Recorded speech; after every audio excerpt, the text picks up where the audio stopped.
¿Quieren que repita de nuevo? Sí.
No? Sí? Check? Awesome. No? Okay. Yes? Check? Okay. So, ¿ya está el stream? Okay, there you go. Bienvenidos de nuevo. Sorry, son problemas técnicos que hemos tenido, pero buenas tardes de nuevo y bienvenidos otra vez a Festival Desértica 2020. Como les dije, esto va a ser en inglés y manden sus preguntas en español, yo se las traduzco.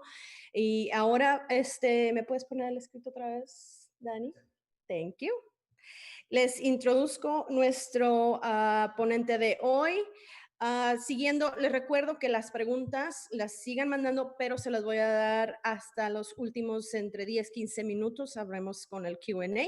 Siguiendo con la transmisión de pláticas, se conforman el programa de Festival Desértica 2020 en su modalidad digital. A esta hora nos complace en presentar la plática KVEIK, From Obscurity to Craft Darling. Espero que lo haya dicho bien, que será impartida por Lars, Marius, Garshol, quien es director comercial de Central Alto. No, permítanme, discúlpenme. De hecho, es autor de este libro que tenemos aquí, de Historical Brewing Techniques. ¿Mande? Lars on Beer? Blog on Beer, I'm sorry, me están aquí corrigiendo, discúlpenme.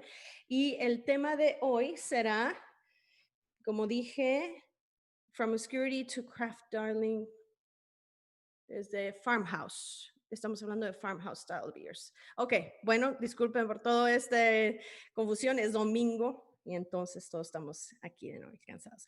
Lars, how are you? Thank you very much for joining us and we apologize for the technical difficulties. Thank you for having me.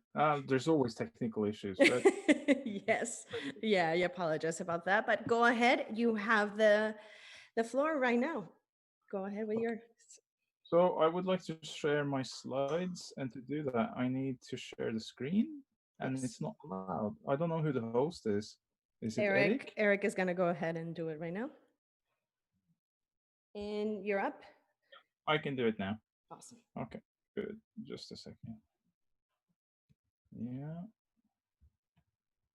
Okay, can you see my slides now? Yes, sir. Perfect.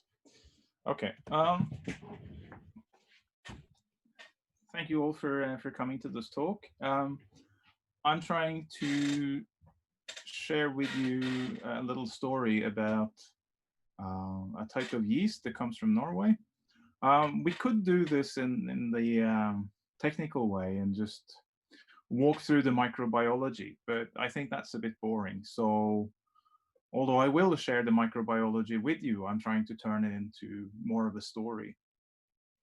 So this is the story of my dive into the world of KVEIK and how we learn the things that we know about KVEIK now. I'm also trying to show you a little bit of who the people that this yeast comes from are and why the yeast is the way that it is. So for me, this story started back in 2012 when I got my first taste of Norwegian Farmhouse ale. It came in a bottle like the one you see on the left there, because the farmhouse brewers are not very particular about how things look, and they like to distribute their beer in plastic bottles. And the thing that really shocked me with this beer was that it didn't taste like any beer I had ever tried before. And in fact, it was so radically different that it felt like this farmer somewhere in central Norway had kind of reinvented the concept of beer. And of course, I realized that he hadn't done that. Nobody does that. Instead, we all make beers that are copies or inspired by the beers that we already know. So this guy had to come out of some other kind of brewing community than the ones that I knew. So this made me really curious, because I thought at this point, I thought that I knew all the beer styles and all the beer countries that there were to know. And here was this beer from my own country that was completely unlike what I expected.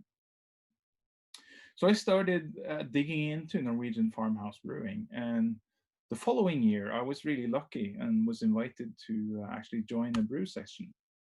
And this is a photo of the brew house. And of course, when you see this brew house, you see right away that this guy is not a craft brewer. He's not a modern home brewer. This is just something else entirely. And the beer that we made on that day was actually, it wasn't the same as the other one, but they had the sort of family resemblance. And again, it was completely unlike any beer I'd ever had. So this made me even more curious. And I started digging into the documentation that I was able to find on Norwegian farmhouse ale. And one of the things I found was this book written by a Norwegian ethnographer. It goes through Norwegian farmhouse brewing as it was in the early 1900s, all over Norway. And the pages that you see here really struck me, because it turned out that all over Norway, the farmers used to have their own yeast. What you see in the photos here is different types of equipment for keeping the yeast between brews. And I remember reading this and thinking, wow, what must these beers have tasted like when people had their own yeast? And then when I kept digging, I found that Michael Jackson had, of course, been to Western Norway. And toward the bottom of his article, it says that, you see the quote that's emphasized there, "Our yeast is and will always be our father's. It's his yeast and it is still alive." So in other words, these people seem to say they still had the farmhouse yeast. And this article was from 1995, which is not very long ago.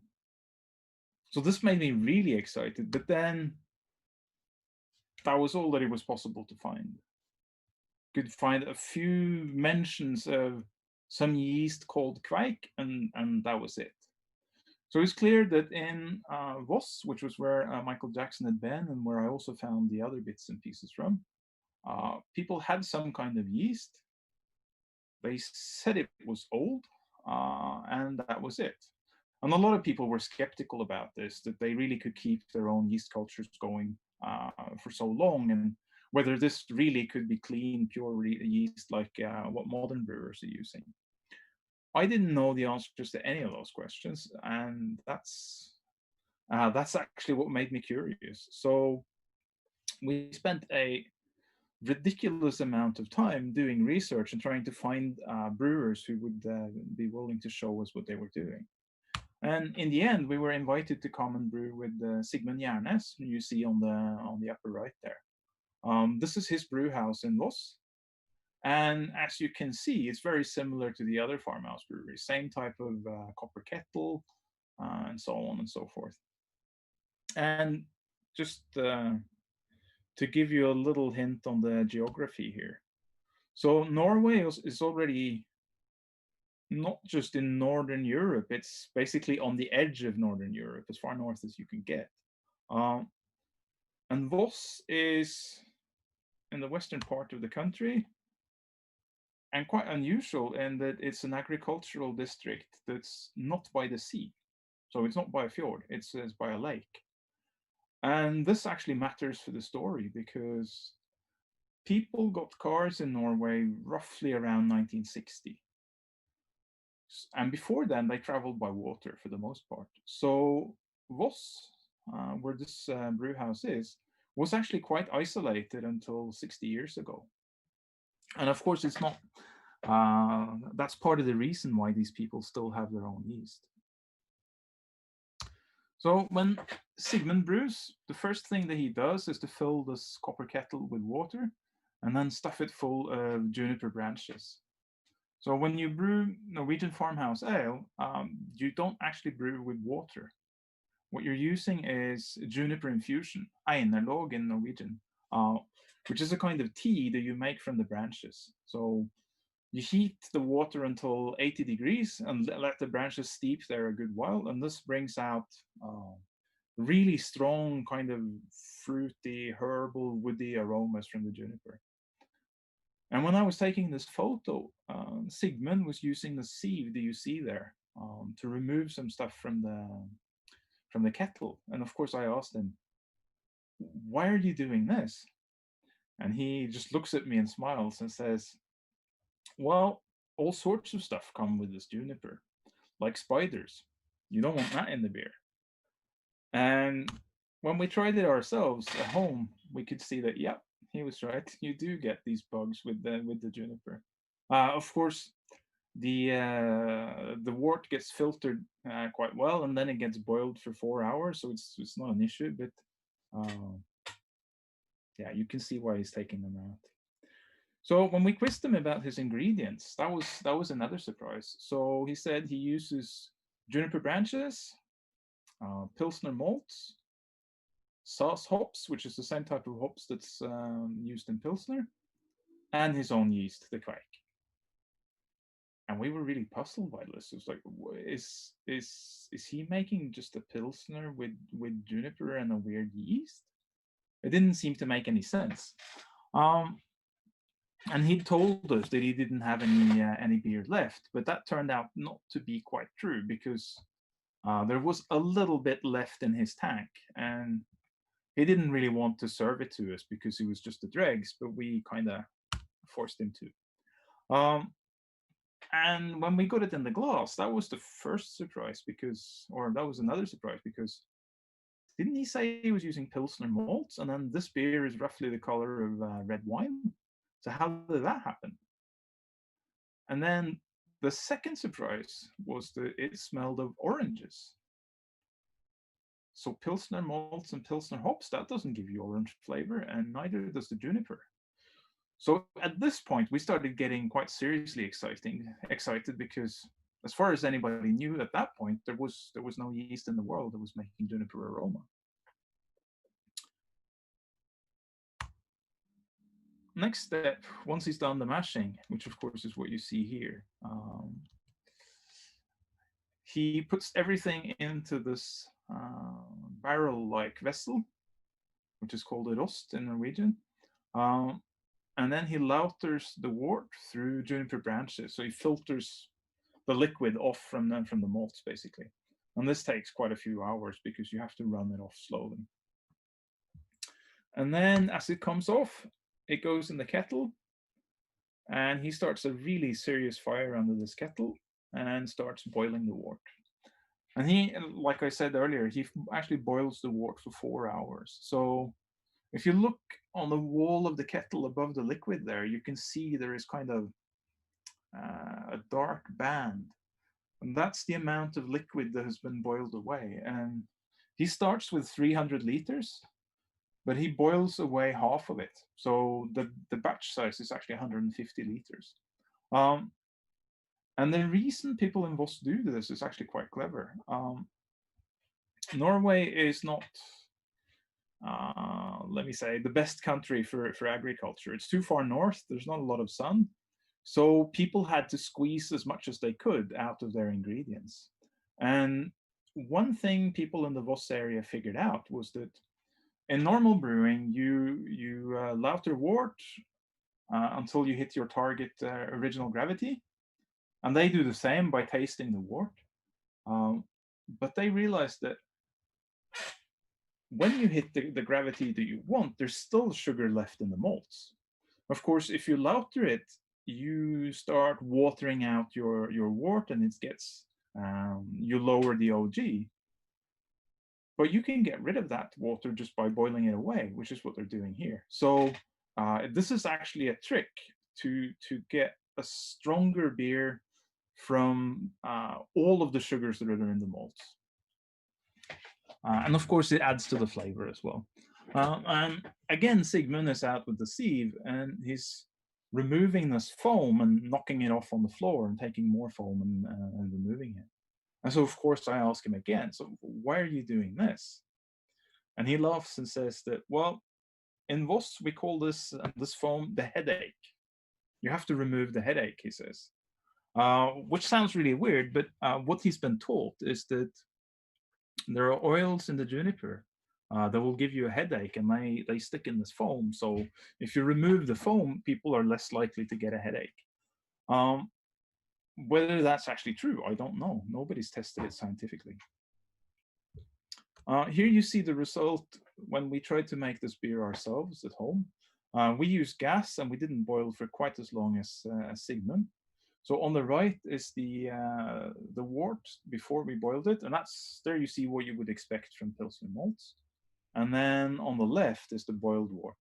And Sigmund's actually gets darker than this. So his boil adds caramel color, caramel flavor, as well as this color. And then while Sigmund was boiling the wort, he put this thing on the table. That's his yeast from his previous brew. It's been kept in the fridge for 3 or 4 months. And it was when I saw this glass that I realized that, oh, it's actually true. These people actually do have their own yeast. So the first thing Sigmund does is he unscrews the lid, and the yeast goes, psh, it's alive. And you can see in the photo there these columns of bubbles going up. It was actually still had CO2 in the glass, so it had actually fermented in his fridge. So this yeast was alive.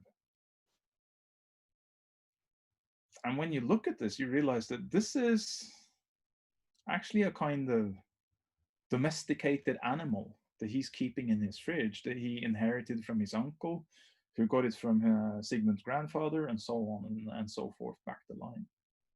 And how far back, we don't know. So Sigmund's problem here is he knows that this yeast made good beer the last time, but of course he doesn't have a lab. All he has is this glass, his fridge, and a spoon.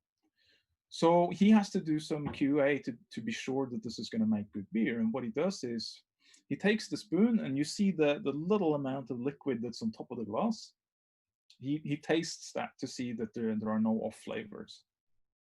And of course, this is the tiny amount of liquid that has seeped out of the yeast over 4 months. So when I tasted it, it was I wasn't quite prepared for the intensity of the flavor. It was really like a marmalade factory exploding, like masses of flavor of yeast and earth and oranges. So I was kind of dazed by the whole thing. And then I hear Sigmund saying, yeah, this is good. We can use this one. So that was, it passed the QA basically. So he takes half the glass and chucks it in. and that gets the yeast going. But this using the refrigerator is, of course, new. That's not what people did in the old days. And one of the things that people did in the old days was to use these rings. So they're made by many wooden pieces that you put together to form this ring. And the way that they are made gives them a really large surface area in this quite small volume. So it's perfect for storing yeast. So you drag it either through the foam on top of the fermenting beer, or through the slurry after you fermented the beer. And as you can see, the yeast sticks to the wood, and you can just hang it up. You see on top there the string that Sigmund was using. So he hung this up to dry, and that was it. He'd stored his yeast. I should add that Sigmund doesn't usually use this ring. It was something he did just to show us. So this is what he normally does. And then once you're ready to use the ring, you take a little bit of wort in some suitable container and just drop the whole ring into it. So here my camera says that it's 10:09 in the morning. And this is 4.5 hours later, and it's visibly fermenting. And of course, this was also giving off that orangey aroma. So at this point, there was absolutely no doubt what was going on, or where this orange flavor came from. And then came the shock when Sigmund told us that he pitches his yeast at 39°C, which is 20 degrees above what's normal. We didn't quite believe it, but he said that his brother has measured the temperature during fermentation and found that it goes as high as 43 degrees, because when the KVEIK is consuming the sugar, it's producing heat, and this actually raises the temperature. And later I discovered that in a valley nearby, they used to add the yeast at 42 degrees. And people there say that people have been told that that's too hot, so they've reduced it to 37, which is still, of course, crazy according to any modern brewer. And here's Sigmund with the finished beer. Really, really nice beer. You can taste the juniper, which adds the bitterness. It's relatively sweet, and you also get more of a sensation of sweetness from this caramel flavor, and then the orangey, fruity flavor from the KVEIK mixing with the juniper. It's a very, very good beer. But there are other places in Norway besides Voss where people use KVEIK. And I wanted to show you one other area, which is called Hornindal.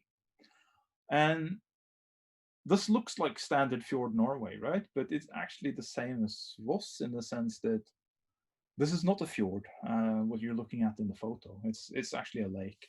So Hornindal is north of Voss and even more isolated than Voss is. You see the lake next to the arrow there. So this is another of those farming communities away from the fjords. In fact, I think there are only 2 agricultural districts of any size in Western Norway that are not by a fjord, and that's Hornindal and Voss. And those are known as the power centers of KVEIK, and that's, of course, no accident at all.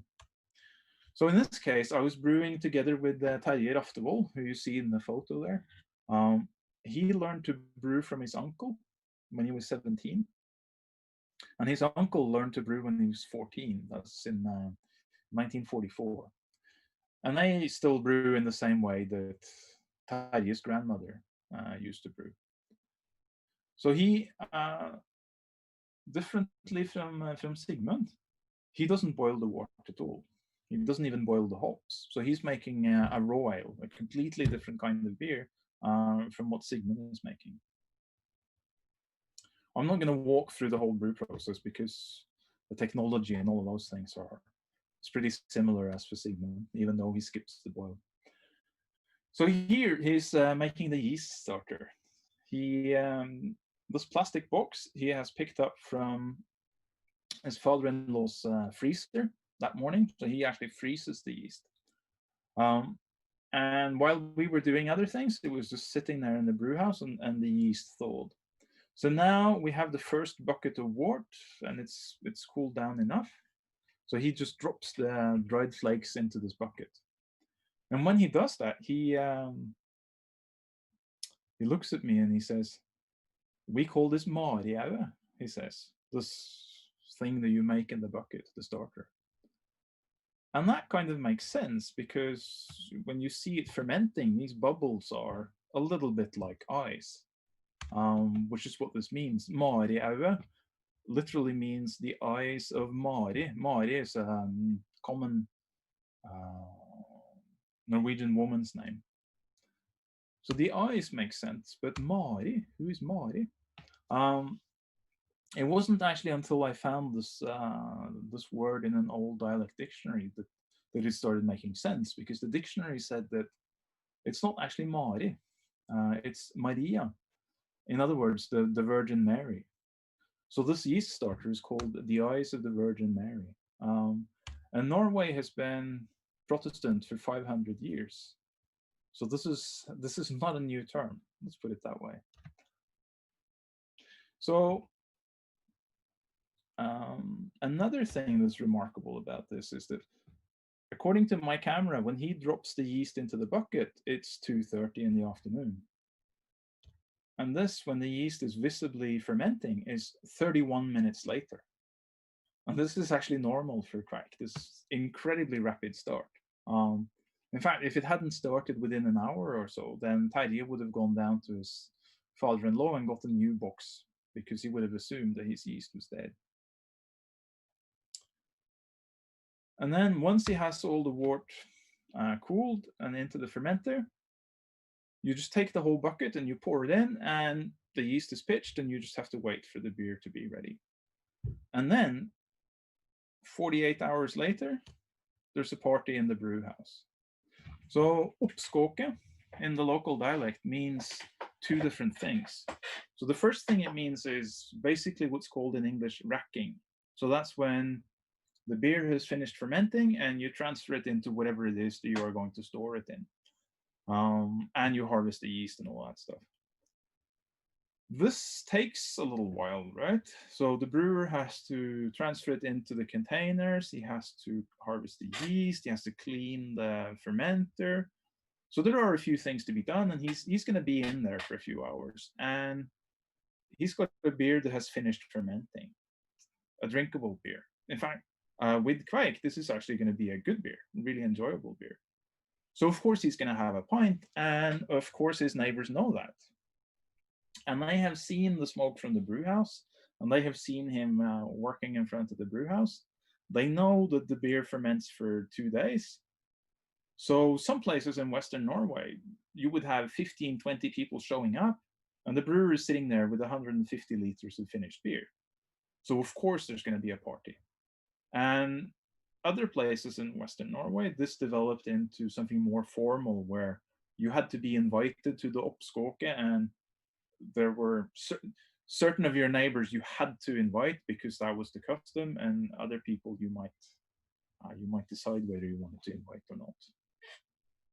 So this is actually an established Norwegian custom that's been going on for a long time, and it's still active some places in Western Norway. So I came away from these visits having learned that KVEIK was obviously something special because of the temperature, the flavors that we'd never seen before, and also the fact that it ferments so quickly. But of course, this didn't tell me what it was, and I still didn't know if they'd really kept this yeast going for so long. So one thing that I tried to do was that for all of the KVEIK cultures that we collected, I would ask the owner, so where did you get it? And then talk to the person they got it from, and so on. And it always ends up in the same way. You come to someone who's dead, who can't tell you anything more. So in the case of Sigmund, he got the yeast from his uncle. His uncle had it from the farm Järnes, which is the same name as Sigmund. And where it came from before that, nobody knows, because the people who had it there, they are dead. And it's the same story with Terje. He got it from a friend. His friend got it from his family farm. And again, we don't know where it came from before then, but it seemed the stories that I got were completely consistent with this being ancient farmhouse yeast, but it didn't actually prove anything. So I want to turn around and look a little bit at this type of brewing in a little wider perspective. So one thing that most people have forgotten today is that historically, pretty much everyone made their living simply by growing grain, or in Mexico, maize, and then eating it. So Norwegian farmers, for example, were almost entirely outside of the money economy. They made almost everything that they needed themselves. And since they were all growing grain, it meant that once the autumn came, when you had all of this grain, the only thing that remained before you could make beer was you had to put in some work.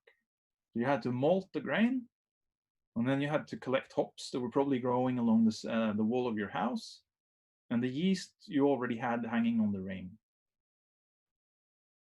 And so, in fact, what you needed to be able to brew a beer was you needed to have a little more grain than what you needed to stay alive, basically. And people had that.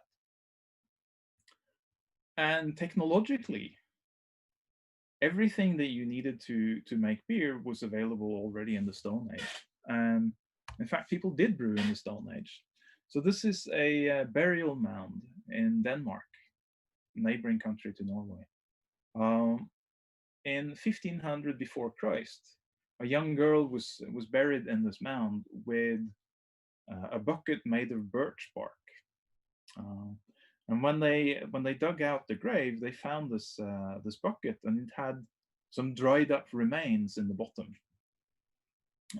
Those were analyzed and turned out to be beer. So 3,500 years ago, people in Denmark were not just brewing beer, but they had been doing it for so long that beer had become part of their burial customs. So people have been brewing beer in Norway and Denmark for a very, very long time. Maybe as long as 6,000 years, since that's when agriculture came and people actually had grain that they could brew from. So in the beginning, all beer was farmhouse ale. There were no commercial breweries. And then what happened was that when you got cities in Northern Europe, and let's say it's roughly 1100, 1200, that you really started to get a good number of cities.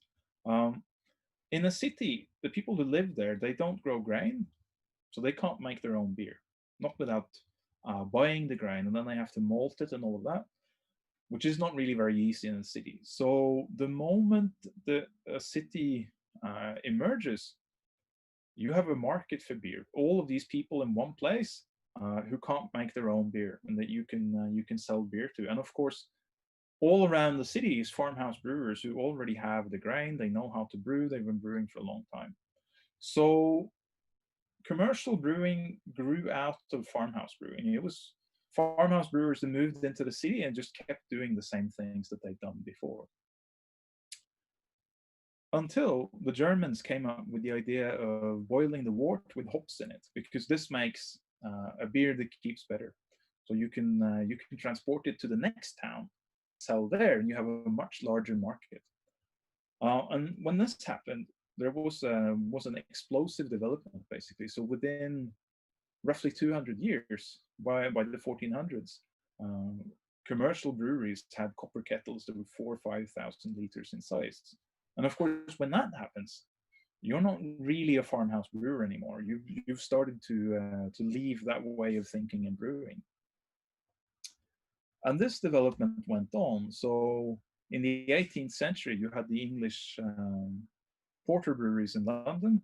They were using steam engines. They started using thermometers. They came up with equipment for measuring sugar content and this kind of thing. And all of the breweries that we know today, or brewers, the home brewers, industrial lager brewers, the craft brewers, all of those come out of this commercial brewing way of thinking. They've read the same textbooks, they think in the same way, they make the same styles. And then meanwhile, the farmhouse brewers have just been doing their own thing quietly out in the countryside. And the technological development there looks very, very different. So one big change in farmhouse brewing over the last few centuries is the copper kettles became affordable. You could actually afford to pay for one. So that made a big change. And then another huge change was the introduction of the garden hose, which meant that you no longer had to pull hundreds of liters of water out of the well and carry it into the brew house. Really dramatically simplified the brewing. But a lot of the, or almost all of the things that happened in commercial brewing didn't make it into farmhouse brewing. So these people are brewing in the way that they always did, and in a completely different tradition and way of thinking. So I said that everyone brewed their own beer and they had all of the things that they needed to make it. So these yellow dots are on the map are from places where I have documentation that shows the farmhouse brewers in this place used to have their own yeast. As you can see, it's all over, right? And the places where there are no dots is not places where people didn't have their own yeast. It's places I have no documentation from. So having your own yeast was like having your own bed or having your own shoes. It was completely normal. It was something everyone had, because it wasn't actually possible outside of the cities to buy yeast before late 19th century, roughly. And then things started to change. And one of the things that changed was that originally commercial brewers were the same as the farmhouse brewers, in the sense that they also kept their own yeast, and they harvested it from one brew and put it into the next. And they just kept the yeast going in this way. And then along comes Louis Pasteur, who didn't actually change practical brewing very much, but what he showed that through careful experiments that yeast was a living thing and not, as the chemist said, just a chemical reaction. So the thing that Pasteur did that was really important was that he showed commercial brewers that you could use equipment and methods from modern microbiology to study your yeast. And this inspired Carlsberg in Denmark to set up a research lab. And then one autumn in 1883, Carlsberg's yeast went bad. So the pitching yeast that you took from one brew and put into the next turned bad. So the beer became undrinkable. And of course, they only had this yeast. So this was a huge problem for them. And they normally you would have solved this by getting new yeast from somebody who had good yeast. But in the lab, Emil Christian Hansen had come up with this idea that you could take the yeast and dilute it down to single cells and then study those cells individually. So of course you would grow them again, but you would have broken it down so that you could say that, okay, this flask, everything here came from one cell, and so on with all the other ones. So he was able to show that in the Carlsberg yeast, there were two types of good yeast and two types of bad yeast. So if you added the bad yeast, the beer went bad in the same way that it did in the commercial brewery. So he found the cause of the problem, and then he went further. So what you see in this drawing is an apparatus that he invented where you could grow your yeast in a sterile environment. So this meant that you could be absolutely sure that what you were pitching was all genetically identical yeast with nothing bad in it whatsoever. So this completely revolutionized lager brewing. It was this that introduced the use of purified yeast, where commercial breweries were brewing with just a single strain of yeast. And this method took over completely in lager brewing by the end of the 1890s, so within just 15, 20 years. So before Hansen, the commercial breweries were taking yeast from one batch, putting it into the next, putting it into the next, and they had been doing this for who knows how long, very, very long time. Then comes 1883 and everything changes, because now you take out an amount of yeast, take a bit of that, use it a few times, and then you throw it away and you start over. Keep doing this and you start over again. And the benefit to this is that if something bad gets into the yeast, it doesn't have time to grow to the point where you can taste it. Instead, you just throw away the whole thing and you start over. So the infection never has time to grow to the a sizable problem, basically. And the KVEIK brewers basically have just ignored Hansen and kept doing it the old way, the way that everybody used to do it. And of course, this is what worried many people, that what if bad stuff got into the KVEIK? How do we know that this yeast that they use now is the same one that they used many generations ago, when all sorts of stuff could have come into the yeast? And so this is what we had to study and look into. I said that Hansen's method took over in lager brewing. It didn't in ale brewing, though. So a lot of ale breweries kept using unpurified yeast. So Labatt, the Canadian brewing giant, they were using mixed ale yeast with several strains in the 1980s. Many Belgian ale breweries were doing the same. They actually purified their yeast in the 80s. That's 40 years ago. So until then, a lot of these ale breweries were using the same method as the KVEIK brewers. And then there is Harvey's. Harvey's is an English brewery in Sussex, which is, they brew bitters, milds, porters, imperial stouts, this kind of thing. Very, very highly regarded brewery, makes excellent beer. This is their yeast room. This photo was taken by Ron Pattinson. I haven't actually been there. It's not a glass, and they don't use a fridge, but this is a room where they store the yeast between brews, basically. So they are still using the same method as Sigmund, and this yeast has never been purified. It came to them by train in the 1950s.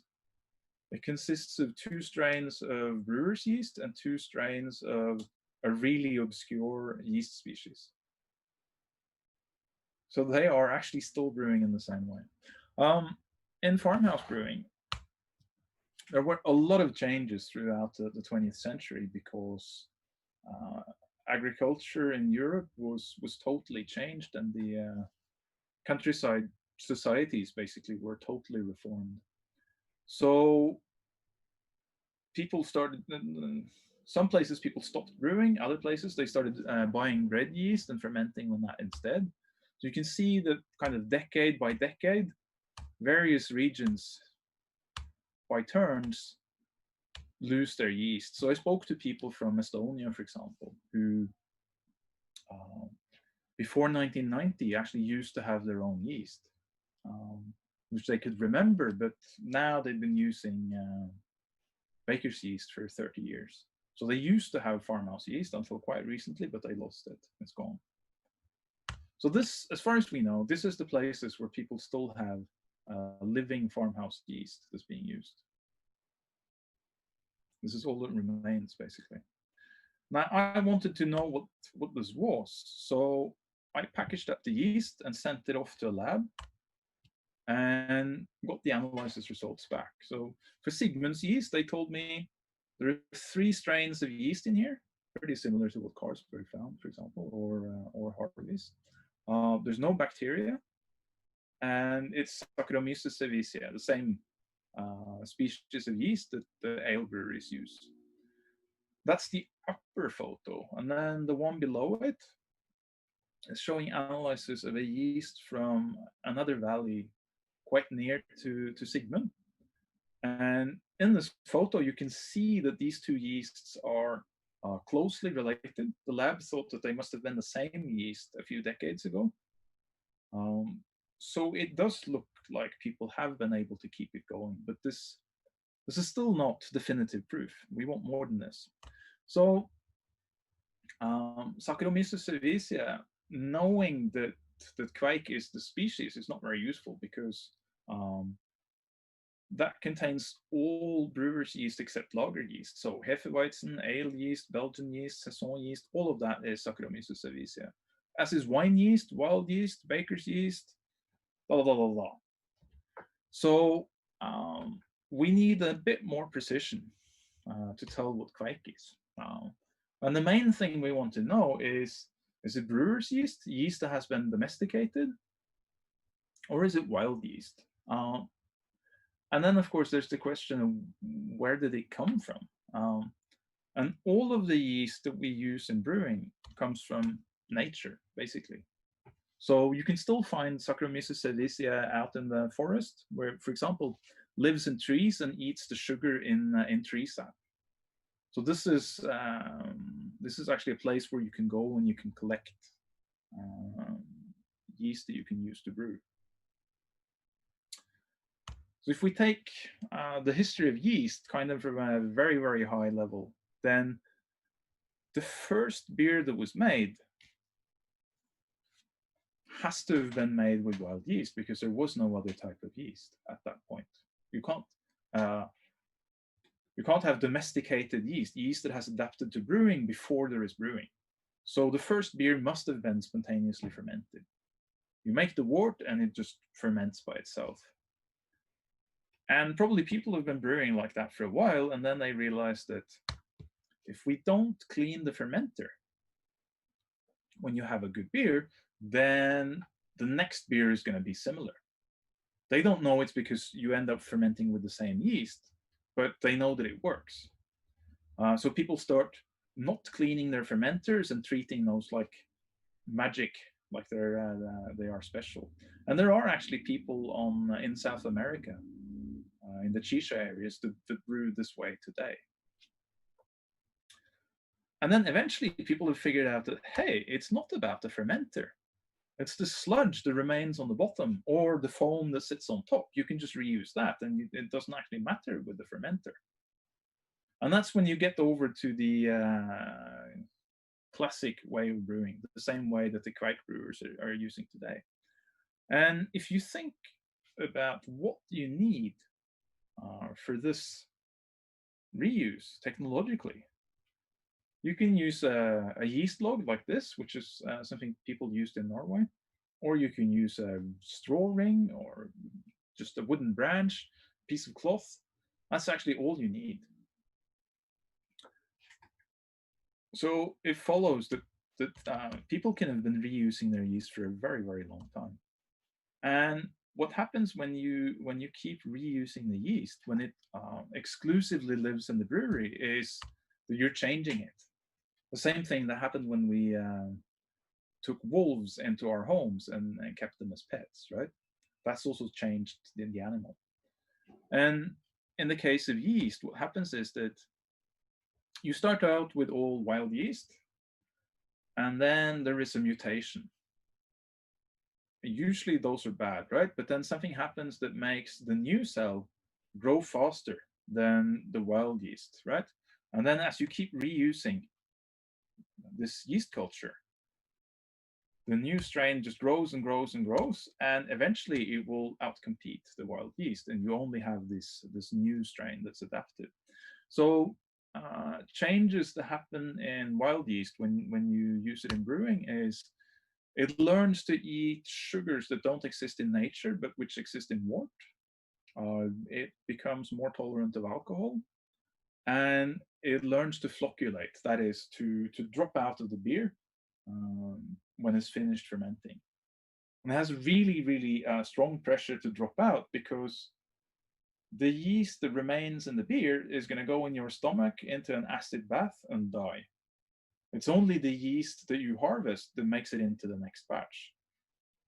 So it's actually very, very important for the brewer's yeast to flocculate, or it was when we were reusing it. And then there's also another type of change that happens,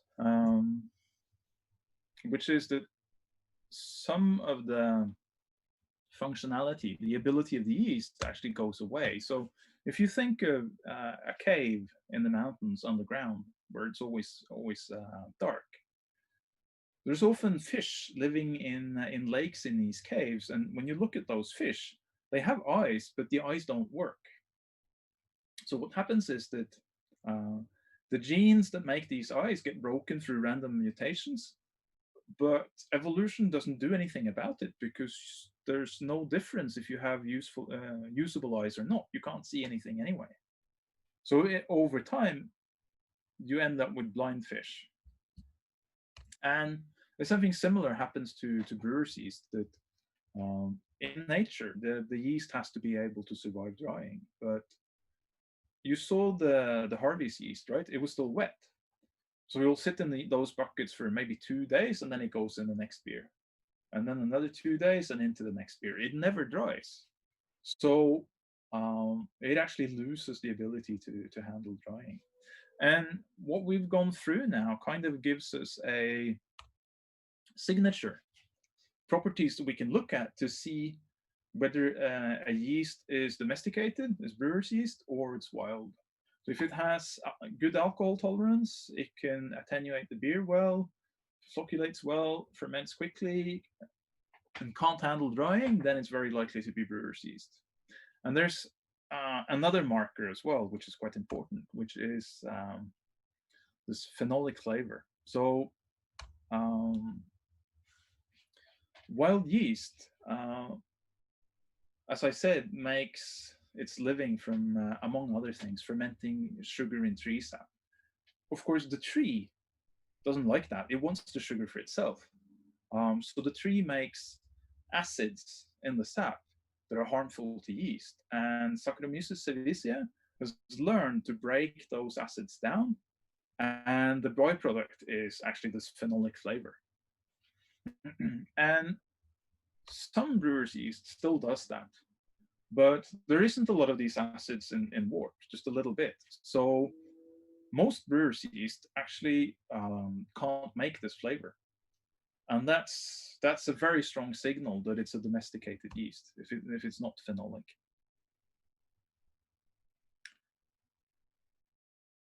Let's go back to the history for a moment. So I talked about domestication, but when did it happen? If we look at this timeline, the reuse of yeast actually began back in the Stone Age, most likely. We know that already the ancient Egyptians, for example, were reusing their yeast, and they had methods and equipment and so on for doing it. And then the next change in the use of yeast actually happened with Emil Christian Hansen in 1883. And when Hansen's method was introduced, part of the point of it was to ensure that the yeast didn't change anymore. So the domestication of brewer's yeast happened here, while they were reusing it in the old way. And this also, of course, means that it's taken place over a very, very long time span. When we collected Sigmund's KVEIK and the one from Terje, I thought that I could just send it to a lab and they would tell me what kind of yeast it was, kind of put it into a map of all brewer's yeast and say, oh, it's like this, it's here, belongs with these. But the map of brewer's yeast didn't actually exist in 2014 and 15 when we were doing this work. It only appeared with this landmark paper that's cited at the bottom here that came in 2016. What the researchers did was they took hundreds of strains of yeast, all Saccharomyces cerevisiae, and did whole genome sequencing on them, and then built a family tree from looking at the similarities in the genes. And what they discovered was that the landscape looks something like this. So the first split is the separation between wild yeast and all the others. And then there is a group of wine yeasts related to something they call beer 2, which is a family of all brewer's yeast. And then there is another big family of brewer's yeast called beer 1. And pretty much all of the ale yeast that people use today belongs either to beer 1 or to beer 2. There are a couple in the mixed group as well. And then they discovered one more thing, which was quite striking, and that was that the beer one family had a geographical substructure. So on the one side, the first split is Belgian and German yeasts on one side, and then another group that's divided in two into British and American yeasts. So what you see here is that almost all of the ale yeast that people use today comes from two original strains.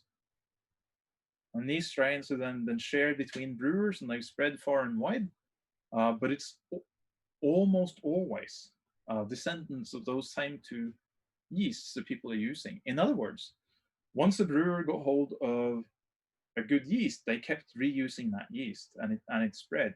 It's not like people constantly were domesticating new yeasts. And this is also what you see in this beer one family, that it looks like it started on the continent, then moved to Britain, and then moved across the ocean to the US.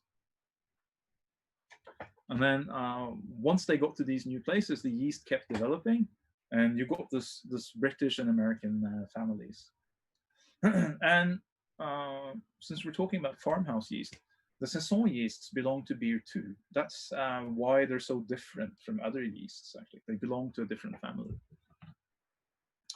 So the places that we have collected KVEIK from are those yellow dots on the map here. So we have 35 cultures right now. Most of them have been analyzed, and in every single case, you find that it's Saccharomyces cerevisiae, it's ale yeast.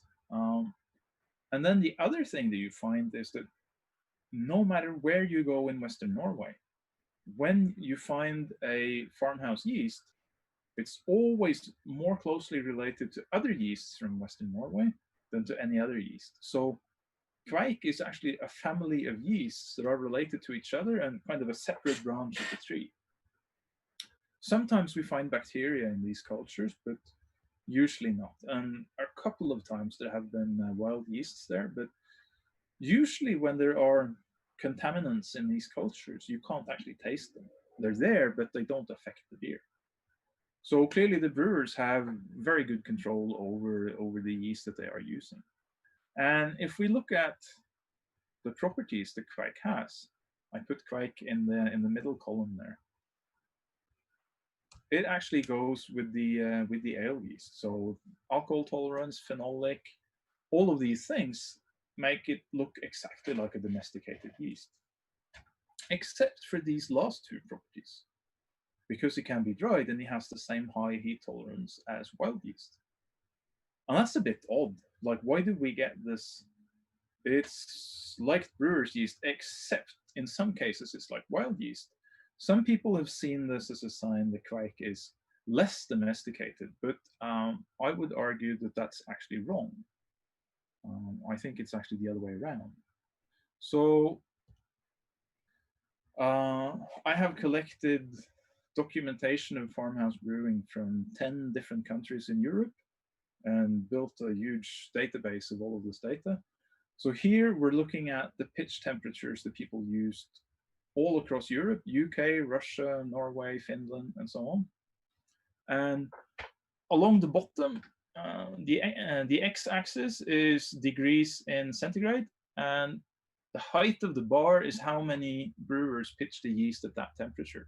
And you see there is a giant peak exactly at 35 to 37 degrees. So that's the most common fermentation temperature in farmhouse brewing all across Europe. And it's a really striking result that it's totally at odds with how commercial brewers brew, but it's really, really consistent. In fact, something like 60% of the brewers use temperatures in this tiny range. And so why? Well, when you're brewing in a brew house like the one you saw in the photos, there's no equipment for cooling, and you make 150 liters of wort that starts at 100 degrees. And when the temperature difference between the wort and the environment is big, then the temperature drops quickly. But of course, as you get closer to ambient temperature, it goes slower and slower. So cooling these 150 liters takes a long time. And when you've gotten to this stage, the brewer has already been working all day. They probably started at sunrise, and now they're ready to go to bed. And they really want the wort to cool down so they can pitch the yeast. And of course, every hour that you wait after you pass, say, 45 degrees, is an hour where the enemies, wild yeast, lactic acid bacteria, and so on, can get into the wort and start infecting your beer. Once you put the yeast in, it starts protecting itself. So after that, it's harder to infect the beer.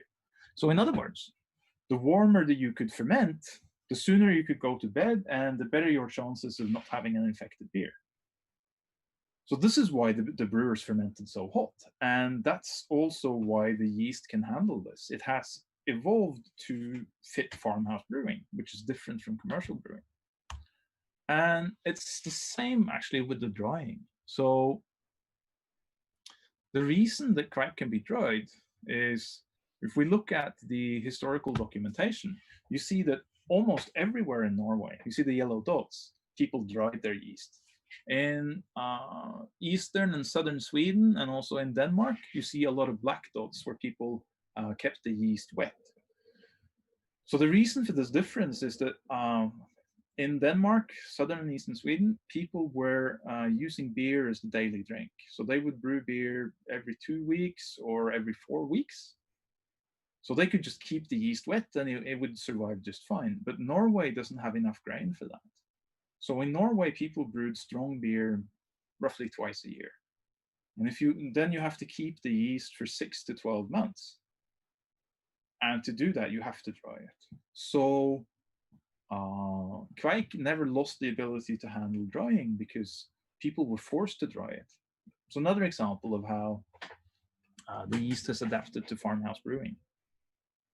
If we'd looked at Danish farmhouse yeast, quite possibly it wouldn't have been able to handle drying. And then we have this thing with the flocculation. So some brewers harvest the yeast from the foam on top of the fermenting beer. Some let it finish fermenting and then harvest from the bottom. And this actually affects how the yeast behaves. So Sigmund's KVEIK, he harvests from the bottom. When you make a starter, for example, normal yeasts, they take a long time to settle out when you turn off the stir plate. But not with Sigmund's. His KVEIK basically drops out of the starter while you're watching. It takes like 3 or 4 minutes and it's pretty clear. And you have this white layer at the bottom. And Terje Raftevold harvests from the top, and you can see that his KVEIK really wants to be harvested from the top because it forms a layer on top of the wort that looks almost like porridge. Genetically, it knows that it should be harvested from the top. And the brewers that are inconsistent about where they harvest, they end up with yeast that behaves differently from that.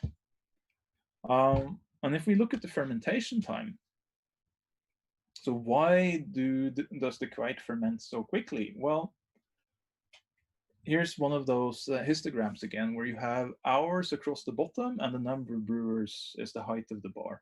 As you can see, well over half of the brewers ferment 2 days or even less, historically, before they harvest the yeast.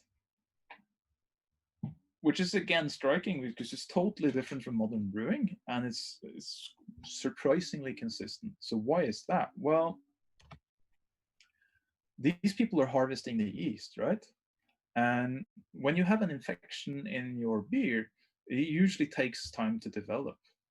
So if your beer turns sour, it usually takes a week or maybe a month or 2 for it to actually turn noticeably sour. And of course, the yeast is finished a long time ago by then. So the longer you leave the yeast in the fermenter, the more time you give the bacteria and wild yeast to grow, and the more of what you harvest they are going to make up.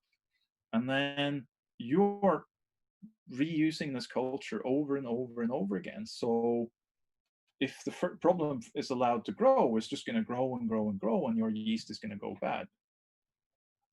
So in other words, it's good to ferment quickly because it keeps your yeast pure. That's also why these yeasts have been pushed into fermenting fast, because they need to do it to stay alive, or to be harvested, I guess is a better way to put it. So in other words, domestication works. KVEIK behaves strangely, seen from the point of view of a modern brewer, because it has evolved to fit farmhouse brewing, which is where it comes from. In fact, from the documentation that I have, I could have predicted not the aroma of KVEIK, but these other properties, just from the documents. That also shows you very, very clearly that the brewers have been in control of this yeast. So now we get to the point where we can actually put the KVEIK into this family tree, which we were able to do thanks to the work of Richard Priest from Escarpment Labs and researchers at the University of Guelph. Their paper is referred to at the bottom here. And what they found is that KVEIK belongs to the Beer 1 family. It branches off almost at the bottom, or at the start of the Beer 1 family. So clearly it's separated off before this yeast family went to Britain, whenever that was. We don't know when that was. So that's quite striking. And the story doesn't end there. There is actually more to it, because when the researchers looked at the genome of KVEIK, they could tell, I'm going to skip the details of how, but they could tell that it looked like the genome had formed by 2 different types of yeasts mating. So that shows that it's a hybrid within the species of Saccharomyces cerevisiae. So what they did was they used an algorithm to break those 2 genomes apart and then put them back in the family tree. And the result that they then got was that the other ancestor was, we don't know. I'll show you here. So you have the Beer 1 family across the bottom here. You see UK, US, Belgium, Germany, and here is the KVEIK. So that's fine. One part goes in the Beer 1 family, but then the other half doesn't actually cluster with anything. There are no other yeasts that are close to them. So it's a mystery what the other ancestor is. We just don't know. It could be a wild yeast, or it could be something else. We don't know.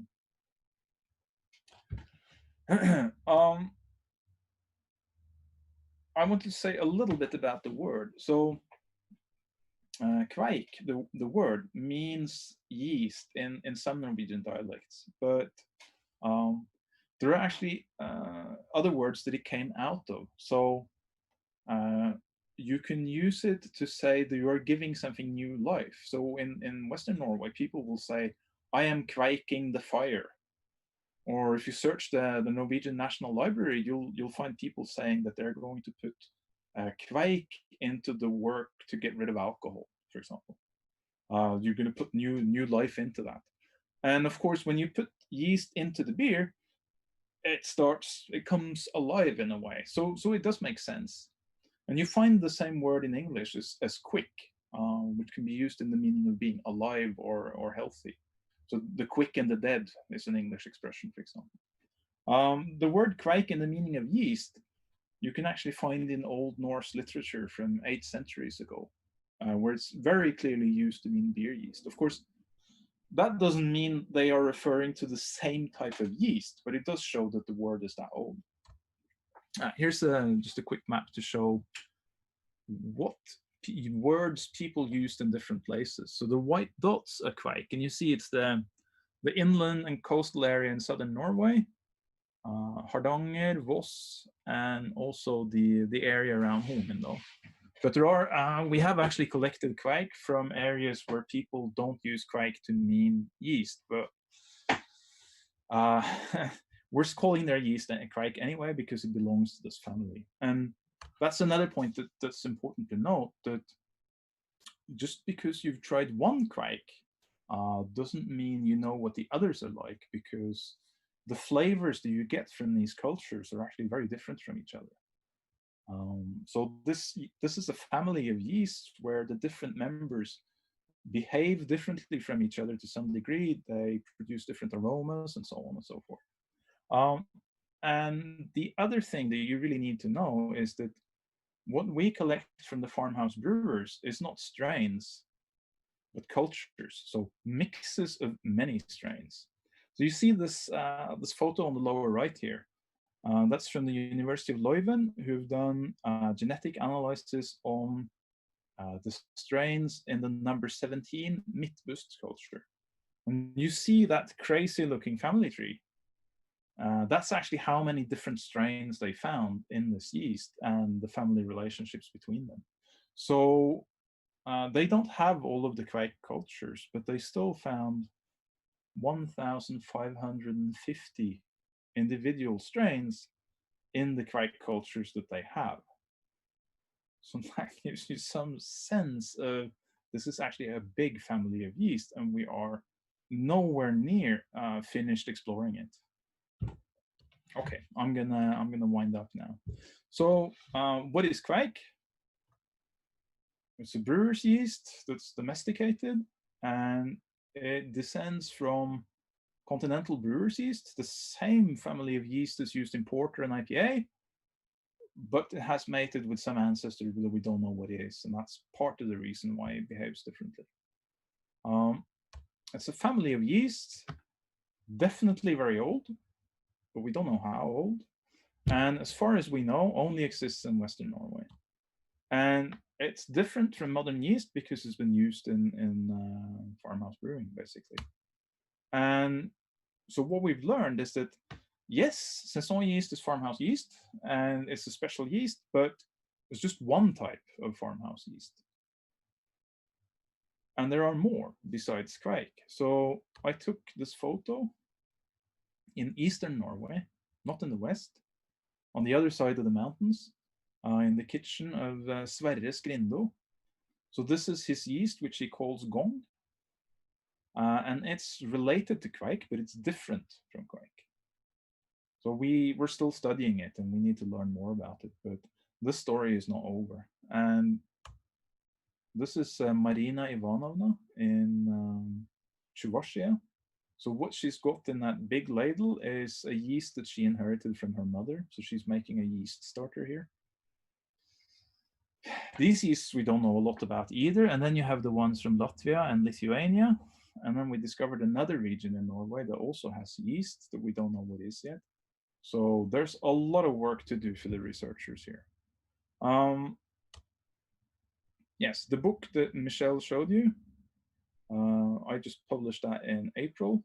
It's got one chapter that kind of says what I did in this presentation, only in more detail, but it also has a lot more stories of visiting brewers, how people made malts, brewing of raw ale, using the oven to make beer, using stones, and so on and so forth. I think it's a really good book. You should buy it. Thank you. Wow, Lars, that is amazing, very interesting. I was actually going through the pages of your book while you were talking, and I found a lot of different things that I want to ask you about. But first, I'm going to go with the questions from the public that have been watching.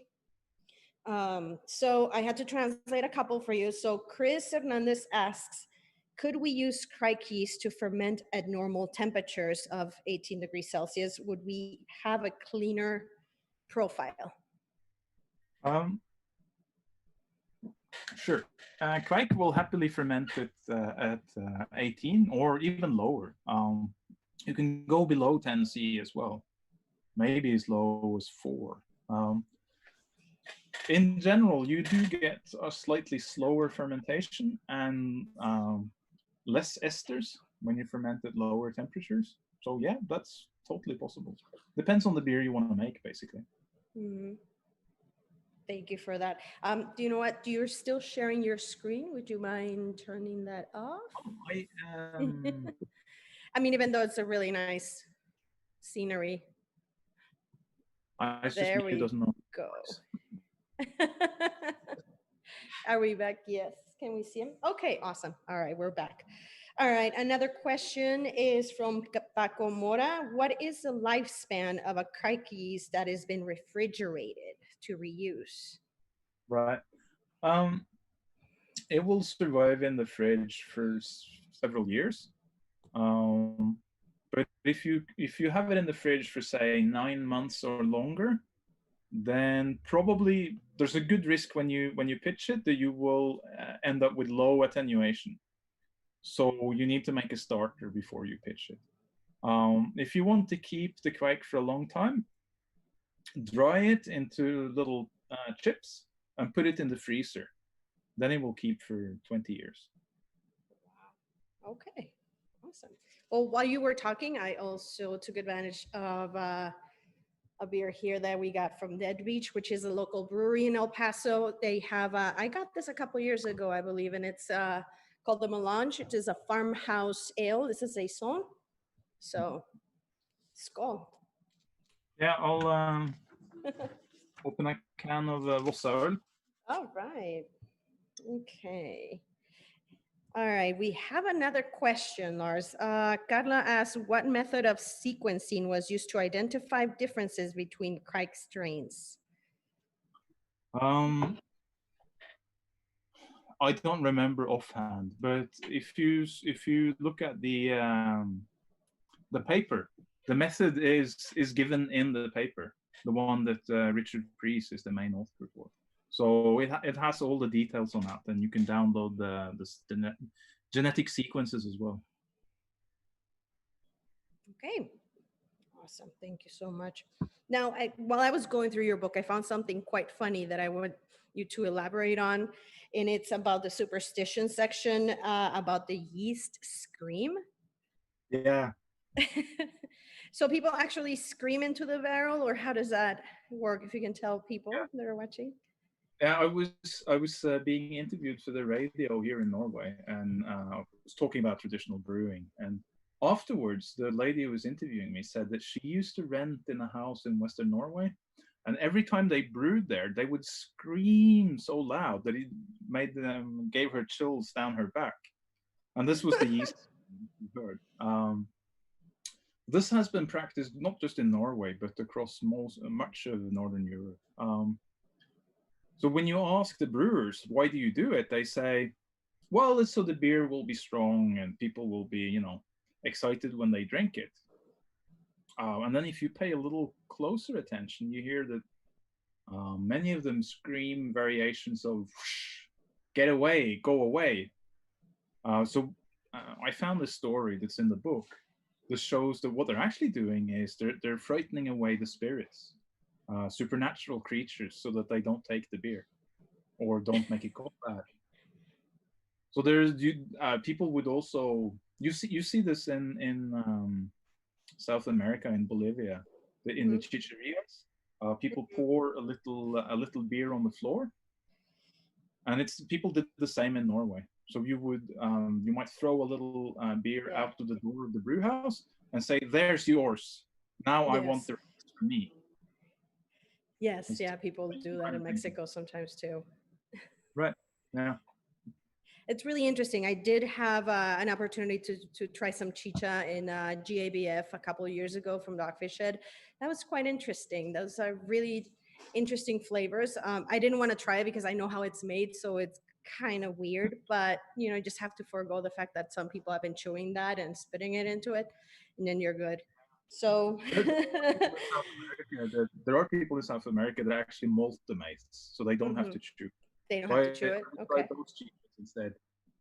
I mean, yeah, okay. Good to know, because it's quite an image in my head when I'm drinking it. Another question from Guillermo Gonzalez is, how many times can I reuse KVEIK without having any changes or mutations on the flavor profile of the beer? Well, so mutations is one thing, but if you're using the mixed culture, so the original one, you also have to worry about the composition of strains, like which strains are the most common and so on. So it turns out that reusing these cultures is harder than it seems. So your best bet is to look at the Farmhouse yeast registry, look at the yeast that you are using, and then try to do exactly the same as the original owner. So harvest from the top or the bottom like they do, same length of fermentation and so on. That's your best bet for keeping it going. And then to the issue of how how quickly it changes. We've collected a lot of kveiks from Hornindal, and in many cases, those have been separate for at least 3-4 decades. And those kveiks all have roughly the same flavor profile. So there's no, of course, these people are breaking the same beer every time, which makes a difference, but there's no inherent reason why it should start taste differently this century. Let me put it that way. Very well. Thank you. But of course, it will adapt to the way that you are using it. And so if you're only using it to make IPA, for example, well, maybe it could change faster, but nobody could really tell you how fast. Right, right. Okay. Beer School is asking, what's the highest fermentation temperature you've experienced with KVEIK and what strain, resulting in a clean fermentation profile? What's the temperature roof? Well, that valley where they pitched at 42, one of the brewers there sent me a video. So he's using a grandfather type brewing machine. And so there is a temperature monitor on the fermentation chamber.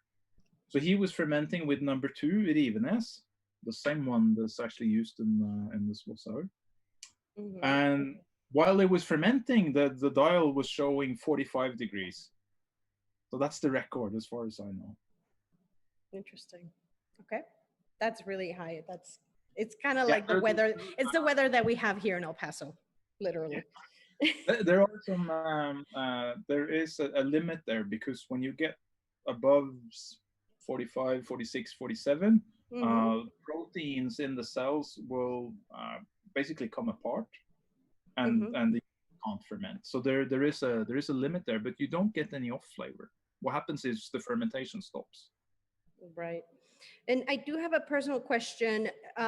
What food goes or pairs well with farmhouse ales? Well, depends on the farmhouse ale, of course. For the Norwegian ones, unsurprisingly, I guess, traditional Norwegian food goes really, really well with it. So smoked sheep's head, for example, is perfect with Vossard. Mm-hmm. The original beers are relatively sweet, so, and quite strong. So that mm-hmm. also tells you a little bit about the mix, I guess. Good to know. I mean, would you pick a smoked herring or salmon, a fish, to go with it? Absolutely. Yep. Goes very well. I'm hungry. So a couple more questions. I still want to tell people to send in if there are questions before I close this. How many farmhouse yeast cultures exist today? Just to give us an idea. I know you showed all the diagrams, but in a number. There is a page on the internet called the Farmhouse Yeast Registry. It actually lists all of the ones that we found. At the moment, it's at 64. Wow. But one of those was a mistake. It was a commercial yeast, and at least one is dead. So let's say 62 then. Wow, that's a lot of yeast. All right. Anybody? Yes. I'm not getting any more questions right now. So anybody here has any questions? Any of the team people? What is the risk of cross-contamination? Let's talk about contamination, because we know that you can get something from the air fall into the... Well, you mean cross-contamination, like you'd ferment with KVEIK and then does it end up in your other beers? Yeah. Right, right. So with saison yeast, if you get cross-contamination, it's a real issue, because you get these gushers and your beer turns completely different and so on. As Richard Priest put it, if you get cross-contamination with KVEIK, what happens is your fermentation starts after 4 hours. But that's all that happens, because maybe you get a little more fruity esters, but KVEIK is not phenolic, it's not diastatic, it's not funky. So if you get the cross-contamination with KVEIK into, say, an IPA, you're not going to notice. Right. But it does happen. I think that probably in craft breweries, cross-contamination happens a lot more often than we realize. But it's only when you use wild yeast, red, or saison yeast that it really becomes a big issue. Okay, well, there you go. That answers your question, Danny. He says thank you. All right, well, to close up, can you please share with us your contact information, social media, if you're any website? Yeah, I can put it in. I'll put it in the chat, right? You could go ahead and write it there. And they're asking if in your shirt, is that the ring? You have it on your shirt? Yeah, this is this is actually a bit of a story. It was made by Escarpment Labs to collect money for a guy in Western Norway who was really very active in collecting farmhouse yeast. He's one of the ones that collected the most cultures, but he died. So this is a memory of William Holden. Oh, wow. Well, it's a really, really cool shirt. Thank you so much. It was a lot of useful information, I'm sure, for a lot of the brewers here. And if people have more questions, please send them to us. We can forward it to Lars, or you can just go into his social media and it's information that we're writing down. Also, if you want to get your copy of the book, Historical Brewing Techniques, you may get them wherever books are sold. So thank you very much. And like you said, I actually researched Taxcalduha. Did I say it right? I am doing my best here. I'm learning. That's one of my things. Learn Norwegian. Thank you. Thank you very much and have a good evening. I believe it's evening for you? Yeah, at 9:30. All right. Well, good evening to you. And about an hour. Yeah. Well, thank you again. Thank you. Bye. Bye. You too. Muchas gracias por estar con nosotros. Y bueno, a continuación tenemos más. Ahorita creo que está por terminar la sesión de Sotol en el otro canal. Va a la mitad. Ok, muchas gracias, Juan. Juan, el cantinero moderno, la está viendo. Y nos estamos viendo por el siguiente tema. Ahorita no tengo mucha información, pero a las 3 regreso con más información.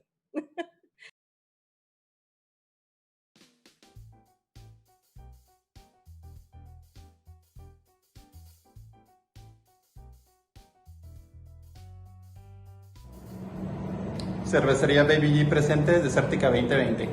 Gracias, Juárez. ¿Qué tal, amigos? Cerveza 656 presente en Desértica 2020. Salud. Hola a todos, Cerveza Valkyria presente en Festival Desértica 2020 Digital. Salud. Cervecería Ancestrus presente, Desértica 2020. Salud. Cerveza Brujas está listo para Desértica 2020. No te lo pierdas, ahí te esperamos. Brujas, siempre presente en los mejores eventos. Buenas tardes, Cerveza Artesana presente en Desértica 2020. Los esperamos. ¿Qué tal, amigos? Yo soy Dani. Y yo soy Carla. Somos la Jauría Brewing y los esperamos este 11 y 12 de julio para Festival Desértica Digital. No se lo pierdan. Los esperamos. De parte de la Asociación de Cerveceros Artesanales de Juárez, bienvenidos a Festival Desértica. Bienvenidos a Acá en Juárez, el podcast dedicado a nuestra bebida favorita, la cerveza. El mejor lugar para aprender sobre cerveza artesanal desde su historia, producción o simplemente por qué sabe tan bien. Vamos a alimentar el mito un poco más aquí. Las cervezas oscuras son más fuertes que las claras. En ciertas ocasiones, como esta que sigue, sí. Ah, caray, a ver, ¿cómo sabe el chocolate en una cerveza?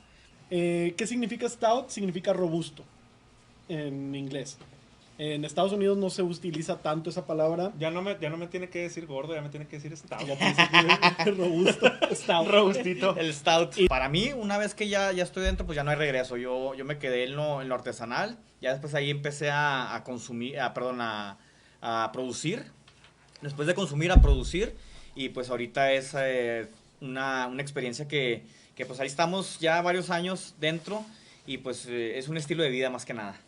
De seguro tienen algunos de ustedes un amigo que toma cerveza artesanal que es bien payaso, siempre está menospreciando las otras cervezas, siempre está diciendo de que, nada, mira, prueba esto y te da algo de probar y no te gustó. ¿Por qué? Porque a veces uno tiene que ir paso a paso. De que no es clara y oscura, perdón. Son los estilos como nos vamos a ir basando, porque a lo mejor puede haber una cerveza así de clara como la que tenemos ahorita, pero puede tener 10 grados de alcohol. Claro. Entonces, en realidad no son los colores, son los estilos. Y otra cosa que mencionas cuando alguien te dice ligero, ligero respecto a qué. Puede ser ligero de un amargor ligero. Esa es una. Exactamente. ¿Sabes qué? Es que no me gustan tan amargosas. Otra cosa, el cuerpo de un cuerpo ligero. Tiene malta, malta, malta y más malta. Y amor.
amigos, ¿cómo están? En lo que estamos esperando ahorita a que llegue nuestro amigo de Wendlandt, les quiero recordar que ahorita, si quieren obtener su cerveza, pueden visitar los lugares participantes del Festival Desértica en Ciudad Juárez, la Cava 17, Winehouse, Beer Box Tecnológico, con los Hijos de la Guayaba, Beer Box Boutique, El Cuchillo, Plaza Venza y la Esquina de Chihuas. En El Paso también pueden apoyar a sus cervecerías locales de aquí que hacen muy buena cerveza, como Blazing Tree, Old Sheepdog, Undisputed Restaurant, donde pueden conseguir comida también, Aurelia's Brewery Bottle Shop, y pueden también apoyar a las demás cervecerías locales también de la región. En Monterrey pueden conseguir sus cervezas en esquina Edison, en Chihuahua El Gardenia, y pues pueden comprar de los demás productos participantes en diversos puntos de la República, como Freya Brewing, Cervecería Wendlandt, Lobo Artesanal, Marble Brewery, Altstadt Brewery, Rar Sons. Muchos hay en Total Wine aquí en El Paso también, si gustan comprar allí, o Specs. Entonces, no puede faltar la cerveza, ya saben. Y pues seguimos esperando y en este momento sabrán quién soy yo también, y les quiero decir que yo también tengo un podcast donde tomamos cerveza, tomamos licor. Se llama Inside the Drink Studio, para que lo sigan. Estamos en Instagram y en Spotify y en todos los lugares donde puedan oír podcast. Yo soy Michelle Fierro, me conocen más como Bartender Femme Fatale en el Instagram, y también tengo mi Facebook.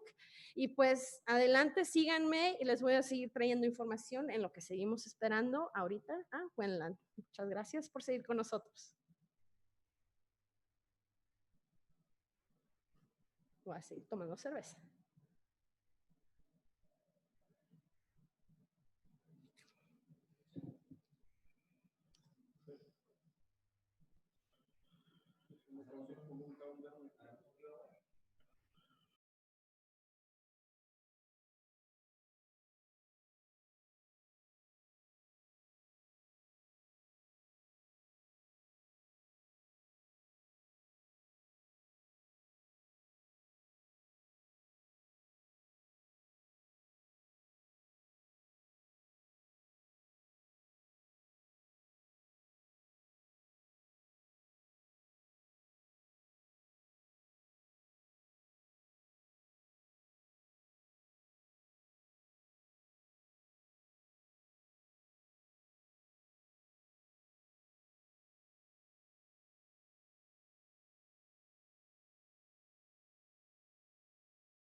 ¿Qué tal? Y buenas tardes. Disculpen el retraso, pero ya estamos aquí de regreso. Vamos a empezar ahorita de volada. Se les recuerda que los últimos 15 minutos de la plática serán destinados para preguntas y respuestas, siguiendo con la transmisión de pláticas que conforman el programa de Festival Desértica 2020 en su modalidad digital. A esta hora nos complace en presentar la plática Emprendimiento, Cervecero, que será impartida por Eugenio Romero. Eugenio es fundador y cervecero de Wendlandt, Cervecería en Ensenada, Baja California, que ha sido galardonada en múltiples ocasiones como mejor cervecería de México. Y sin más preámbulo, le cedo la palabra a Eugenio. Disculpa. Comenzamos. Buenas tardes, Eugenio. ¿Cómo estás? ¿Qué tal? Buenas tardes. Mucho gusto y muchas gracias por la invitación y una disculpa por la demora en arrancar, pero tuve ahí un percance con mi computadora y mi mochila que me tardé más de lo que esperaba, pero ya estoy aquí listo para compartir con ustedes pues un poquito de nuestra historia y de cómo arrancamos y cómo es que llevamos nuestra empresa y nuestra marca, cómo ha ido creciendo durante estos últimos 8 años. Ahorita Wendlandt inició en abril del 2012.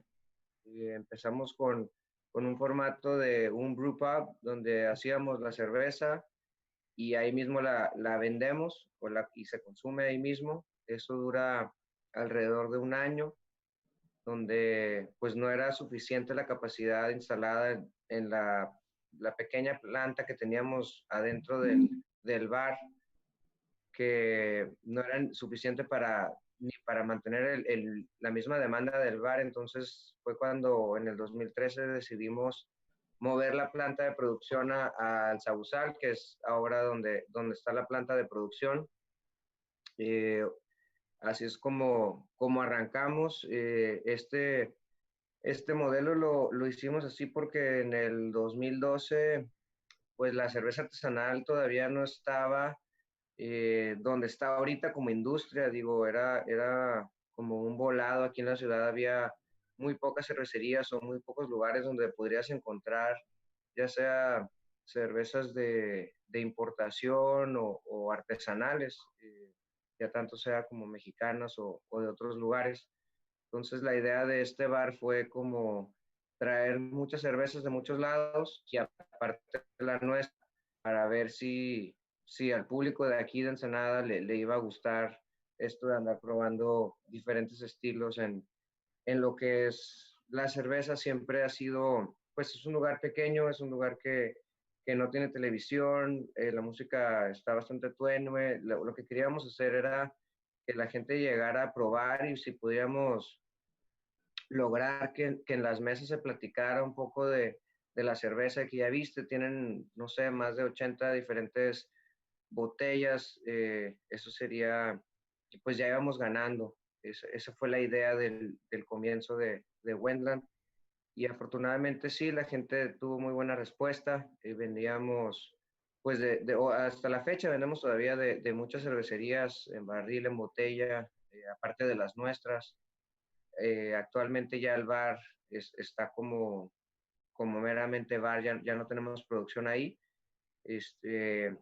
Y en el 2013 sacamos la producción. El bar continúa su vida hasta a la fecha de hoy y la cervecería empieza a crecer. Ya para el 2014 ya hicimos la primera remodelación y empezamos a crecer la planta, que es cuando empezamos a venderle ya a terceros, a otros bares, a otros restaurantes aquí de la localidad.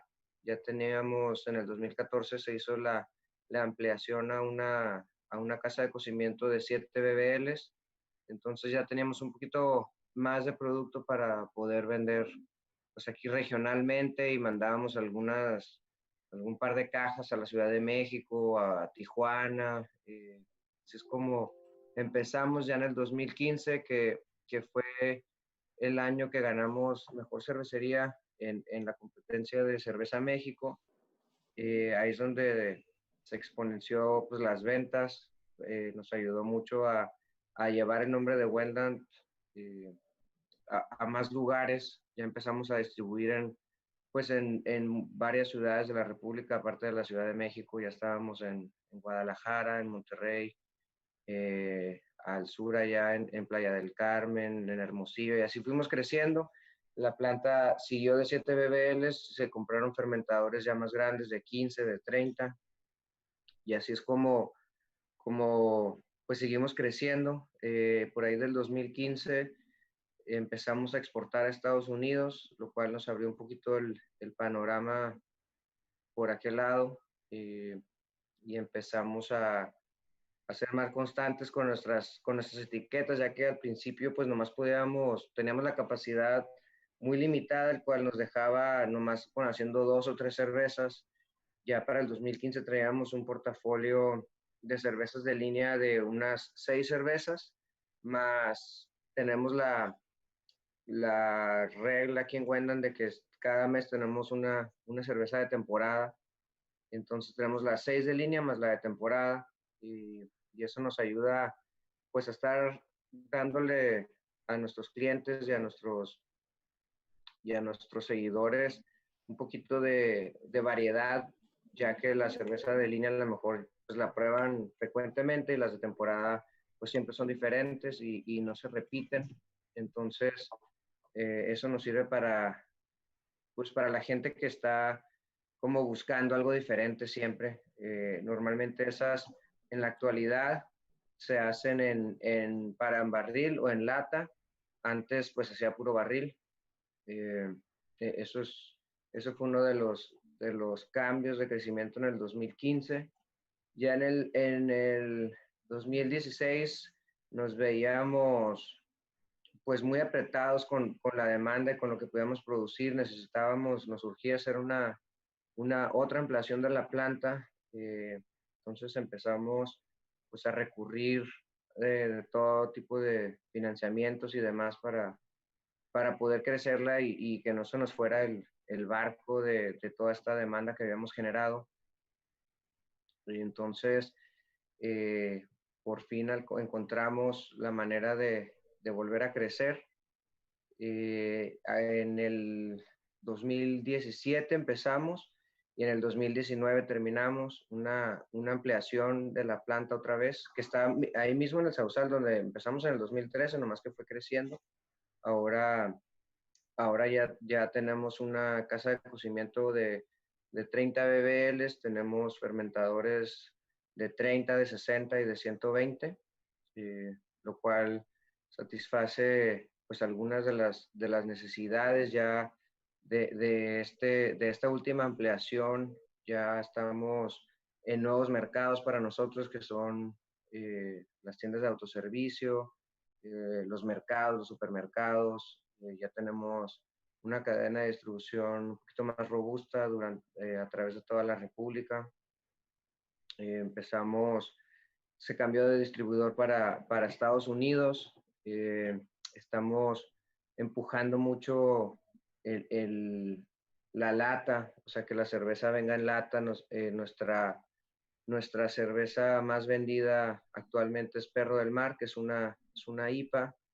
Estamos empujando en lata, ya que somos fieles creyentes que es un mejor contenedor para la cerveza, es 100% reciclable, es mucho más ligero también para el transporte, tiene muchísimos beneficios, también se enfría más rápido, no genera, no es que esté diciendo que la tiren en la calle, pero una lata en la calle no dura más de 2 horas porque la gente la recoge, porque es dinero. Cuando una botella puede quedarse ahí en la calle semanas y nadie la recoge porque pues no tiene valor. Entonces, pues son varios o muchos los beneficios que le damos a la lata. Por eso ahorita todas las cervezas de temporada las sacamos en barril y lata, como para darle ese empuje. Pero pues sí hemos visto que la botella sigue mucho más desplazable que la lata. Esperemos que cambie en un futuro no muy lejano para para que México pues ya adopte las latas de una manera más rápida y todos puedan disfrutar de mejor calidad en sus cervezas. Esto pues es la actualidad en lo que estamos. Ahorita la empresa ha crecido en los últimos años de una manera exponencial. También hoy en día, pues la cerveza artesanal en México ya es como algo normal, cuando antes era como cerveza y luego, tienes artesanales y a veces que sí, a veces que no, y ahora casi la mayoría de los restaurantes tienen cerveza artesanal. Eso es lo que está pues bastante agradable y padre de México, que ya casi en todos los estados, seguro que en todos los estados ya hay alguna cervecería local. Puedes ir cuando estás de viaje o de vacaciones o lo que sea, ya siempre hay de que las cervezas son de aquí o las cervezas las hacen en otra ciudad, pero ya dentro del estado, lo que le llaman locales. Eso es lo que pues eso es lo que nos ayuda a todos, que ya sea como un común denominador, que en todos los restaurantes y bares ya no seamos también hay artesanales, es como es cerveza y cerveza artesanal siempre. Yo creo que eso pues nos ayuda a todas las empresas que estamos en este rubro para que toda la gente reconozca los productos que se están haciendo en la localidad y en México. Porque sí, pues hay cervecerías como la nuestra que venden fuera de su estado, entonces llegar a otros estados pues ya nos da un poquito como un paso ya adentro, porque ya reconocen, porque la cervecería local o el cervecero o el empresario ya está colocado dentro del restaurante. Entonces para el restaurante no llegamos a hablarle en chino. Entonces eso es lo que yo siento que está pasando ahorita en el mercado mexicano. Hay pues muchas cervecerías ya cada vez más reconocidas, más grandes. También los eventos han ayudado mucho. Como Cerveza México también ya hay muchos eventos en cada estado muy importantes, pues como Desértica, que ahora es el primero que se está llevando a cabo por este medio. Pero ya hemos participado en forma física en años pasados. Entonces, pues siempre hay que apoyar a los eventos y a que se consuma los productos que estamos tratando de vender. El año pasado también fue, yo creo que el Cerveza México, pues ya de los más grandes, ya hay otro piso también ya hay de proveedores. Antes nomás éramos los cerveceros que íbamos a vender, ahora ya hay proveedores también para la industria, el cual pues habla de que es una industria emergente, porque ya hay desde proveedores de materia prima hasta de máquinas y todo. Cada vez se pone más interesante la feria. Sé que hay unos proyectos para eventos muy interesantes que venían para este año, pero pues con esto del COVID pues se van a retrasar un año más, pero pues ahí están. Entonces, pues todos los que quieran emprender en esta industria, yo creo que todavía están a tiempo. Está creciendo el género bastante, aunque ya pues las cervecerías más grandes están muy dominantes, ¿no? Pero pues yo creo que hay espacio todavía para todos. Nomás hay que pues echarle ganas y hacer productos de calidad para que no nos quememos como industria por alguien que haya a quererse adelantar en las cosas. Pero yo creo que con un producto de calidad podemos todos crecer y ayudarnos y llegar a hacer un porcentaje más grande de lo que vendemos en la actualidad como cerveza artesanal en México, que pues es muy poco, o sea, no llegamos ni al 1% entre todos. Yo creo que eso esperemos que cambie. Eso es algo en lo que estamos luchando entre todos para que cambie eso y crecemos. Claro que sí. Tenemos un par de preguntas ahorita. Claro. Dice Juan Quintero, para los que estamos viendo desde El Paso, Texas, ¿cuándo tendrán distribución de este lado? Actualmente tenemos en California distribución. Estamos, como comenté hace ratito, cambiamos de distribuidor, entonces esperemos que pronto lleguemos a más estados. Ahorita con esto de este año tenemos desde marzo casi que está todo parado, entonces esperemos se reactive esto pronto y llegar hasta Texas o a demás estados. Claro que sí, es muy buena cerveza. Una de mis favoritas es la Imperial Stout, que he conseguido un par de veces en Ciudad Juárez y wow, súper cerveza. Lo que quiero saber es ¿de dónde viene el nombre Wendlandt? Wendlandt es un apellido, es el apellido de mi abuela.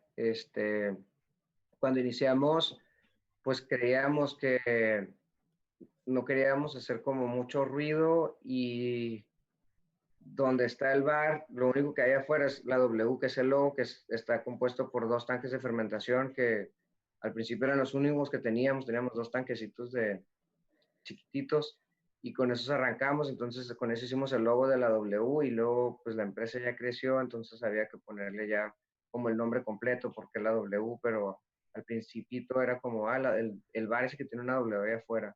Sí, pero está sí, muy padre el logo, de hecho. Gracias. Cuéntanos sobre los premios que has ganado, porque sí tienes muy buena cerveza y después de los premios que has ganado platicamos de los estilos de cerveza que ofreces. Sí, siempre en Wendlandt la calidad de la cerveza es lo primordial y pues tratamos de meter nuestras cervezas para que nos la califiquen, aparte de los procesos internos que tenemos aquí. Tenemos un laboratorio con una chava que se llama Diana Arcos, que es nuestra jefa de control de calidad. Es la química que ve y repasa todos los temas de control de calidad. Las metemos a competencias, tratamos de meterlas a las competencias pues, más importantes que creemos para ver qué dicen los jueces y a ver qué estamos haciendo, si estamos bien, si estamos mal, o qué nos falta por aquí o por allá. Entonces, pues hemos ganado varias medallas en Cerveza México, 2 veces como mejor cervecería. En el 2016 ganamos Best of Show, que luego ya fue el último año que hicieron el Best of Show. El año pasado también, al principio de la competencia, hicieron como unos slides ahí de las cervecerías con más medallas de toda la historia y afortunadamente nosotros ganamos como la cervecería con más medallas de toda la historia. Y también de la cerveza con más medallas fue Harry Polanco de toda la historia. Entonces, pues eso pues nos enorgullece mucho de todo el equipo, de todo el trabajo que se hace y también, aparte del trabajo de hacer la cerveza, pues tomamos mucho para poder probar otras y que nos gusten las tendencias que está pasando y poder siempre estar a la vanguardia con los procesos, los estilos, las materias primas y demás. Claro que sí. Y de los estilos que tienes ahorita, que ofreces al público, tienes tus stouts, la Red Ale que dices que es la Harry Polanco. ¿Qué más tienes ahorita? Sí, tenemos la Veraniega, que es una Blonde Ale. Tenemos Vaquita Marina, que es una American Pale Ale. Tenemos la Harry Polanco, que es en la categoría exacta es American Amber Ale, pero es como una ámbar con dry hop, es un poquito más lupulosa. Tenemos la Foca Parlante, que es un Stout. Tenemos la Perro del Mar, que es una IPA. Esas son las cervezas de línea y tenemos 4 cervezas al año que ya tienen como su fecha, como la que mencionabas, que es la Imperial Stout. Esa sale para Navidad, o sea, en épocas de diciembre. Tenemos la Pink Flaminga, que es una cerveza que hacen todas las colaboradoras de Wendlandt. Todas las mujeres la hacen para el mes de marzo, que es el mes de la mujer. Siempre hacen su cheve que se llama Pink Flaminga y todos los años pues va cambiando el estilo, pero la idea es que pues ellos todas se juntan y hacen un convivio y hacen la cerveza, y eso es toda la detrás de esa etiqueta. Ahorita está por salir para finales de este mes, vamos a sacar una hazy, una IPA sin filtrar, con una levadura que se llama London Fog, que la hace un poco más turbia. Viene en lata y viene en barril. Luego estamos por sacar también otra cerveza de línea, que va a ser una especie de, como es una Session IPA, nos gustan mucho las cervezas dry hopeadas o lupuladas, pero con bajo alcohol. Ese es como el perfil que nos representa o que nos gusta tomar. Entonces venimos haciendo esta cheve para ya sacarla de línea próximamente. Esperemos que para agosto por ahí ya la puedan encontrar en todos lados. Esa viene en botella. Esas son como las cheves que siempre están como recurrentes, más todas las que tenemos aquí. Tenemos una sala de degustación en la planta, acá en el Sausal, y aparte el del Boulevard con el que empezamos, y ahí es donde pueden encontrar cervezas que luego no salen a distribución porque son lotes muy pequeños, las hacemos en un tanque de 15 bbl, entonces pues se quedan en nuestros bares o en nuestras salas de degustación. Muy bien, sabes, tenemos preguntas del público. Javier Jiménez pregunta, en tu experiencia, Eugenio, ¿cuál es el tamaño mínimo de una brew house fermentadores para que puedan hacer realmente negocio? Yo creo que para que el modelo de negocio más rentable al principio, con el de menos escala, yo creo que por ahí va la pregunta, yo creo que va a ser hacer un brew pub donde tú puedas fabricar y venderla ahí antes de meterse en temas de distribución o de botellas o de empaque, que luego por las escalas de volumen se vuelven muy costosos y es difícil poder competir ya por precio en el anaquel por las escalas. Entonces, mi recomendación es a lo mejor tener depende de la ciudad, que si ya está como bien posicionada tu ciudad con la cerveza, a lo mejor una cocina de unos 7 bbl con unos 3, 4 fermentadores, para poder pues siempre tener tu pub lleno de tu propia cheve, que es como que el modelo más rentable. Eso sería mi recomendación de hacer. O sea, que la hagas tú y la vendas toda tú. O sea, por vaso, no por barril o no por botella. O sea, que la haces y ahí mismo vendes la pinta completa. Ese es el modelo más rentable. Sí, es muy, muy buena manera de empezar. ¿Qué recomendación nos puedes dar para mantener la calidad de nuestra cerveza? Sus cervezas se conservan muy bien, de hecho. Pues vas empezando, yo creo que es un cuento de nunca acabar, con los diferentes aparatos y juguetitos que hay justo para eso, para tener la calidad y poderla mantener en aquel, que luego es lo más difícil. Puedes probar una súper cerveza en la planta, súper fresca, pero luego ya la pruebas cuando viajó en el calor y luego pasaron muchos meses o muchos días y ya pierdes el control. La manera pues mejor es siempre estar checando los niveles de oxígeno en tu botella, con tu botella y en tu barril. Eso es lo primordial, que no salgan las cervezas ya una vez empaquetadas de tu planta, oxidadas. También entre un proceso y otro, cuando termina la fermentación, checarla. Cuando transfieres, si tienes un bright tank de un fermentador a un bright, checar que el bright esté súper bien purgado con CO2 para que pues desde ahí no vayas agarrando puntos de oxígeno. O sea, aquí el enemigo, ya cuando tienes el producto terminado, es el oxígeno. Entonces, yo creo que hay que tenerlo siempre bien en mente y venden pues varios medidores de oxígeno de diferentes marcas. Hay algunos como no tan caros ni tan específicos, que a lo mejor con esos son buenos poder empezar con esos, pero sí es muy importante estarlo checando. Sí, y una pregunta referente del público es de cómo aseguras la estabilidad de tu cheve para poder distribuirla sin cadena fría. Ajá, pues para nosotros medimos oxígeno en todos los procesos. Si tienes por ahí algún microscopio, que luego tampoco no son tan caros, nomás estar checando pues que haya terminado bien, para empezar, que haya terminado bien la fermentación, que ya no tengas actividad. Si con el bright tank, pues asegurar que tenga los días suficientes de maduración para que todo, para que nomás pues saques lo más limpio, no llevar pedazos de levaduras o demás en el producto que puedan causar algún mal sabor o alguna refermentación en botella. Muy bien. ¿Qué es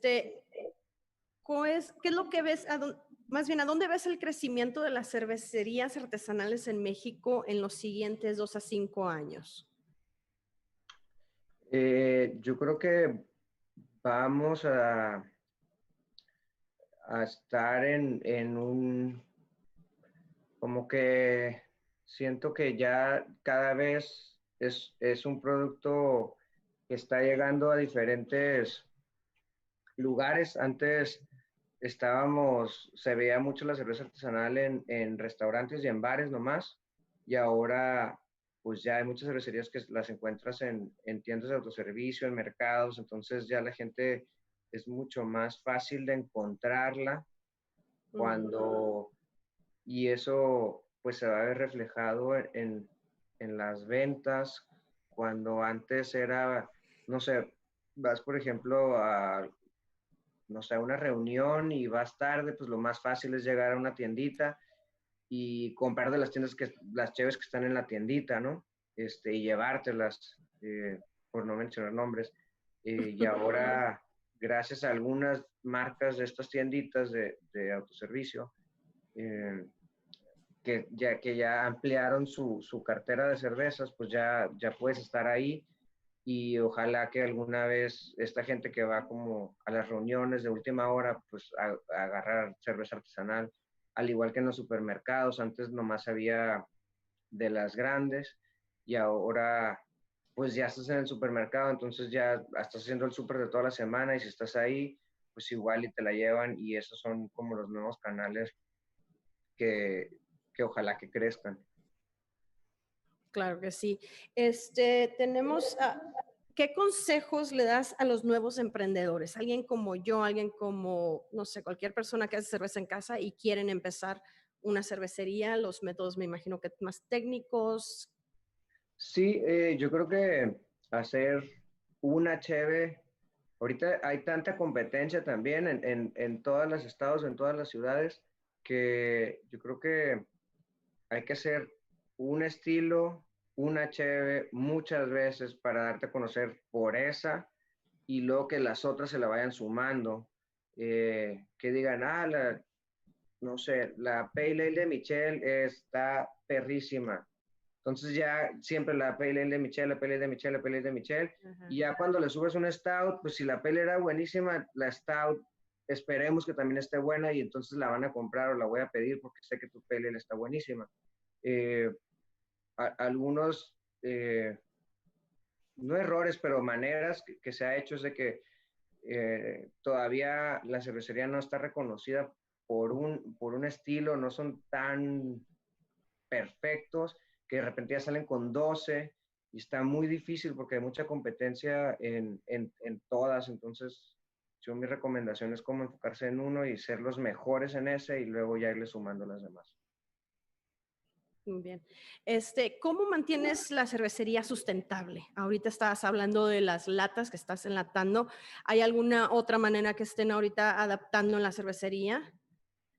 Sí, somos, o sea, nos gusta cuidar aquí el medio ambiente. Tenemos todos los desechos los hacemos tratados, todas las maltas, todos los lúpulos se van a los ranchos, también toda la descarga de agua. Tenemos una planta que limpia el agua, tenemos paneles solares en los bares, tratamos de hacerlo más limpio y socialmente responsable que podemos. Tenemos una buena gama de actividades que hacemos aquí en la comunidad de Ensenada y del Sausal, en lo que más se pueda para hacer comunidad y porque somos de aquí. Entonces queremos ser la cerveza de la localidad. Muy bien. Cuéntanos de colaboraciones y la importancia que es colaborar con otras cervecerías. Sí, es un tema muy importante. Nosotros, pues desde que iniciamos hemos hecho un buen de colaboraciones con cervecerías mexicanas, con cervecerías de Estados Unidos, internacionales. Digo, es la manera más sencilla y más padre, súper divertida de dar tu marca a conocer en otros lados donde no eres tan fuerte. También aprendes mucho. Aparte, es una escuela gratis de ir a una cervecería y ver cómo hacen tal y tal y tal proceso, cuando pues comparar con el tuyo. Entonces, pues, siempre aprendes algo de una colaboración. ¿Y nos puedes decir con quién has colaborado o piensas colaborar en el futuro? Pues pasadas, hemos hecho pues con casi todas las cerveceras, bueno, de por aquí, con Fauna, Insurgente, Aguamala, que son como las de aquí locales. De San Diego hemos hecho con Pizzaport, con Alpine, con Stone, con varios, con Monkey Paw, con Karl Strauss, que son como las cervecerías más cercanas por nuestra ubicación geográfica. También hemos hecho con los de Rey allá en Monterrey por sus rumbos. También hemos hecho con Minerva en Guadalajara, en Colima, con Colima. Entonces siempre pues estamos activos en eso. Ahorita no tenemos ninguna colaboración en puerta, ya que pues está como todo parado y todos todavía pues no hemos hecho ningún viaje ni nada. Entonces pues esperemos que ya pase todo esto para empezar a rehacer el calendario que ya teníamos. Muy bien, pues si termino haciendo la pale ale perrísima, a lo mejor podemos colaborar. Claro, con gusto. Aquí mi equipo, Dani, me está preguntando, ¿qué herramienta usas para medir los niveles de oxígeno en la cerveza? Tenemos una maquinita que se llama la marca Anton Par. El modelo exactamente no sé cómo se llama, pero es un Anton Par. Y ahí viene, digo, si te metes Anton Par, medidores de oxígeno, ahí viene. Hay representantes aquí en México que lo venden, de hecho aquí lo compramos. Ok, muy bien. Nos está preguntando Mauricio Aguilar González, ¿cuál es la cheve que más has disfrutado hacer? Y me imagino que tomarte también. Yo creo que la vaquita marina es de las que hacíamos mucho al principio. Fue como nuestra primer cheve, la Pale Ale. Y luego, pues han sido de las que más hemos hecho, que me acuerdo al principio, aunque ya no es la más vendida de las más vendidas, pero como que le agarras el cariño a las del principio. Y ahorita pues todavía la vaquita, la perra del mar también la disfruto mucho, las de temporada también, son las buenas. Muy bien. Y una cosa que he notado sobre tus cervezas, ¿tienes animales? Entonces, ¿por qué la afinidad de nombrarlas tras algún tipo de animal? Pues tienen todas como una historia las etiquetas y luego pues siempre les inventamos un personaje con un adjetivo calificativo como para... Somos una cervecería artesanal que pues nos gusta jugar con las ideas y con las imágenes y con las historias y pues para agarrar cura. Sí, de hecho sí, están muy padres foca parlante y perro del mar. La vaquita marina es la que más me gusta porque me encantan las ballenas. Está muy rica la cerveza también. Ok. Y pues, ¿quieres compartirnos tu información, tu contacto, social media, Claro. donde te podemos Sí, encontrar? pues el Facebook e Instagram de la cervecería es Wendlandt Cervecería, en Instagram es @cerveceriaw, el mío es Perro del Mar, el personal, y en Facebook estoy como Eugenio Romero. Mi correo es eugenio@wendlandt.com.mx, por si alguien tiene alguna duda o quiere cotorrear, por ahí nos echamos una cotorreada. Claro que sí. Muchísimas gracias, Eugenio. Gracias por acompañarnos. Qué bueno que tuviste una chance. Y pues a todos, muchísimas gracias por acompañarnos. Vamos a seguir con el siguiente tema ahorita a las 3 con Maya. Y a las 4 yo regreso también con la cervecería Altstadt. ¿Es? Muy bien, de control de calidad. Así que muchas gracias y los espero aquí. Gracias, Eugenio. Salud. Bye. Bienvenidos a Acá en Juárez, el podcast dedicado a nuestra bebida favorita, la cerveza. El mejor lugar para aprender sobre cerveza artesanal desde su historia, producción o simplemente por qué sabe tan bien. Vamos a alimentar el mito un poco más aquí. Las cervezas oscuras son más fuertes que las claras. En ciertas ocasiones, como esta que sigue, sí. Ah, caray, a ver, ¿cómo sabe el chocolate en una cerveza? ¿Qué significa stout? Significa robusto en inglés. En Estados Unidos no se utiliza tanto esa palabra. Ya no me tiene que decir gordo, ya me tiene que decir stout. Ya te dice que es robusto, stout. Robustito. El stout. Para mí, una vez que ya estoy dentro, pues ya no hay regreso. Yo me quedé en lo artesanal. Ya después ahí empecé a producir. Después de consumir, a producir. Y pues ahorita es una experiencia que pues ahí estamos ya varios años dentro. Y pues es un estilo de vida más que nada. De seguro tienen algunos de ustedes un amigo que toma cerveza artesanal, que es bien payaso, siempre está menospreciando las otras cervezas, siempre está diciendo de que, mira, prueba esto y te da algo de probar y no te gustó. ¿Por qué? Porque a veces uno tiene que ir paso a paso. De que no es clara y oscura, son los estilos como nos vamos a ir basando, porque a lo mejor puede haber una cerveza así de clara como la que tenemos ahorita, pero puede tener 10 grados de alcohol. Claro. Entonces, en realidad no son los colores, son los estilos. Y otra cosa que mencionas cuando alguien te dice ligero respecto a qué. Puede ser ligero de un amargor ligero. Esa es una. Exactamente. ¿Sabes qué? Es que no me gustan tan amargosas. Otra cosa, el cuerpo de un cuerpo ligero. Tiene malta y más malta. Y amor.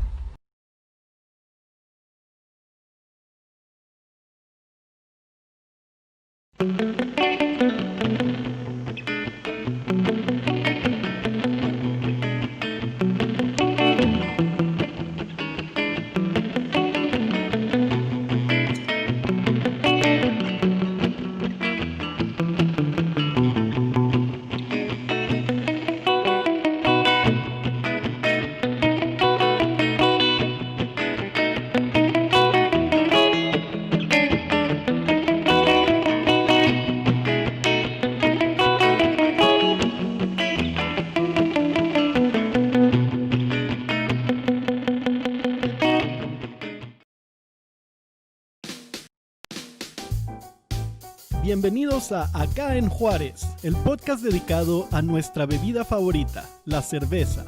El mejor lugar para aprender sobre cerveza artesanal desde su historia, producción.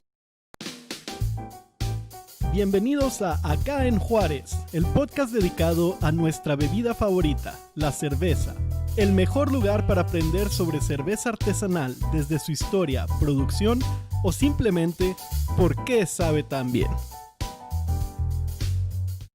3, 2, 1. ¿Qué tal, amigos? Buenas tardes, buenos días, buenas noches, en donde quiera que se encuentren. Bienvenidos a un capítulo más del podcast de la Juárez. acá en Juárez. Mi nombre es Daniel Vega, voy a ser el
Ok, muy buenas tardes, bienvenidos de regreso a los que nos han estado acompañando todo el día, ya vamos a la mitad y bienvenidos a los que apenas nos acompañan ahorita.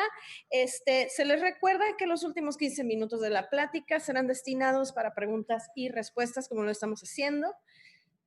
Siguiendo con la transmisión de pláticas, se conforman el programa del Festival Desértica 2020 en su modalidad digital. A esta hora nos complace en presentar la plática Quality Control, a Day by Day Overview, que será impartida por John Vance de Altstadt Brewery de Fredericksburg, Texas. Sin más preámbulo, le voy a ceder la palabra y de nuevo al inglés. Acuérdense de mandar sus preguntas, yo se las traduzco.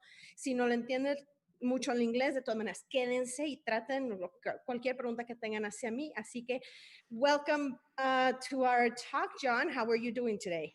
Good. How are you? We're doing very well. So far, so good. Enjoying your awesome Hefeweizen. Excellent. It's a great beer. It's entirely open fermented, by the way. Oh, it's amazing. It's really refreshing for right now because it's really hot out here. Great hot weather beer. Yeah. So go ahead. You have your presentation and we'll keep talking later. Okay. Hello, everybody. I hope everybody's doing well. Like she said, my name is John Vance. I am the Director of Brewing Science and Quality at Altstadt Brewery, which is the ridiculous title I gave myself when they gave me the opportunity. In reality, my job is quality assurance, quality control manager.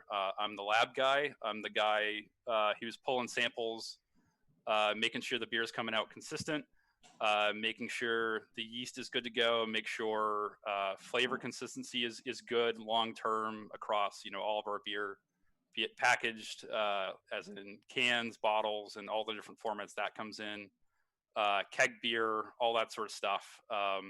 Looking for a long-term flavor stability. That's a huge thing for us in consistency. My job, a lot of people who come on the tours that we do at the brewery when society is normal and not collapsing because of COVID right now, a lot of people think my job is just tasting beer on a day-to-day basis, but that's about the farthest thing from the truth. We do get to taste beer, but we're not getting hammered drunk or anything every day. It is a job. It's a job we take very, very seriously at Altstadt. And it's something I've been a part of for nearly 4 years. I started in November 2016 at Altstadt. Unofficially, I started in August of that year and kind of went back and forth between Dallas, where I'm from, and helped out and got to see the build out and the construction and all the sort of how that sausage was made early on. And that was a fun, exciting process that I never, ever want to be part of ever again. Because it is stressful. It is very time consuming going through that. But we're past that. So a little bit about me. Like I said, I've been with Altstadt for a little under 4 years. I went to Texas A&M University in College Station for environmental microbiology. I studied a lot of mycology, yeast, molds, things like that there. Got out of college, really had no idea what I wanted to do with my life. Moved back to Dallas. Worked at a community college called Eastfield College, and they started the Journeyman's Brewing program up there. And that was kind of what introduced me to it, into craft beer. I liked craft beer a lot at that point. I didn't really think of it as a career field. I thought of it as more of a hobby, maybe getting to home brewing, and then met Peter Betcher, who taught that course, and found out that, this is a real career path for, people with scientific interests and backgrounds who want to move into something where you can make a real tangible product. Because I think that was the big thing for me coming from research, was that I didn't want to make antibiotics or anything like that for the rest of my life, or study Canidia formation. I wanted to make something that me and people I know could enjoy on a regular basis. So the Journeyman Brewer program was a big help in that. If anybody listening to this is interested in getting into craft beer, I think that's a great program to go through. It's up in Dallas. Relatively affordable, and it was a great foot in the door for me. So let me not screw this up horribly, and let me switch to screen share real quick. Let me figure that out again. We had it figured out a minute ago, and now I totally forgot. Sorry, guys. No, that's fine. Take your time.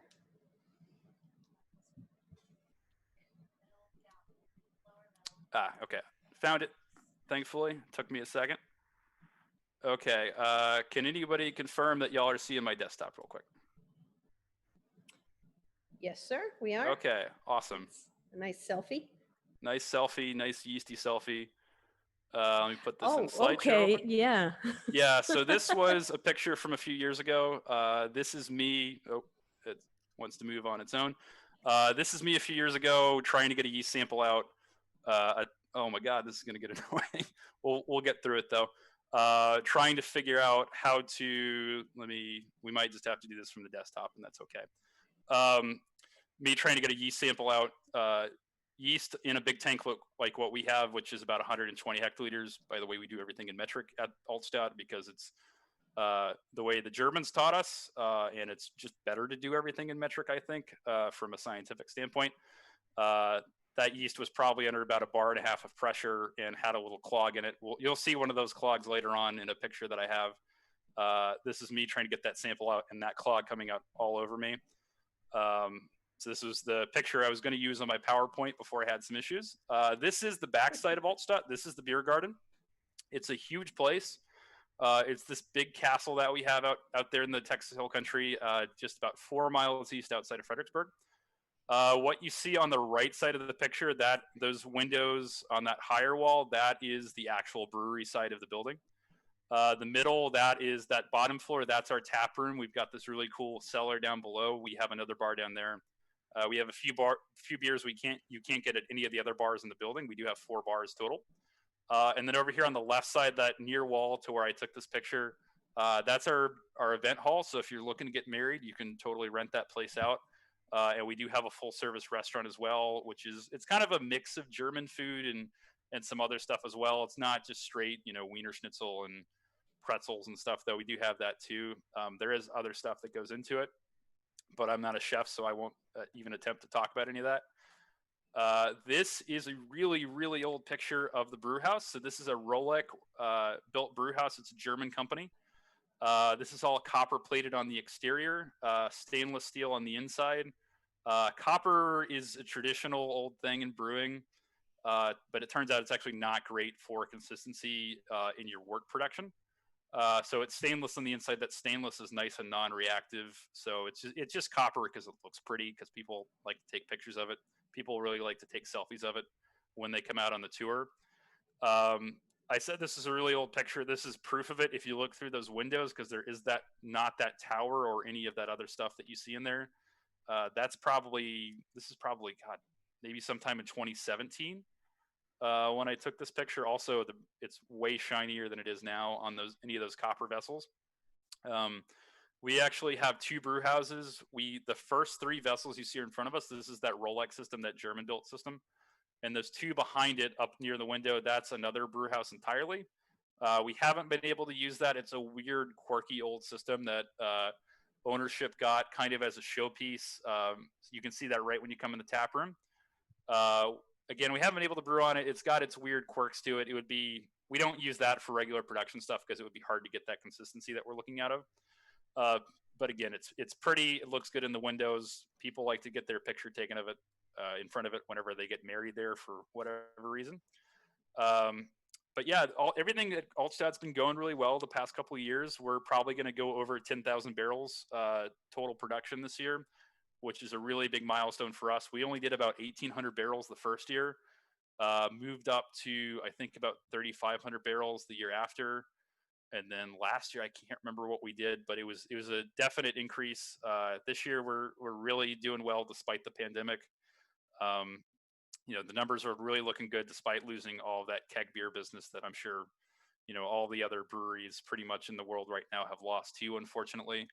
One of the highlights for us last year was winning 2 gold medals at Great American Beer Festival.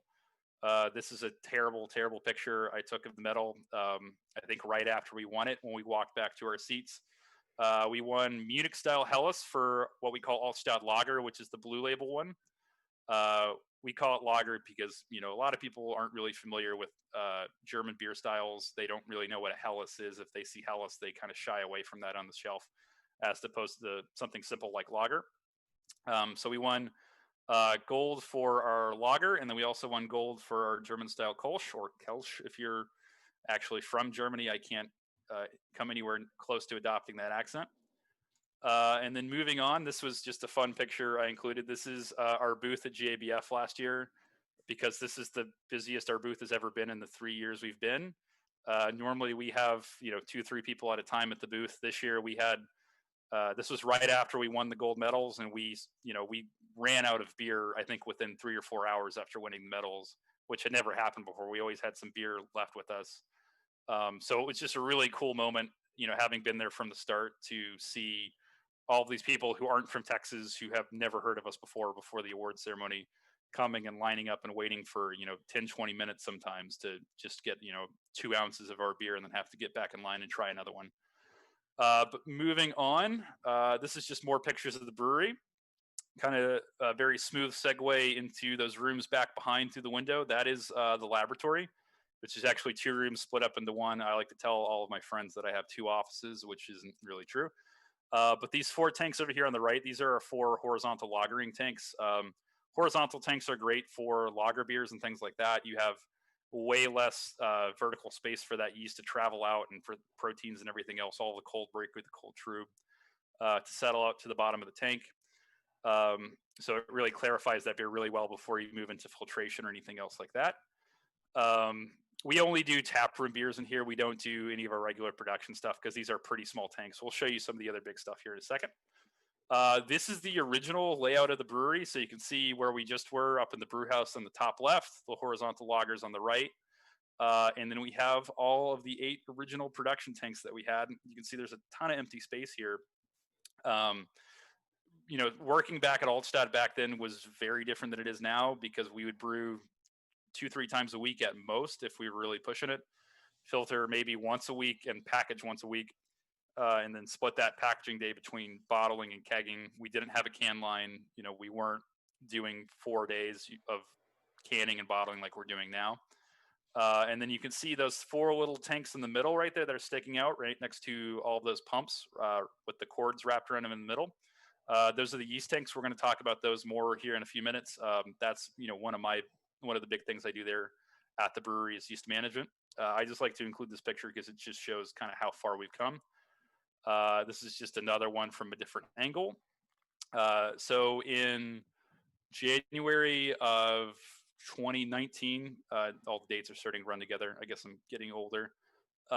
We started expanding the brewery. We added in a bunch of tanks. We went from 8 conical fermenters to 20 conical fermenters, plus 2 bigger bright tanks. Bright tanks being the big tanks that we hold beer in after we filter it and do all the other storage stuff. It's basically the holding tank before we move into packaging. Moving these tanks in, which we did not do ourselves because we're a bunch of idiots, we would not be able to operate a forklift this well. It's impressive to see because these guys really know what they're doing, but it's also stressful as hell because this thing wobbles around. They move it in. There's not a lot of clearance between the top of the tank and the girders above it. They get it basically as far in the building as they can with the forklift. They get a guy with a pallet jack and some wood blocks, and then they move it by hand with 5 dudes. And that's a big tank. That whole thing's wobbling around that whole time. So when you're up there on the catwalk, it's just kind of scary to see. But again, no issues. These guys were really, really good at their job.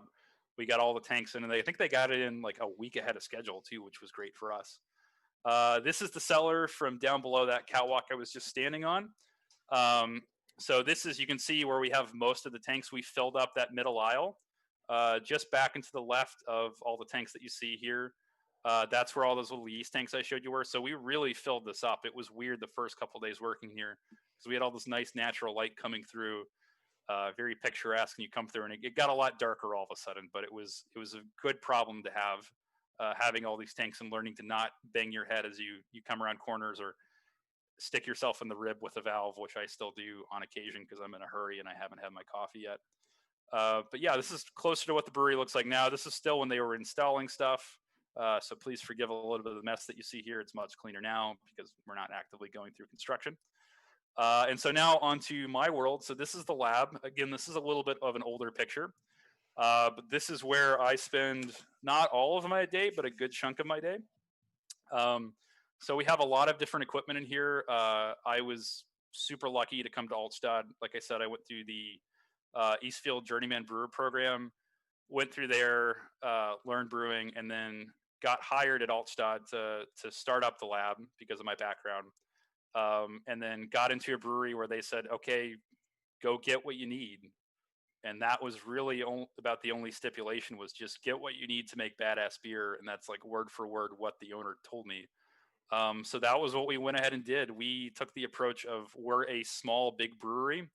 We're not a big brewery in that we use adjuncts or rice or anything like that, but we're a small, big brewery in that we're extremely focused on quality and focused on consistency and, doing things our way, what we like to think is the right way, every time that we can, and not making any compromises unless we absolutely have to. Because beer is a forgiving thing. There's always back and forth with different things. We'll get into that a little bit later, I think. But this is the front laboratory. This is my desk. I should have realized before I took this picture before I uploaded this picture, that on the computer is Reddit. I'm probably looking at the Formula One subreddit at the end of the day. I don't look at Reddit all day, every day, I promise. But we got a couple different things in here. That back machine in the back left corner, that's our alkalizer. That is what we use every day to monitor fermentation progress. We make sure our alcohol content is nice and legal. Here in Texas, you declare your alcohol content to the federal government and to the state. Like our lager and our Kolsch's are 4.8 beers, 4.8% ABV. The beer that you have there, the Hefeweizen, that's a 5.1% ABV beer. We're allowed plus or minus 0.3 ABV. If you go above or below that, you're out of spec and it's a legal beer at that point. So it's very important to us that we get that alcohol content nice and consistent. So we don't just do that at the end when fermentation's done. We do that every day as we're actively fermenting the beer, to see that gravity drop, to watch that RDF go up, to watch that alcohol content go up, and make sure we get to a nice consistent ABV. And that way, if we do get problems early on, we can catch it. That way we're not, when we're going into filtration or something, or going into packaging, we're not going, oh my God, this lager is 6% when it's supposed to be 4.8. So we stay on top of it that way. A lot of the other stuff you see in here is just smaller support stuff. There's like a scale, a centrifuge that's going to spin the beer when we pull it out of the tanks and drop out a lot of that yeast and other particles. That red thing on the mid right that says Leica, that's my microscope. That's like one of my favorite things in the lab. I used to work a lot with microscopes. I got to work on some electron microscopes, some different types like that. And that was actually the first piece of equipment I asked the ownership if I could buy. And it's a fantastic piece of equipment. I use it pretty frequently, not every day, unfortunately, but I get to use it all the time. This is the back lab back here. This is unfortunately the best overall picture I had of the lab. It's kind of confined, so I had to take it through the window a while ago. So that big machine you see on the left in the corner, that is the gas chromatograph. That is partnered to a mass spectrometer. So what those two machines do is basically we take a clarified sample beer, so we spin it down to the centrifuge, put it in a little vial, about 5 mLs of beer total, and then we put it in that far back machine, the one with the little green bit sticking out over the top with the little rotary. You can see all the slots for the vials. We put it in there. That is that's going to pressurize the vials. It's going to pull out all the volatiles. What we're looking for is mostly VDK, things like diacetyl or 2,3-pentadione. That gives your beer kind of a buttery flavor. With the really light lagers and ales that we tend to do for this type of beer, we don't want any of that diacetyl flavor, that buttery flavor to come through, because you're really going to pick it up. It's going to leave a slick mouthfeel in your mouth. It's just very unpleasant. It is acceptable for some pilsners and things like that, but for what we do with our beer, we don't want any pilsner. We run it to below 0.08 ppb, which is the human threshold, ppm, which is the human threshold or flavor threshold for being able to detect diacetyl. So we basically get all of our beers down below that threshold point. And then we start the next process of lagering and aging and everything like that. So there's that machine there. And then we just have a couple other things in here. A fume hood, that's mostly so I don't pass out from fumes from different chemicals I'm using and things like that. We have, hydrochloric acid, octanol, alcohol, things like that.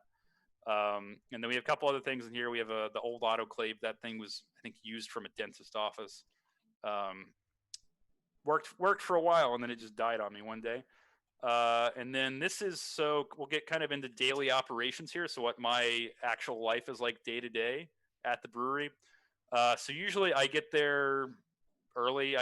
Sometimes I get there at 9 if I want to sleep in. I do live in Austin, so it takes me about an hour and 20 minutes each way to get there. But most days I'm usually there between 6 to 8 at the latest, unless we have a really light day like we did on Friday going on. So I'll just kind of get my coffee, talk to everybody, say hello, see what's going on. And then after that, I go upstairs, get these sample bottles here. And then I start going around to all of the active fermentation tanks that we have, everything that is actively being turned from wort, that sugary liquid we create in the brew house, into beer. And then I'll also get samples from the tanks that we've already filtered and that we're getting ready for packaging. So these really hazy ones on the left here, the ones that say 147 and 10, these are beers that are in active fermentation. That haze that you see, that's a lot of yeast in solution. That yeast is actively turning those sugars into alcohol and all the other flavor compounds that you get in beer. So I'll pull those samples from those tanks, run it through a little pigtail. These aren't aseptic samples. These aren't samples that we expect to be free of bacteria. These aren't samples that we're going to be using for microbiology work. We expect all of our beer to be bacterial or wild yeast free. But these aren't samples that we pull from that. I'm not taking a flame torch to these sample ports. I am spraying everything down with alcohol. But again, not stuff that's going to go through plating or PCR. So we don't worry too much about that. The clear ones on the far right, those are bright tank samples, like I mentioned earlier. Bright tanks are tanks that we have filtered into, or for things like our Hefeweizen, we just straight transfer. We don't filter the Hefeweizen. If you filter a half, it becomes a crystal Weizen. But we take samples from those filtered tanks as well, and that's kind of the final sign off on approval. I do all the lab work, make sure ABV's in spec, make sure our bitterness and our color and all that sort of stuff is good to go as well. And so we'll grab those samples in the morning, run them through the centrifuge, which is that little machine right behind. Spend down about 100 mLs total of beer from each bottle. The rest we'll use for things like pH checks. As fermentation kicks off, we want to make sure we get a good, healthy pH drop, because beer is acidic. We want it to start to drop down into the 4, about the 4 pH range or so. And monitor that, make sure that happens, but also make sure it doesn't go too low, because if it goes too low, that can mean we have souring bacteria or things like that could cause a lot of different problems for us later on in the process and have pretty big flavor implications as well. So we'll spin down those beers, and once they get out of the centrifuge, they're going to look more like the samples on the right, and the bottles will say BBT1 and BBT2.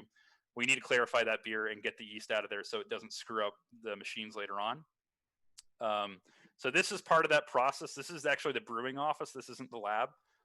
This is next door. This is an older picture. A lot of these dates in here are from April or so in terms of the brewing dates. So you can see this is all the tanks that we have in the brewery. You can see that, a lot of these are chilled tanks. The fermentation's done. We got that buttery flavor, that diacetyl out of the beer. We dropped below that 0.08 ppm level. We hit our consistent alcohol target, all that sort of fun stuff. And so we'll chill the tank to about 1 degree Celsius, and that's going to start the lagering process. That'll help drop out a lot of the yeast, help mature the flavor of the beer to get it more towards what we're looking for. But whenever I'm coming in and grabbing those samples, I have my own spreadsheet, but this board is the first thing I look at. This is kept up by the brewers and the cellar guys. So I come in and look, just double check my own stuff, make sure things are where they're supposed to be. Because if I screw up on my spreadsheet and forget that we, transferred out of a tank and I need to do micro work on it and go to a tank that I expect to have 120 hectoliters beer in it, and there's nothing in it, I'm going to freak out for probably a good 30 seconds before I think, oh, let's go look at the board. So this is where I start my morning and start the lab process every day. And then we'll update gravities and things like this. This is an interesting picture because pretty much everything we have is chilled. So I think this might have been what we had for a shutdown, where we kind of got ahead of what we needed here for a bit. Moving on. So this is the gas chromatograph that I showed you in that other picture earlier. This is what we use every day to check that VDK or that diacetyl level in all of the beers that we do, including our taproom beers as well. We are just as stringent on the taproom beers as we are for the stuff that goes out in cans and bottles to y'all. So we'll run all those through here. I spend probably, maybe a good 30 to 45 minutes in here every day, either, prepping samples, getting things ready, and then looking through data. I like this lab because it's the best air conditioned as well, and it's the quietest. There's a sign on the door that says to not come in if the door is closed. So a lot of times I just leave the door closed no matter what I'm doing. That way people stay the hell out. And then moving on, this is another very blurry picture. This is kind of that fume hood over on the right that I mentioned is so I don't pass out. We have a couple of those chemicals that could cause some pretty serious damage to me over there. Those are the chemicals that we use for like our IBU testing primarily. So whenever I pull a tank out of a bright beer tank, making sure that we're good to go to packaging, make sure we're nice and consistent on our bitterness and all that sort of stuff.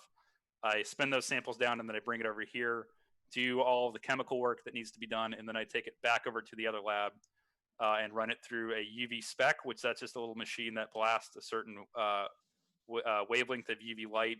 Then it's going to refract back, and then basically it takes the absorbance, and then we do a very light amount of math and figure out what is our IBU or what is our color, stuff like that.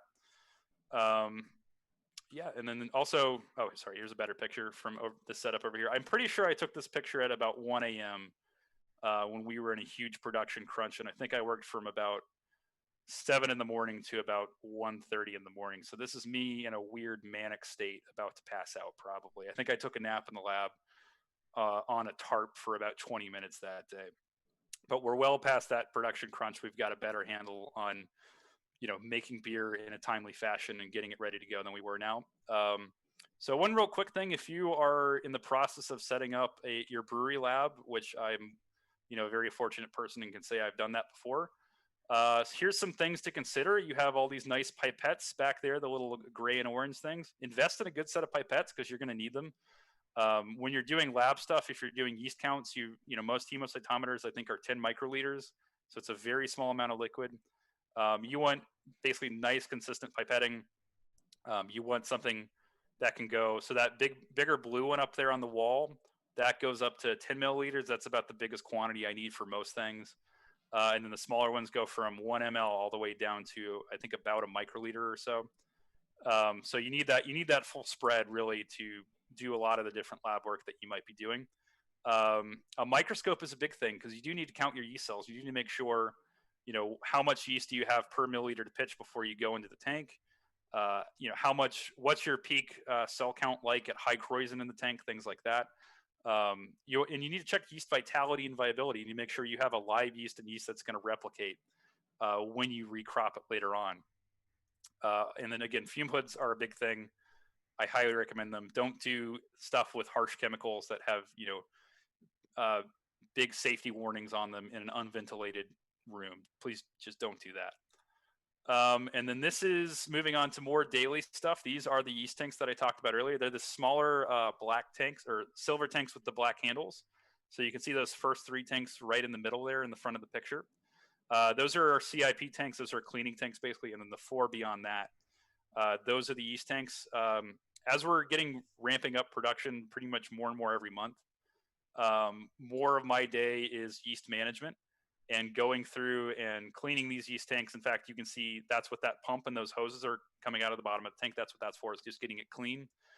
Anytime you put yeast or wort or beer into anything, be it a hose or a tank or anything like that, it needs to be clean and sterilized. Otherwise, you're going to have a lot of microbe issues and flavor issues down the line. So a big part of my day is just getting those clean, getting new yeast that we get from our supplier, which we use German strains of yeast, but we do not source it from Germany. We used to, but unfortunately, yeast is a food product and it has to go through customs. And when it goes through customs, sometimes paperwork gets held up and it gets stuck there for 6 weeks, and you get about $800 worth of dead yeast. Well, $800 times 3, because we had 3 different strains coming through. So you get a lot of dead yeast that you can't use, and you have to go, okay, what do we do now? And then what we did after that was change to a supplier up in Oregon that a lot of people use called Y yeast. It's the exact same strain of yeast. It's just we can't say, you know, it comes right out of Germany. But in the long run, that's a better thing for us, for it to actually come out of the US, because we get way better yeast quality whenever it reaches our facility.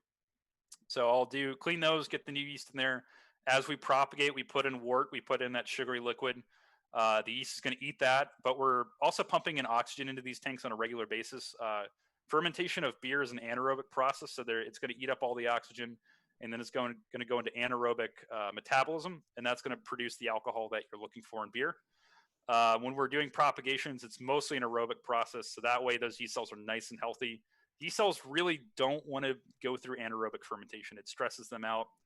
It's harder on their cellular bodies for a lot of different reasons. So if you want to get really good replication of yeast cells and create more yeast, you do it under aerobic conditions. And that's why we have these propagation tanks, because we can feed it wort regularly, monitor it pretty easily, and then pump in all that air that we need. And then this is a picture from my microscope. I had no idea when I took this picture. It was way back. I think this might be an environmental swab, I think, because I see some weird looking stuff in here. But this is what yeast and quite possibly bacteria look like under a microscope. This is under phase contrast. That just makes things easier to see. It is a costlier feature though when you are buying a microscope. I do wholeheartedly recommend phase contrast. It just makes things a little bit easier for you on a day-to-day basis. And then moving on, I did mention that Hefeweizen that she has in front of her. That is an open fermented beer. And this is what open fermentation looks like. We have two 30 hectoliter open fermenters, total of 60 hectoliters. So we brew 2 batches out of our 30 hectoliter brew house, fill each one of these tanks up. A lot of that brown kind of crap that you see around the edge, that is krausen. That's natural byproduct. We get all of that in the conical tanks too. You just never get to see it. And a lot of the brown stuff you see on the foam in the middle of the tank, a lot of that is dead yeast as well. You do get a lot of yeast die off in fermentation. It's just kind of part of the process. You don't want, above a certain level, or else your beer is going to have nasty autolysis flavors or kind of gross bready flavors.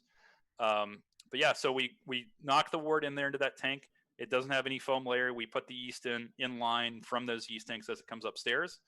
And then about 12 hours later or so, we start to get, usually less, we start to get this foam production. That's krausen. That's the byproduct of fermentation. That plus the CO2 that's output from fermentation helps keep this beer microbially pure. We don't want any bacteria or anything getting in there. We're probably getting a low level bacteria early on just because it is entirely open. That is a roll of the dice that we have to play every time, but that's also why we do the microbiology work on this stuff. But we'll, let that kick off. We get a good healthy foam layer, good healthy CO2 output, and that should keep the beer looking like what we want it to look like.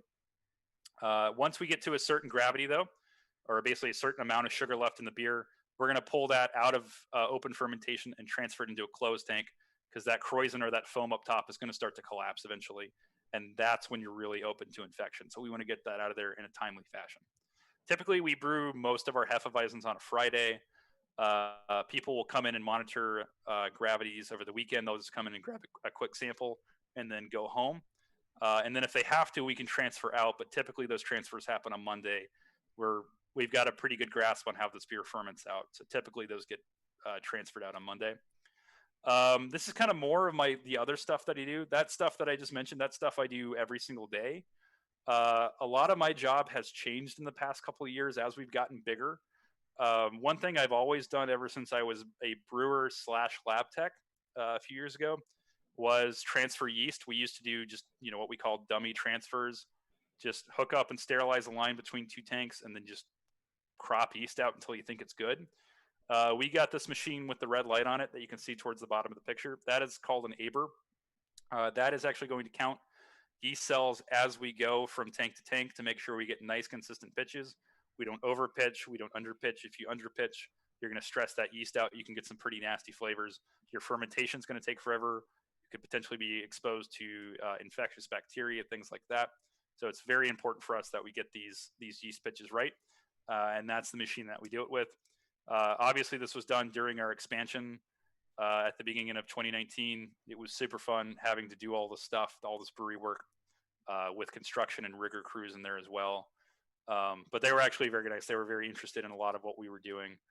And meanwhile, I was like, please don't drop that tank because those tanks are very expensive. But moving on, I love this picture. Carlos Santiago, who did I'm sure a very good presentation. He's a better public speaker than I am, and everybody loves Carlos. A brewery is a fun environment. We screw around a lot. I mentioned earlier that we like during yeast management, you get a lot of dead yeast and stuff like that. That tends to settle out to the bottom of these tanks. And you have to get that stuff out periodically. Typically, we try and get it early in fermentation. We do it every couple of days or so. As the beer is aging more, that yeast is going to settle out to the bottom of the tank. And it can clog up that bottom pipe that you can see back over Carlos over there. It can clog that pipe up really bad and actually start to dry out a little bit. So if you don't get it early, you're going to have some problems. This was a day we had a problem. We had that bottom valve on the tank wide open. That tank's under about a bar of pressure and nothing's coming out. So you have that much dead compacted yeast and protein in there. So we, eventually we got it out and it shot yeast everywhere, and we're a bunch of juvenile children because we're brewers and that's just who we are. So we took a bunch of pictures. I think I've got, here's another one. Even better picture of Carlos. We laughed nonstop about this for about 20 minutes and then sent the photo to everybody in the brewery. But yeah, that's what dead yeast looks like. It looks an awful lot like poop, as it turns out. A lot of dumb jokes get made in a brewery on a daily basis, and this is one of them. Also, shout out to St. Arnold. Brewing, I'll say real quick, is a very fun community-driven thing. People ask us all the time, why are you wearing other brewery shirts or hats? And it's like, well, half the time they're our friends, for one. And then the other half, we like their beer. We don't see ourselves as competitors with anybody else. We're just doing our thing, and they're doing their thing. And the positive of all that is that means there's a lot of good beer that we want to drink. So this is another thing that has kind of expanded for me. We have a canning line now. You'll get to see a picture of that here in a second. This is the seam scan. This is what we do to make sure the actual seams of the can are proper and in spec. We don't want leaking cans. That's a big quality issue that terrifies me, having leaking cans getting out to market. So we cut the can and then we put it in this little camera, and so this is actually a cross section of the can. You can see up there on the camera, or on the screen rather. Make sure we get a nice body hook, nice cover hook. The seam height's good. That's actually a very, very good looking seam in my opinion. And so we do that at the start of every can run. And then if we have a very long can run, we'll usually make sure midway through or something that those seams are still in spec. And we do 2 different can formats. We do 12 ounce and we do 19.2s for the Kolsch only. So anytime we do a changeover back and forth, we have to be extra thorough because the height of that machine is getting adjusted. There's a lot of stuff that can go wrong. So we'll go through and be pretty thorough with that and usually do a couple seam checks throughout a run. Very cool machine. I like it a lot. I thoroughly recommend it. Another thing that we do, we have the cans that we get this little laser encoder. We put all of our batch dates on there for trackability. This was a very nice batch that we did. We only did about 3 or 4 cases of this, and I was like, maybe we shouldn't do this. But we do put all the batch numbers on there. That way, if we ever do have an issue, we can come back and someone can go, well, it's batch L420. I can go back to my records and go, okay, why are we having this issue? Is there anything that we missed? Do we need to get to the point that we do a recall? Is it possible that it's something downstream, either in distribution or retail, which usually that's not the case. But traceability is a very big thing. So you need to have that on there somewhere. We put that on both the cans and the 6-pack carriers themselves, nice and visible. So please, if you ever get or have an issue with any of our beers, please look that up and let us know. No one's ever going to get mad at you or chastise you for telling us there's a problem with our beers. I always want to be the first person to know. So please let us know if you ever have a problem. This is another thing that we do for packaged beer. This is an Orbisphere 6110.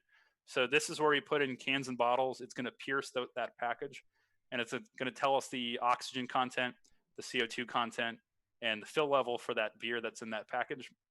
It takes about 5 minutes, so we do pretty much continuously. Every 5 minutes, we'll pull another sample. The big thing that we're looking for here is the oxygen content, both dissolved oxygen or oxygen in solution in the beer, and the total package oxygen, which is both the head space, the empty space above the beer, combined with the beer itself. What we're looking for here is a nice low number. On the can line, we can get that down to about 12 to 15 ppb typically. On the bottle line isn't quite as well, what's the right word for it? It just doesn't come out quite as well typically. We do have in the 40 to 50 range sometime. On the high end, we've had, spikes where it goes to 200 for a pallet's worth of beer. So I have to go and get a paper and say QA hold this beer. This is employee beer at this point. We can't send it to market. Oxidized beer tastes papery. It's just not pleasant. That change will happen quickly too, especially if that beer gets warm. If you want to age your beer quickly, store it warm. So we're going to check that, make sure we get nice and low. If we do get a high number on a can or a bottle, we're going to go back through. I'll get with Tim. He's typically the guy running the can line to the bottle line. We'll go, okay, do we need to adjust bowl pressure? Do we need to adjust speed on the bottle line? Do we need to adjust the jetter, which is a little high pressure drop of water that causes that beer to foam up and push out any oxygen before it's capped? Do we need to go back and look at the tank and double check the O2 content in the actual bright tank? And do we need to potentially stop the run and even dump the beer if it continues to be so bad? Because we don't want to send that stuff out. We don't want it to get out to all the customers. This is the old bottle line. This is the way it was set up. This was right before it got torn apart. I have zero idea who that guy is right there. I think he might have been one of the people who pulled it apart. In fact, you can see, yeah, he is, because there's some pieces missing here. Where he's standing, there was two just garbage pieces of equipment that picked up bottles out of cases, and then it jammed up a whole bunch. This was a good line for starting out, but for the volume that we're doing now, it would be very stressful. It wouldn't work out quite so well. So we knocked down that back wall that you can see over there in the top left. That wall no longer exists. That's not supposed to be there. And then here is the new packaging hall. This picture is probably from November or so. It's come a long way. We actually have windows and doors and stuff now. Over there in the left, that would be our cold box where those big beams are. But most of the equipment is here. We have the machine on the right that says KHS. That's our can filler. And then we have all the other pieces. This picture is from the catwalk where the tours are going to go here in the future whenever, we can do that again, whenever society comes back to life, I guess. You'll be able to look down and see the bottle line, which will be right below that. But yeah, so like whenever we get these weird samples, it's a lot of back and forth or running around to different machines and in trying to figure that out, because it's a huge quality issue and we don't want bad beer to make it to y'all. Also, I'm sure every brewer in here, I assume there's some brewers in this, I don't really know, to be honest. A good brewery is a clean brewery. This was a pretty stressful period for us because we have all this construction going on and we still have operations to do. But that's something I tell everybody on tours or just people who want to talk about beer. Like, the best breweries are the clean breweries. The best brewery I've been to personally is New Glarus up in Wisconsin. In New Glarus, Wisconsin, actually. And that is the cleanest brewery I've ever been to. I don't remember seeing anything on the floor. All the parts were put up, no yeast anywhere, no beer on the floor anywhere. And so that's my big thing. I think of cleanliness as a quality issue. And so we try and be pretty strict. We do have some room to work with, though. And then this is kind of the last stuff we're getting to here. How my job is expanded. I get to do fun stuff like pick out the gold foil for our 15 packs and our 6 packs. And then look through and sign off on all packaging materials, which is dull as hell. It bores me to no end, but it has to get done. I'm happy to help out. I'm glad to kind of put my stamp on that stuff. And I think, here's another thing. Another just little random quality thing we ran into when we did Oktoberfest last year for the first time. The labels were getting all cut up. So we had to go through after about a pallet's worth and figure that out. And then just more pictures of that, more pictures of signing off, just some random packaging issues we've run into. I'm going to cough real quick. Excuse me. Sometimes you get weird off-color labels come in and you got to get back with your supplier and go, hey, what's going on with this? Stuff like that. Beer comes out hazy. There's a whole other lecture that we could do someday. But I think we're getting right here at the end of my time. I'll say real quick, stuff goes wrong in a brewery. And when it goes wrong, it tends to go wrong in a big way. There's going to be yelling. There's going to be swearing. But at the end of the day, there's still beer, so it's worth it. But yeah, if we want to move on to questions, I think now's a good stopping point. Wow, those pictures are super awesome. Like, what happened to those cans over there? They just fell to the floor and got crushed, or? So I'm trying to remember what happened that day. So this was pretty early on in having the can line. I think this was probably February or so. I think we had a couple basically alignment issues and timing issues. Everything on a can line is based on alignment and timing. If it goes off just like a millimeter or so or a fraction of a second, you're going to crush cans. adjust back and forth, trying to figure it out. You're going to crush more cans until you finally get it right. Wow. I mean, amazing pictures. I know the guys got the tour yesterday from Carlos, and I was looking at all the pictures that you had, that open fermentation. I was like, that is the sexiest thing I've ever seen. But then I saw the one with the can, the seam. That is really cool. Thank you. Everybody here were like, whoa. It's a super fun place to work at, I will say. All the fun stuff that we have. Yeah, and we're going to have to go visit you soon. So, okay, I got a bunch of questions from the audience, and I have some questions of my own as well. But let's start with Mauri. He's asking, how many tests at quality control is good for a brewery? And what is the most 5 important instruments that you need for quality control? So how many tests is good? So it's going to vary depending on your facility and depending on what type of beers you're making, to a certain degree. Altstadt we're kind of lucky that we make simple beer, I'll say. Not that it's easy beer to make, but it is simple beer. We dry hop one beer. I know that's outrageous to some people that we only dry hop one beer. We're not doing sours. We're not doing mixed fermentation. If I was to sit here and guess the number of different tests that I do in each beer, sorry, I got a cough again. Starting to get a little bit of a dry throat. So typically we do our fermentation checks every day. That's 1 test. Do VDK, that's 2 tests.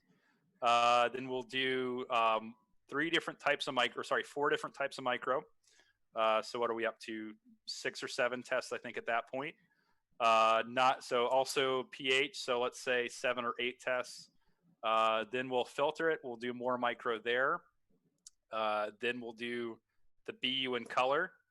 And then typically after that, we'll do some flavor, some sensory panel stuff as well. And so I've kind of lost count, but there's a lot. But it also depends on, I am the dedicated lab and quality person. If you're at a brew pub and you've got 3 people, you've got to do what's right for you. It varies so wildly. This industry has taken so many different turns to where, for the past couple of years, the best model for a lot of people has been, very small breweries, maybe 3 to 4 people in production. When you have that many people and you've got to do all the brewing, all the kegging, the tax work, the ordering, the milling, all that stuff, it gets hard to do that many tests. So it's going to vary pretty wildly depending on which brewery you're at. And I'm sorry, what was the second part of that question again? It was, what are the most 5 important instruments that you need for quality control? And John, if you like, you can also stop sharing your screen so we can see you. Oh, yeah, I'm sorry. No, that's fine. I don't mind the cans. Probably better to see me than a bad day that we had. The 5 most important things, I would say microscope. That's a big one because you need to make sure you get consistent cell pitches or yeast pitches. I'm going to take a quick drink real quick again. Yes, go for it. Oh, do you have beer? Of course I have beer. I have to talk in public, so I have beer. A microscope, I would say number 2 would be hemocytometer, so you can get those counts. That's what you're going to pipette the yeast into, so you can get a good count. Number 3 would be a pH meter. pH is very important to the beer. Like I said earlier, you want to see a good, healthy pH drop. If you go too low, that's a problem too. That typically implies that you have souring issues, that you have bacteria or things like that will change the flavor in a way that you're not looking for. Number 4, what would number 4 be?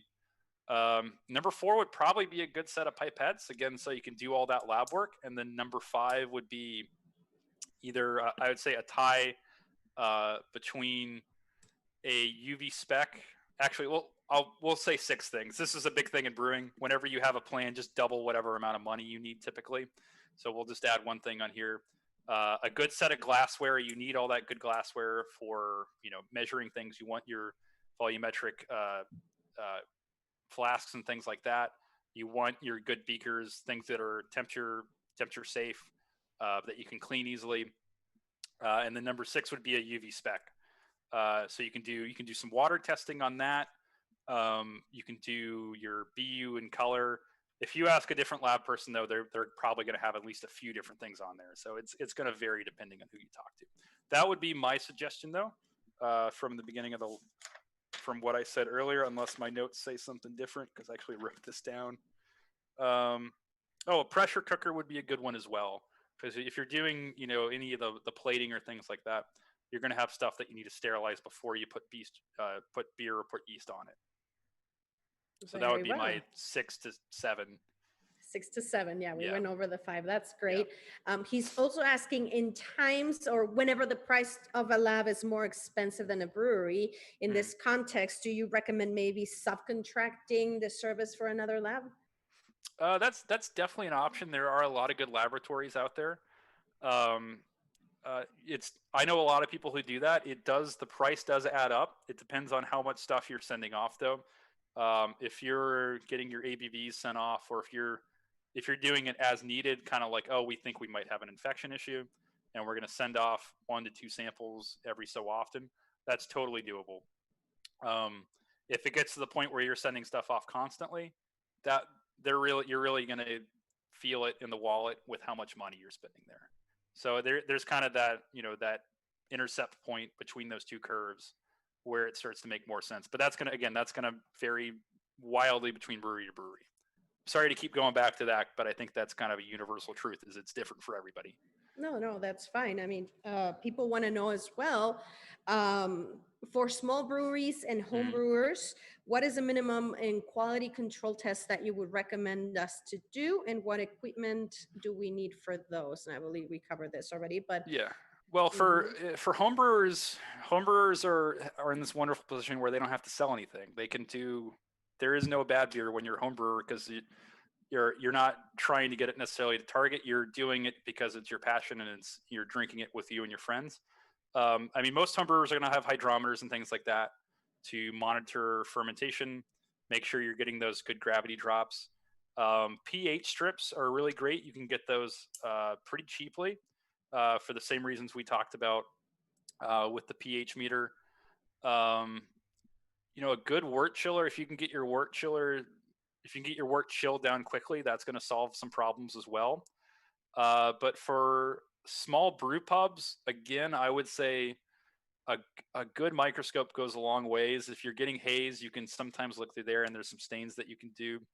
The BA, the MBAA, they all have really good resources on that stuff as well, to staining different compounds, whether it be beer stone, filter particulate. You can stain those and look at those under a microscope. A microscope goes a long way. It doesn't have to be a high-end research microscope. You can go to school districts, community college districts, and see what they've got for auction, because a lot of times they've got old stuff they want to get rid of, get it out of their warehouse, and get something new for the students. That's a good resource. You can buy stuff on eBay. I've looked at because I'm the type of nerd who wants to have a microscope in my home. I've looked at microscopes on eBay before, buyer beware on that stuff, of course, but good microscope goes a long way. I'll always argue for that. Okay, awesome. Now I gotta ask you, I was going through your website and I see that you guys make traditional German beers, and you have a bunch of that are packaged we get in El Paso. And you're talking about the Oktoberfest. You have a Munich Dunkel, Vienna, a Schwarzbier. Are those gonna be packaged eventually, or is that something that is strictly for the tap room?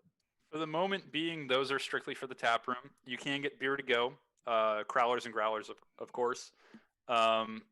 There is talk in the future of doing different seasonals, Schwarzbier being a big one of them, possibly our IPA.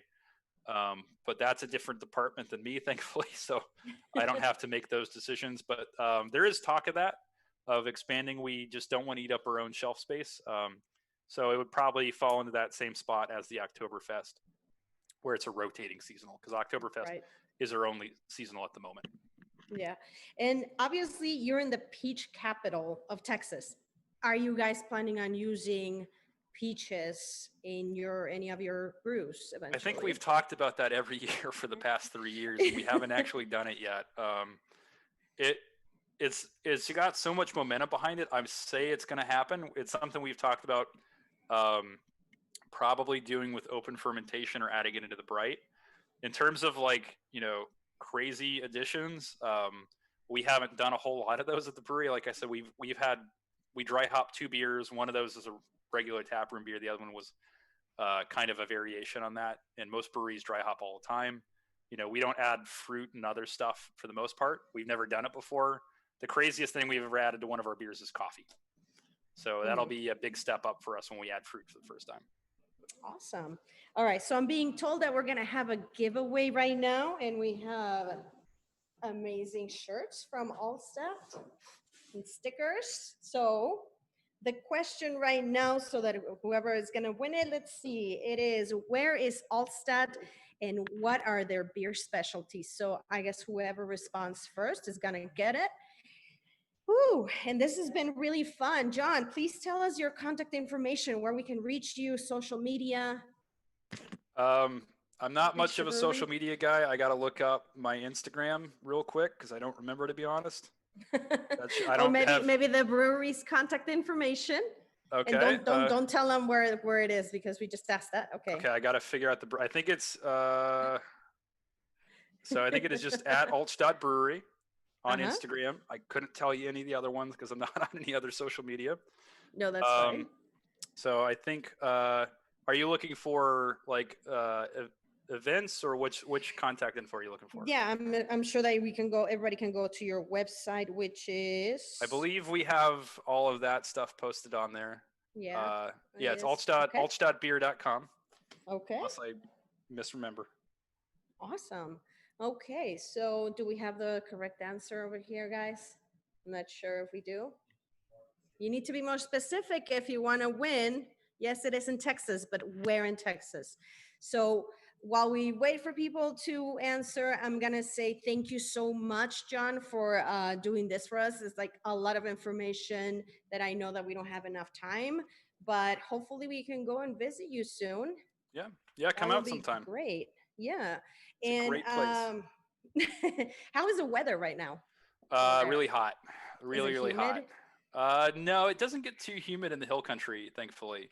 It does get really hot and really dry, though. Yeah, well, it's really hot over here too and super dry. So yeah, we're going to have to drink more of your lagers and stuff like that. So that is my plan for when we finish here, to be honest. Well, congratulations also for all your achievements. I was looking on the website that you guys are ranked 4th top brewery in America. So congratulations on all your achievements, for your medals that you won at GABF. That is awesome. This is a great product. And if we have any other questions, I'm sure that we're going to redirect them to you, or if people want to answer the correct answer later on, we'll let you know. So thank you again, and you have a good evening, sir. Prost to you. Thank you. Cheers. Cheers. All right. Y entonces, muchas gracias por volver a acompañarnos. Yo regreso a las 6 de la tarde. Les recordamos que en el canal alterno Festival Desértica Digital en YouTube y en Facebook también lo estamos poniendo. Tendremos en punto de las 5 a Alex Licón con su charla Cómo asar el corte perfecto. Ahí ya van a empezar con los cortes de... Tengo hambre. Ok. Gracias. Y yo regreso a las 6 con la plática Mujeres en la Industria Cervecera, impartida por Jessica Mead de Cervecería Malteza. Hasta luego.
Cervecería Baby G presente Desértica 2020. Gracias, Juárez. ¿Qué tal, amigos? Cerveza 656 presente en Desértica 2020. Salud. Hola a todos, Cerveza Valkyria presente en Festival Desértica 2020 Digital. Salud. Cervecería Ancestrus presente Desértica 2020. Salud. Cerveza Brujas está listo para Desértica 2020. No te lo pierdas, ahí te esperamos. Brujas, siempre presente en los mejores eventos. Buenas tardes, cerveza artesana presente en Desértica 2020. Los esperamos.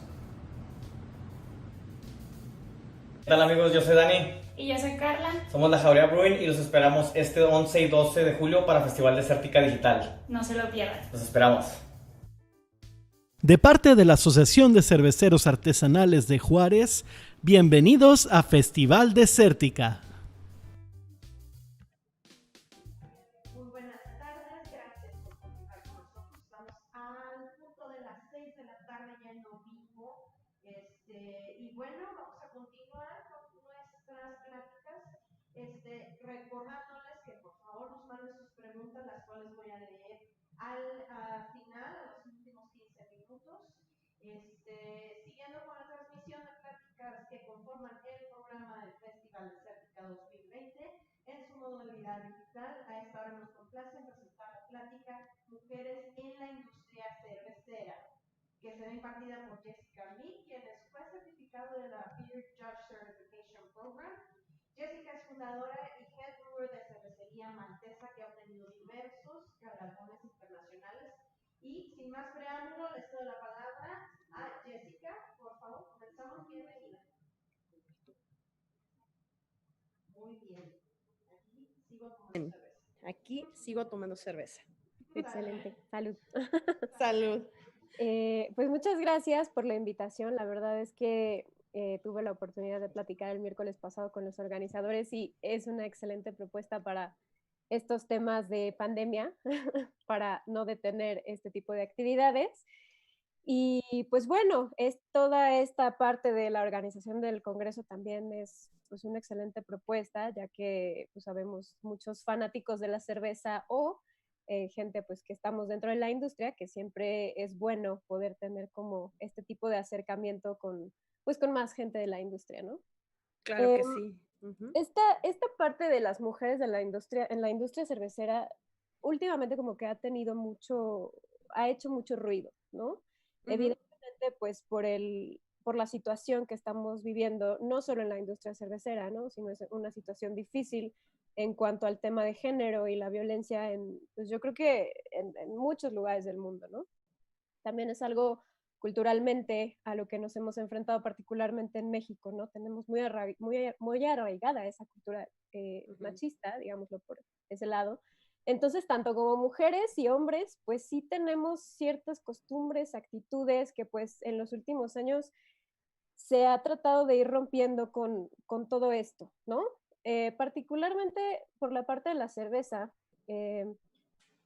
pues bueno, sí, las mujeres empezamos como esta parte de la elaboración de cerveza, pero creo que no se trata de generar una lucha entre géneros, ¿no? Más bien se trata de conocer qué características contamos, porque evidentemente hombres y mujeres somos distintos, ¿no? Por naturaleza.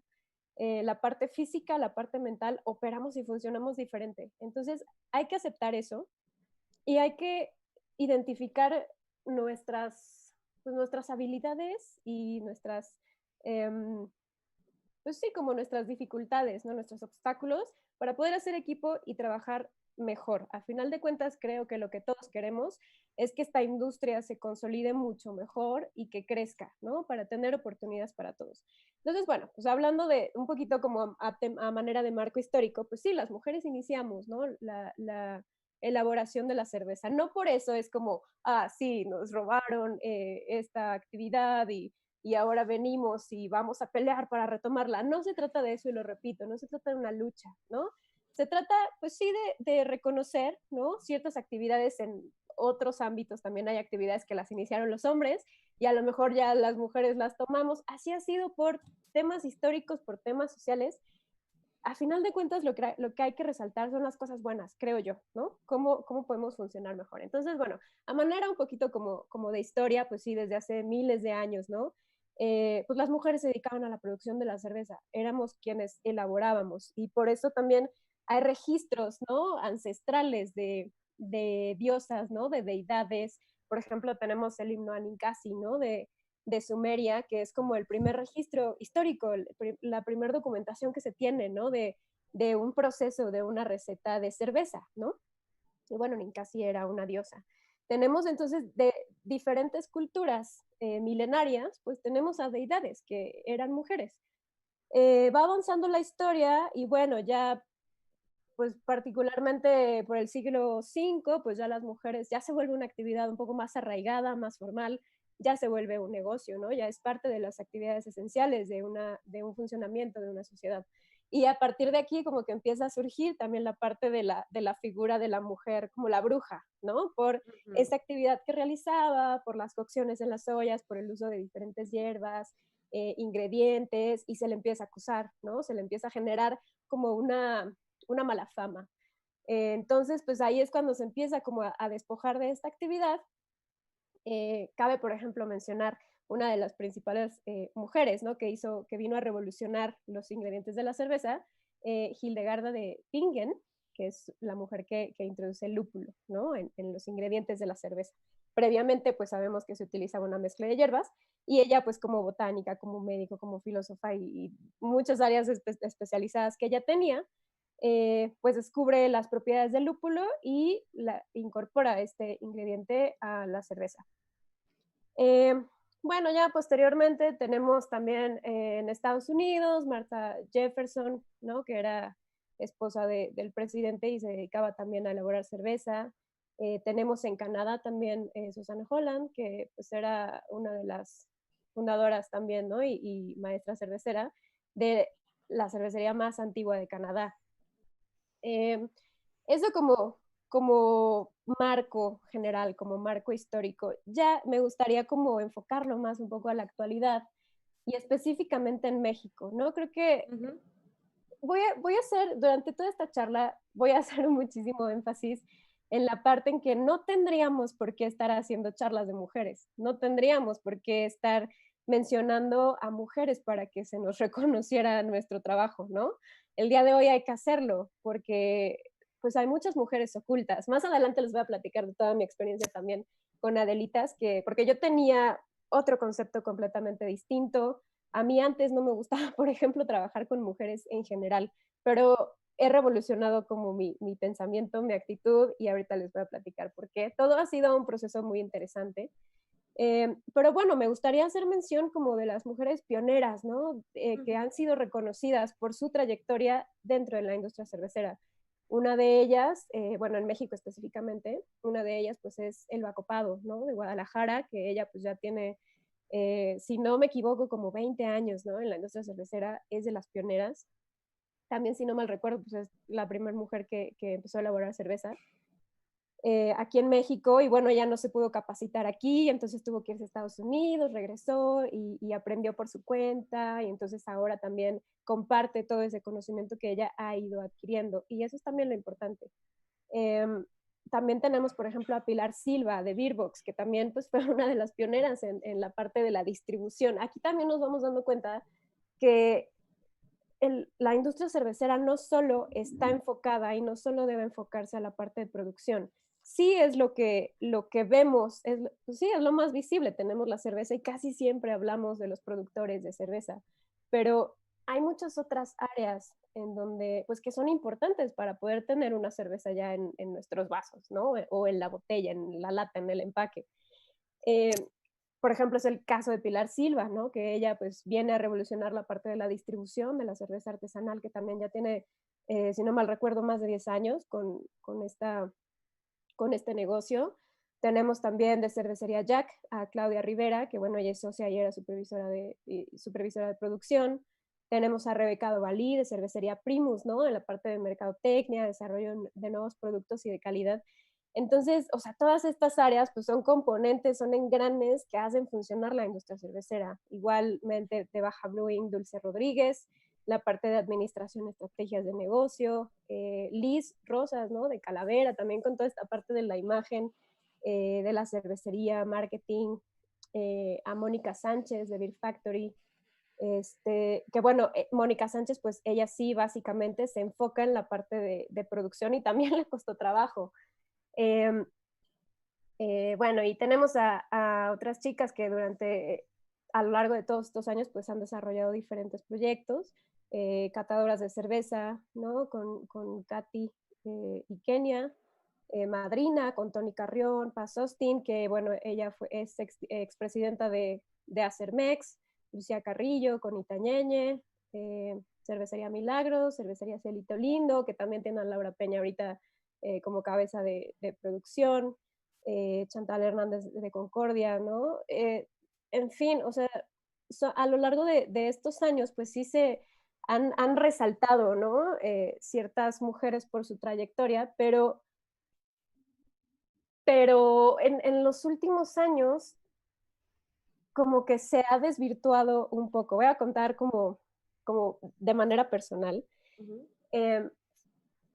Cuando yo empecé hace como, no sé, cuando empecé a vender la cerveza a raíz de 2014 más o menos, a veces llegaba gente y me preguntaba, ¿no? O algunas entrevistas estaban enfocadas a lo que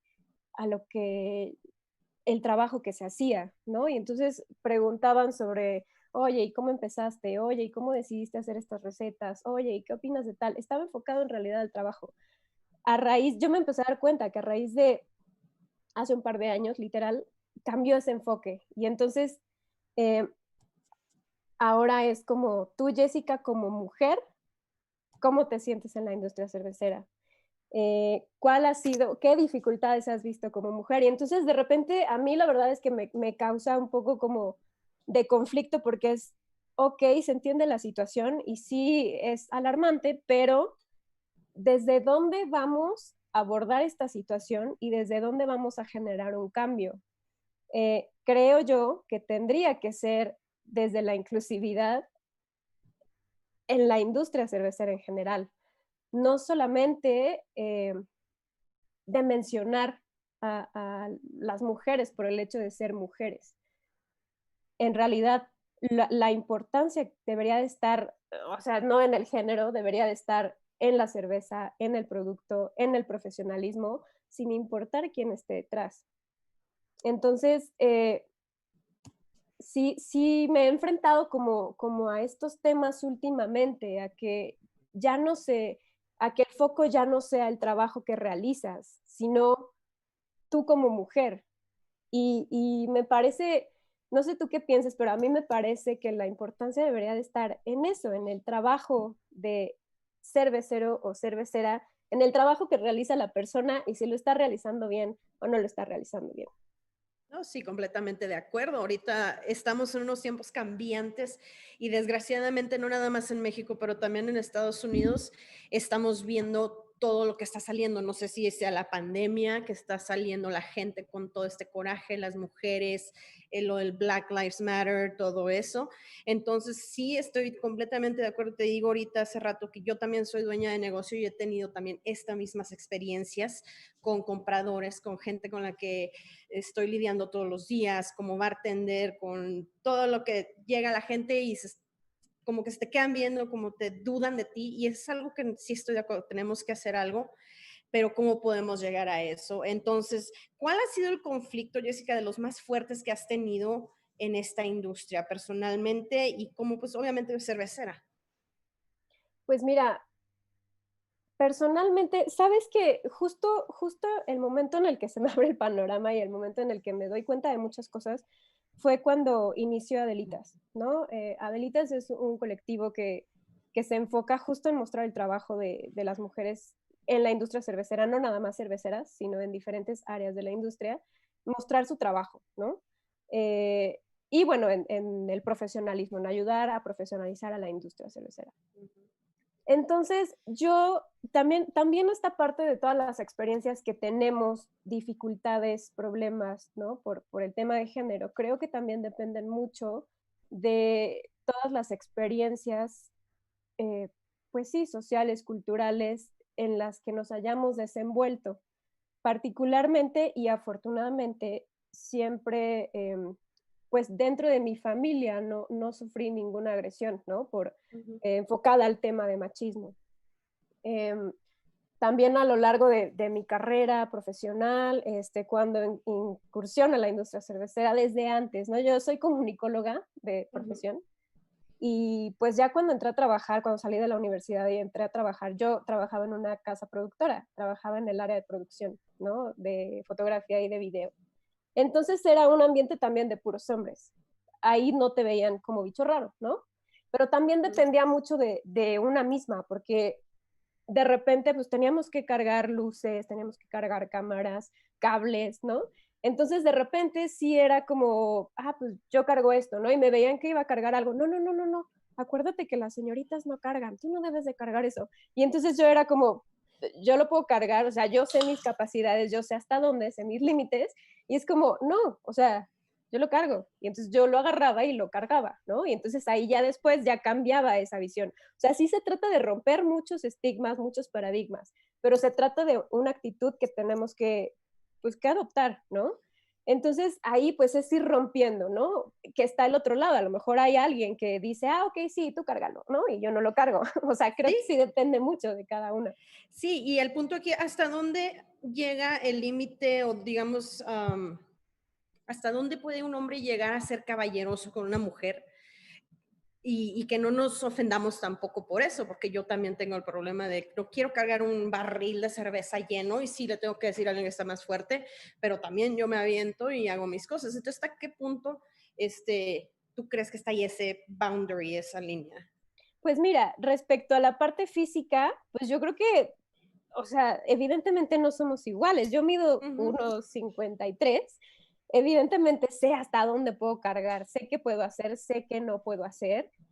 Y si no puedo cargar un barril de 60 litros, uno de 20 sí lo cargo, ¿no? Pero uno de 60, evidentemente no lo voy a poder levantar y no pasa absolutamente nada si yo digo, es que no puedo, necesito ayuda. O oye, no sé, ayúdame, por favor. O sea, no pasa absolutamente nada. Creo que también como mujeres tenemos que romper eso y tenemos que quitarnos la idea de a lo mejor agresión o de discriminación, o sea, como que, híjole, o sea, sí es complicado, pero tratar de no tomarlo del lado negativo, ¿no? Eso por la parte física y por la parte, por ejemplo, de que si este es ese dilema, cuando sí exiges caballerosidad y cuando no, cuando te dejas que te paguen la cuenta, ¿no? Y cuando no, o sea, si el movimiento en general o lo que se quiere es ser equitativos, que haya una igualdad, pues entonces hay que buscar la igualdad, ¿no? En temas sociales, en temas de trabajo, y que ahorita también ya pasa, ¿no? O sea, en la misma casa, o sea, un hombre puede lavar los trastes, un hombre hace actividades que anteriormente estaban designadas para las mujeres y tampoco pasa nada, pero hay que irlo cambiando, o sea, sí es como reeducar también a la sociedad, lo que te comentaba, o sea, no, las mujeres no cargan, no, sí, yo puedo cargar, yo sé hasta dónde puedo cargar, cuando ya no pueda, te voy a pedir ayuda. Y entonces era 1, 2, 3 veces mencionarlo y entonces a la cuarta era como, no, sí, ¿no? Yo sé que tú puedes, yo sé que tú también lo puedes hacer y quieres hacerlo. Exactamente. Y estábamos hablando en uno de los puntos colectivos de mujeres. ¿Con qué mujeres has trabajado tú para realizar cerveza y que siempre vas a estar dispuesto a trabajar? Pues mira, hay que también aprender a convivir entre mujeres. No es fácil. O sea, sinceramente no es nada fácil, ¿no? No es todo color de rosa y sí, el colectivo súper unido. O sea, hay problemas como en todos los grupos, hay dificultades. El carácter de las mujeres, pues a veces, o sea, no somos, con los hombres es como, puedes decir las cosas directamente, es muy simple, ¿no? Las mujeres sí a lo mejor tendemos a ser más detallistas y entonces por eso puede volverse un poquito más complicado. No es que no se pueda, hay que buscar la forma y encontrarla. Hablando de las colaboraciones, fíjate que yo desde que empecé en la industria cervecera, bueno, en general siempre me he rodeado más de hombres que de mujeres. Cuando llego a la industria cervecera, pues no fue la excepción. Y en algunas ocasiones, pues sí llegué a tener un par de malas experiencias con algunas mujeres, pues de pronto sentías como vibras raras. y entonces yo lo que hacía, yo soy una persona como pues directa, ¿no? Y que tampoco me gusta pretender algo que no. Si no me siento cómoda y si siento que no me quieren ahí, pues me voy, ¿no? Y no regreso, o sea, porque pues tampoco me gusta como la hipocresía. Entonces, eso fue cuando yo empezaba en la industria cervecera. Entonces, lo que hice, pues sí, fue evitarlo, la verdad, porque pues no me había llevado una buena experiencia. Entonces, ya con lo de Adelitas, que fue como ya la segunda oportunidad que dije, no, pues sí, voy a hacerlo porque quiero cambiar también mi percepción del trabajo en equipo con mujeres. Paz Austin me comenta que en Latinoamérica se estaba organizando un encuentro de mujeres cerveceras con diferentes países pues, de Latinoamérica y era un congreso que se iba a llevar a cabo en Ecuador. Entonces, la idea de fondear el costo de los viajes era hacer una colaboración simultánea con diferentes países. Y me dice, ¿cómo ves? ¿Quieres coordinar tú la parte de México? Y, o sea, en ese momento, te lo juro que inmediatamente le dije no. Le dije que no, porque dije, es que va a ser mucho trabajo, es complicado. Yo no sé trabajar con mujeres, no estoy acostumbrada a trabajar con mujeres. Y le dije que no. Y después de unos días me escribe y me dice, entonces, ¿qué? ¿Sí te animas o no sé qué? Y pues ya dije, lo vi también como un reto y lo vi como algo que dije, pues es que sí, tengo que hacerlo. O sea, sí quiero yo aprender a trabajar con mujeres. No quiero quedarme con esa mala experiencia que tuve. Entonces, pues le dije que sí y empezamos la chamba, ¿no? Al principio éramos 12 personas, empezamos la organización de la cerveza colaborativa, que fue Adela, una American Pale Ale con chile habanero, chocolate. Y la verdad es que hubo muy buena respuesta, o sea, sí cambió completamente mi percepción que yo tenía anteriormente. Lo que no me gustaba también es que a veces se tomaba como estandarte el yo soy mujer y por eso compran mis productos, ¿no? O yo soy mujer y entonces por eso tienes que incluirme, porque si no, estás discriminando. Esas actitudes también a mí me molestan mucho, porque yo siempre he tenido el foco en que, o sea, la protagonista es la cerveza, es el producto, es tu trabajo y es el profesionalismo. Entonces, justo con este colectivo, eso fue como el estandarte, ¿sabes? Y por eso dije, pues sí, está chido, ¿no?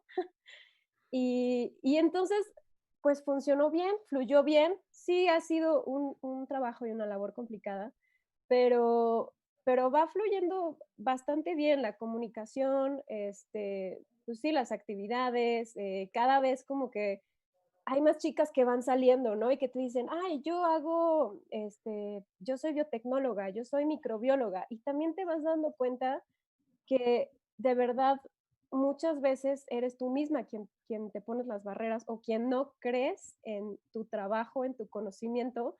Y la verdad es que este colectivo ha permitido como darle la mano a muchas chicas que les daba como pena a lo mejor mostrar lo que hacían y las ha impulsado y motivado como a salir a la luz, ¿sabes?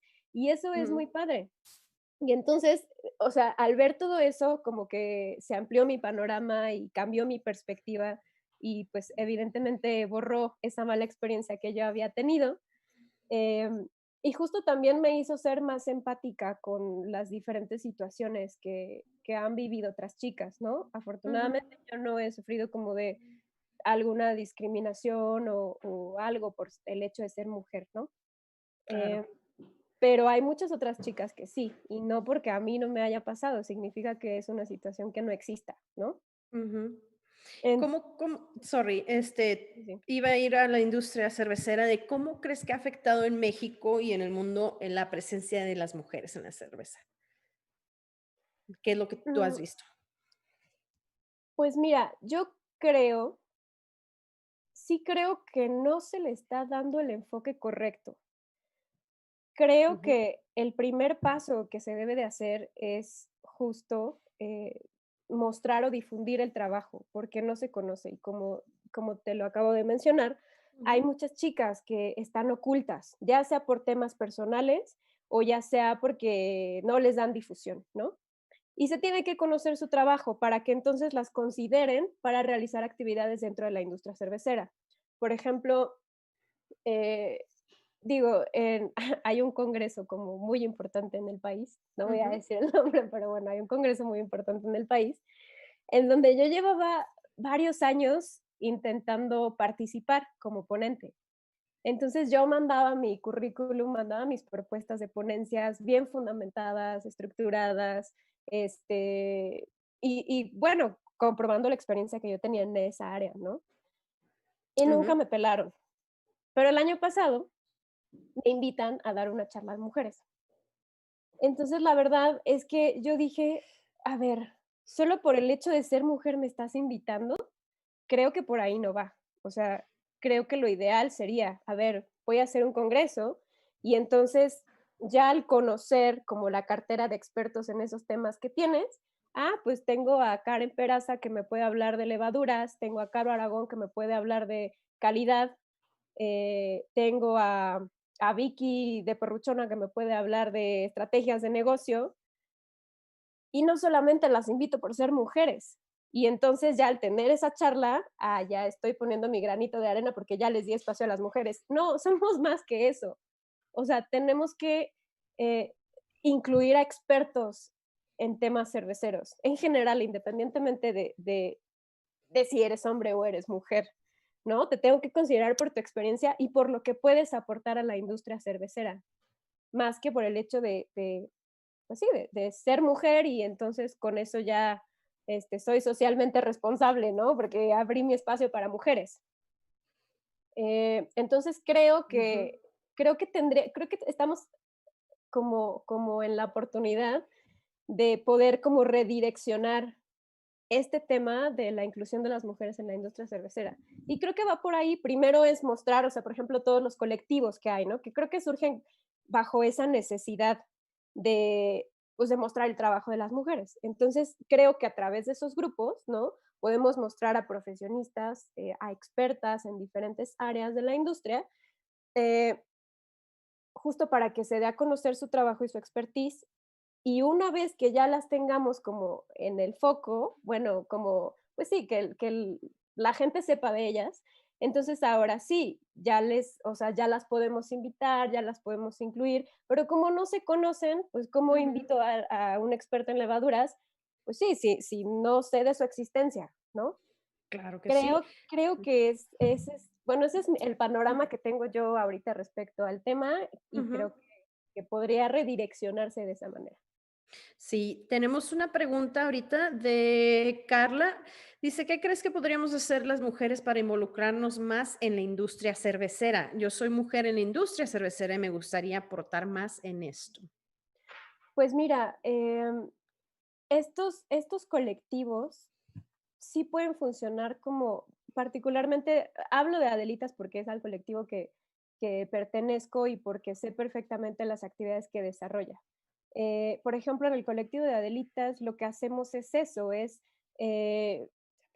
apoyar a las chicas para que se sigan profesionalizando, para poder impulsarlas, ¿no? Dentro de diferentes áreas. Por ejemplo, no sé si hay alguna vacante en alguna cervecería, pues la publicamos en el grupo y sabemos que perfecto alguien de ellas va a ser como la candidata, ¿no? Que pueda aplicar para esta industria. O sea, tratamos como de generar también una red de apoyo en donde, pues sí, podamos como ayudarlas pues a que se puedan integrar a esta industria, porque sí, no ha sido fácil, ¿no? No es un camino fácil y bueno, también las que llevamos un poquito como de tiempo en esto, que no es mucho, pero el poco o el mucho tiempo que llevemos en esto, pues también para facilitarles las cosas, ¿no? A lo mejor es como, híjole, yo hice esto y mi experiencia fue mala en esta actividad, entonces no te recomiendo que hagas eso, mejor te recomiendo tal. Ahorita, por ejemplo, el colectivo de Adelitas, pues sería una buena plataforma, una buena opción que te unieras y ahí poder participar en las diferentes actividades que tenemos, y también en otros grupos de cerveceros, asistir a festivales, eventos como estos. El networking funciona muchísimo, el que te acerques directamente a los cerveceros, a preguntarles, a pedirles consejos. Personalmente yo nunca tuve como alguna mala actitud tampoco de un cervecero, ¿no? Y también aprendes mucho de eso. Pues sí, acercarte y preguntarles, oye, es que estoy haciendo mi cerveza y no sé qué, ¿no? Cuando vas empezando y Y pues creo que todos queremos, ¿no? Que esta industria crezca y pues es ayudarnos unos a otros, no hay de otra. Claro, y sabes que una de las cosas que quería decirte es de que ¿cómo podemos educar también nosotras a los hombres? Porque yo siento también que los hombres no tienen ese tipo de educación, especialmente de donde vengan, y también que no nos segreguemos, porque es uno de los problemas más grandes que yo veo en esta industria y en todo el mundo, no nada tiene que ser la industria, que las mujeres, al igual que otros grupos, se segregan y dicen yo nada más, yo nada más, yo. Entonces, ¿cómo podemos también que no se cree ese problema de que no, pues ustedes mujeres allá hacen su rollo y nosotros hombres aquí, pero ¿cómo le podemos decir, por ejemplo, a nuestro esposo, sabes que si no puedo cargar algo, me gustaría que me ayudara sin tener que, como te dije ahorita, abusar esos límites? ¿Y cómo le podemos hacer? ¿Cómo crees tú la mejor manera? Pues mira, yo creo que primero, pues sí conocer como nuestros límites, romper nuestras propias barreras, ¿no? A veces creo que eso es lo más complicado. Por ejemplo, con nuestro trabajo también, con nuestro conocimiento, ¿no? Buscar esos espacios poco a poco, porque tenemos que abrir brecha, ¿no? Entonces, buscar esos espacios poco a poco, no sé si se va a abrir, si va a haber un festival con congreso, ¿no? Pues escribo al organizador, a través, por ejemplo, de los colectivos podemos hacerlo, y entonces se busca generar un espacio para que las mujeres puedan hablarnos de temas específicos y técnicos de cerveza, ¿no? Y entonces ahí ya muestro mi trabajo, muestro mi profesionalismo y entonces ya no solo me quedo en la mujer de la industria cervecera. Entonces ahora sí yo paso, no, yo te puedo hablar de levaduras, yo te puedo hablar de procesos, mira, prueba mi cerveza, este es el trabajo que yo hago, porque a final de cuentas es lo que buscamos, que no se nos vea como mujeres en la industria, eso no queremos, o sea, yo, por ejemplo, Jessica, quiero que me inviten a una competencia porque soy buen juez. Quiero que compren mi cerveza porque es una buena cerveza. No quiero que traer la etiqueta en la frente, soy mujer, invítame porque soy mujer. Entonces creo que primero es romper esas barreras y sobre lo que comentabas, o sea, de la ayuda, ¿no? De pedir ayuda, o sea, es conocer nuestras limitantes, o sea, tampoco excederte, ¿no? Y caer en sí, yo puedo todo, porque no, o sea, también a mí me pasó y también me lastimé la espalda cargando costales, entonces tampoco se trata de eso, o sea, hay que conocer hasta dónde sí y hasta dónde no. Ay, mi marido me acaba de textar y dice, nomás dime por favor y te ayudo. Sí, mi vida, lo que tú digas. Y sí es cierto, porque también ese es otro problema. Tenemos que encontrar lo que nosotros decimos un happy medium, porque o nos tachan de delicadas o nos tachan de marimachas. Y así como que, híjoles, está bien cañón de pues de separar una cosa de la otra. Tenemos comentarios. Chantal Hernández dice, esa red que se está creando en Adelitas y en otros colectivos es el parteaguas para seguir dando a conocer el profesionalismo de las mujeres en la industria cervecera. Y Maya Jiménez nos está preguntando, ¿cómo ves el futuro en el ámbito cervecero para las mujeres? Saludos. Ok, saludos Chantal. Chantal es parte también del comité de Adelitas. Y sí, justo, bueno, voy a abarcar los dos brevemente. Sí. Lo que comenta Chantal, pues sí, o sea, a lo mejor mucha gente diría, ay, es que ¿por qué se unen las mujeres y por qué hablan de su trabajo? Sí, no tendría que ser necesario, no tendríamos que hacerlo. Pero ¿qué pasa? Que no se conoce el trabajo de muchas chicas, lo repito, tanto por ellas mismas, porque no confían en su trabajo, porque no se creen que saben todo lo que saben, y entonces hay que ayudarlas a que expongan lo que saben, ¿no? A que muestren su trabajo y su profesionalismo. Eso por una parte, ¿no? Entonces, el primer paso es eso, mostrar el trabajo y el profesionalismo de las chicas. Luego, sobre cómo ves el futuro en el ámbito cervecero, yo lo veo bastante bien. Yo creo que sí hay ya como más apertura, hay más confianza, hay más mujeres involucrándose en la industria cervecera, que también por razones culturales y demás, pues era una actividad que se le atribuía a los hombres, ¿no? En las últimas décadas, cientos de años. Y bueno, ya nos hemos dado cuenta que podemos realizar otro tipo de actividades sin importar si está catalogada como actividad masculina o como actividad femenina, ¿no? Es únicamente y meramente debe ser, si a mí me gusta, si yo puedo hacerlo, lo voy a hacer, ¿no? O sea, no tendría que importar el género. Yo veo bien esto, pero siempre y cuando sí se cambia el enfoque. O sea, sí hay que voltear a ver, creo, a estos colectivos para poder ver qué opciones tenemos, para ver quiénes están surgiendo en la escena cervecera, ¿no? Para ver a las nuevas expertas. Sí hay que voltear a verlos y hay que incluirlas como personas que trabajan, como personas profesionales que trabajan en la industria cervecera y que pueden aportar también a la industria cervecera. Creo que, o sea, lo veo bien y veo que puede avanzar bien y puede aumentar la participación de las mujeres, pero siempre y cuando sí se cambia el enfoque. Claro. Sabes que tenemos ahorita chavos comentando, qué bueno, hombres, por favor, métanse y comenten y pregunten. Dice Javier Jiménez, ¿qué opinas de si dar cierta preferencia a mujeres y su trabajo a manera de apoyar que se vayan metiendo más a la industria? No solo por ser mujeres, sino como profesionales. No, pues, o sea, evidentemente creo que lo importante es dar oportunidad a los profesionales en la industria y a los expertos, independientemente sean hombres y mujeres. O sea, y se debe exigir por igual. Y una mujer, tanto como un hombre, si quieren entrar a trabajar a una cervecería, pues es como, sé hacer esto, ¿quién califica mejor? O sea,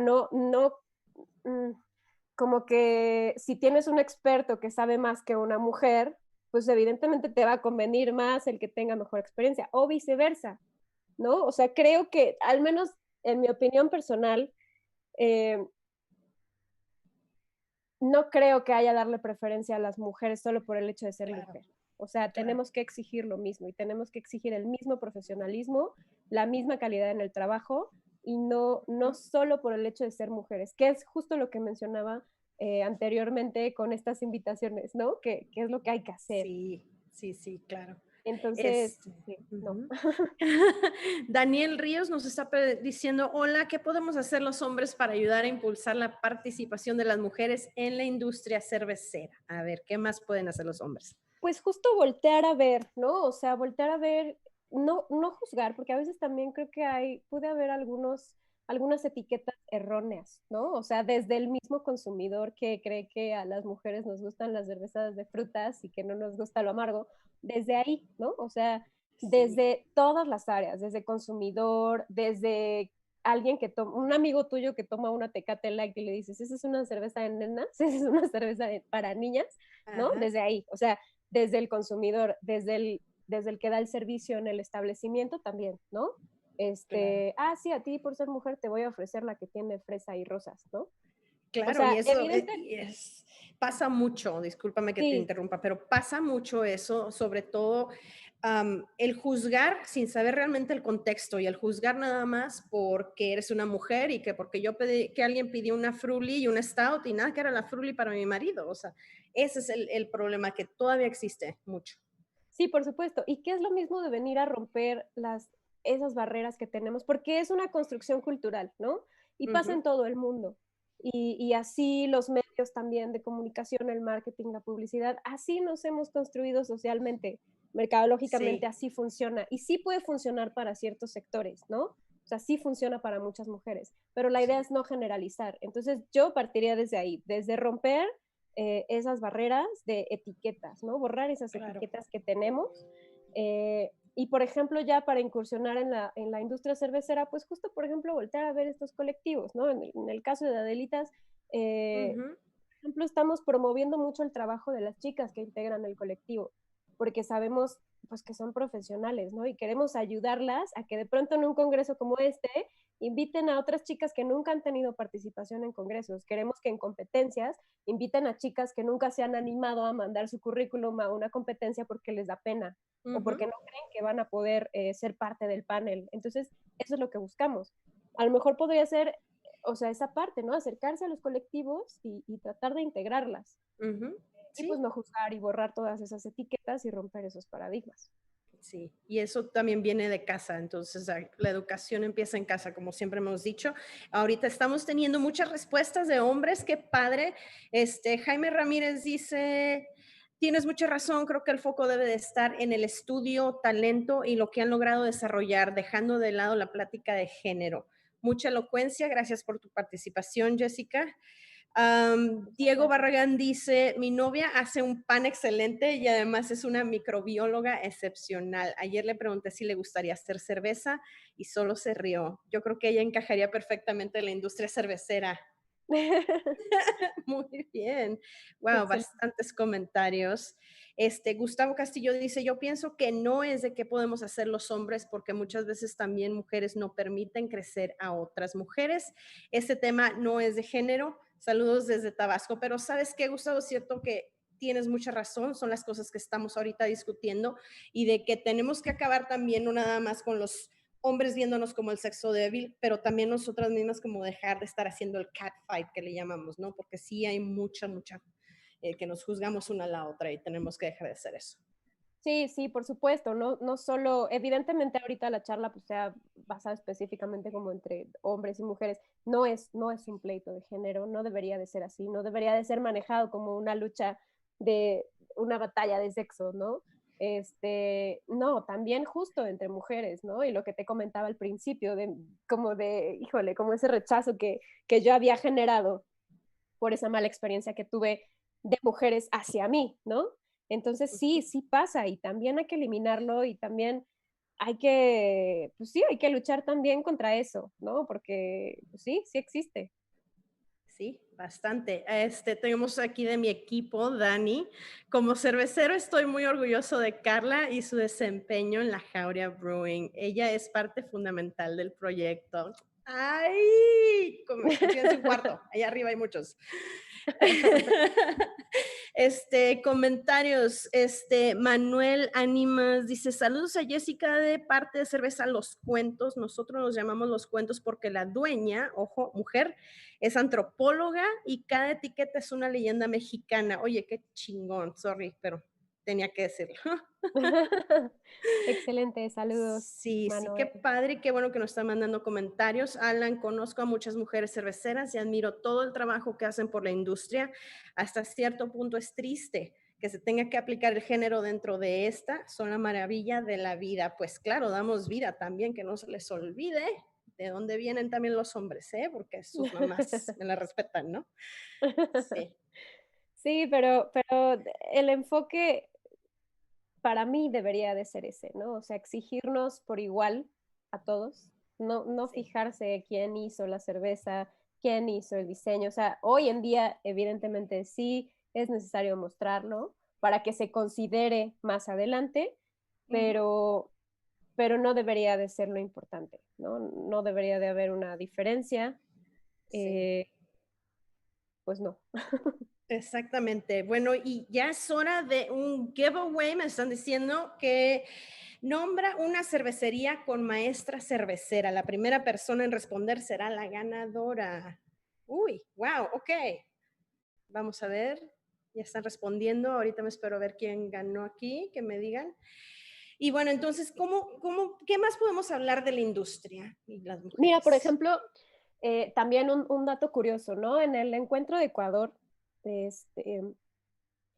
fue el año pasado, de hecho en este mes de julio, ya tiene un año, que fue el encuentro de mujeres cerveceras en Latinoamérica, hubo una conferencia sobre BJCP y estaba Gordon Strong, que es el presidente actual de la BJCP, estaba ahí en la conferencia.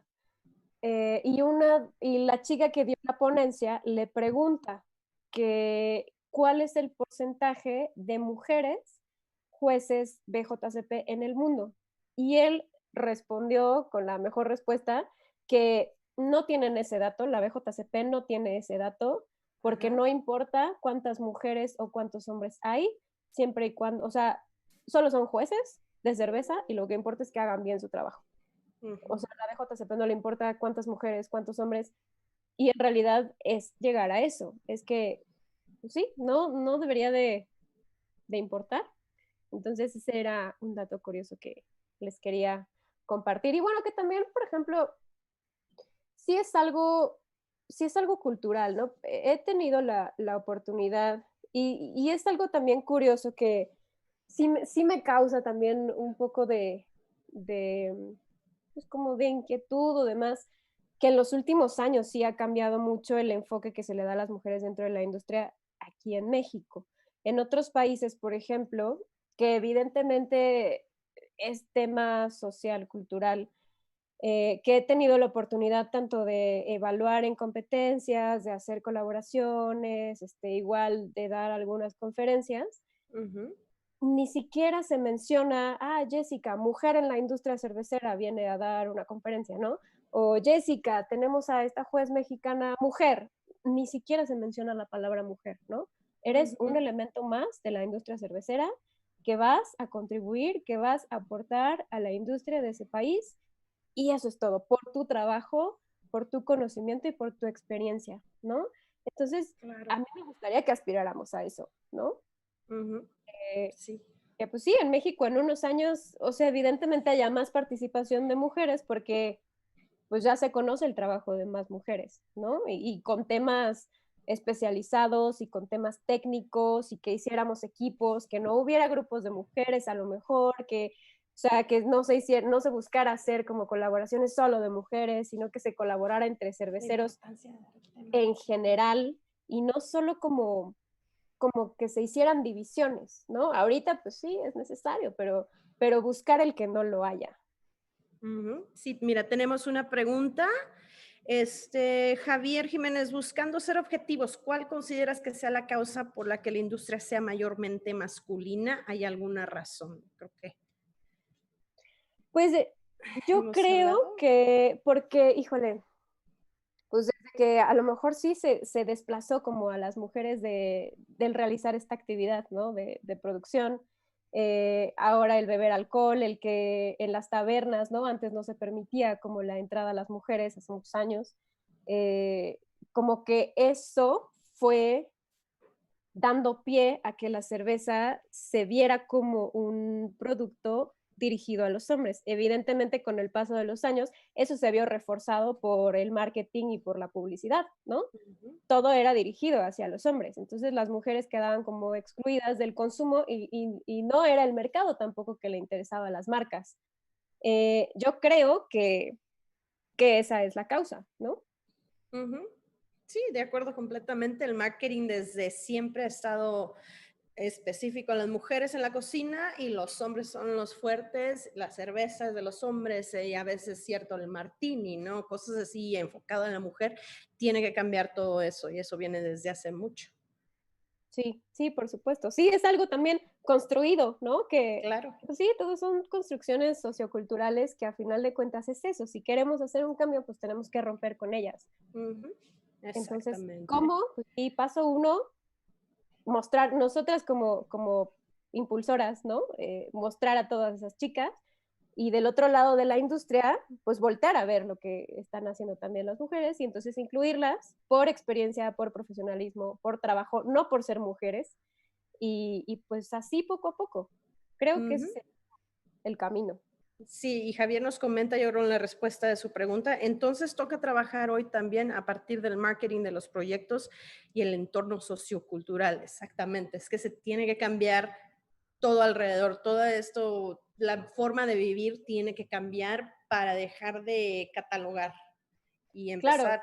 Obviamente tenemos cosas que son exclusivas para hombres y exclusivas para mujeres, pero no hay que dejarnos llevar por, como dije ahorita, un martini nada más para una mujer, un old fashion nada más es para un hombre, una cerveza oscura, lo que dijimos. Entonces empezar de chiquito en poquito y cambiarlo todo. Entonces, yeah. Sí, por supuesto, y a todos los niveles, ¿no? O sea, todavía hoy en día hay, que de hecho algunas cervecerías industriales ya empiezan a sacar también publicidad y hay comerciales, spots y demás, que ya están intentando cambiar eso, ¿no? Porque pues ahorita también es tendencia y ahorita es un tema políticamente correcto, ¿no? Y es un movimiento social de muchos tantos que las marcas evidentemente deben de tomar acción ante eso. Y bueno, iba a decir hoy en día los festivales de cerveza, pero bueno, hoy en día ya no tenemos festivales, pero todavía veías marcas que contrataban edecanes, ¿no? Para estar ahí ofreciendo sus productos, ¿no? Con vestidos súper chiquititos, o sea, la típica edecán, ¿no? Que muestra carnes para traer a los con hombres. su vestidito chiquitito de Tecate, ya los he visto. Y no hate. Y en cervecerías artesanales todavía lo ves, todavía ves publicidad así, ¿no? En cervecerías artesanales. Entonces sí, Javier tiene toda la razón, también desde el marketing, o sea, tenemos que enfocar, pues sí, o sea, la cerveza es para todos, ¿no? Y para, o sea, sí, o sea, debería de ser de todos y para todos, no tendría que Claro. ser dirigida específicamente hacia un género. Sí, y no estamos juzgando a las chavas que se ponen de decanes, porque estamos seguros también, como dije, No, el es su contexto, trabajo. es su trabajo y a lo mejor tiene necesidad. Y también aquí entra el clasismo en México, todas esas cosas que afectan a este tema, de hecho. Sí, sí, claro, sí, digo, no se juzga esa actividad, pues sí, es el trabajo que ellas realizan y es lo que venden las empresas de marketing, ¿no? Ese servicio, pero más bien hacer consciente ese tema y lo que queremos lograr, ¿no? En general, la industria cervecera también busca la profesionalización, que haya más productos de mejor calidad, que haya un trabajo más en equipo, que haya más unión entre cerveceros, que haya un desarrollo mayor, ¿no? De actividades en conjunto. Y pues bueno, este sería otro tema que hay que trabajar, ¿no? Sí, también me están diciendo aquí mi equipo de que es también dar este tipo de temas constantemente y darle la confianza a las mujeres de que quieran salir y que tengan la confianza de que no se les va a juzgar. Y sobre todo creo que es bien padre cuando en una industria cervecera los hombres también nos apoyan y dicen, sí, vénganse más mujeres, aquí no vamos a juzgar, no vamos a andar con cosas. Y te digo, impartiendo temas, dando educación de este tipo es bien importante.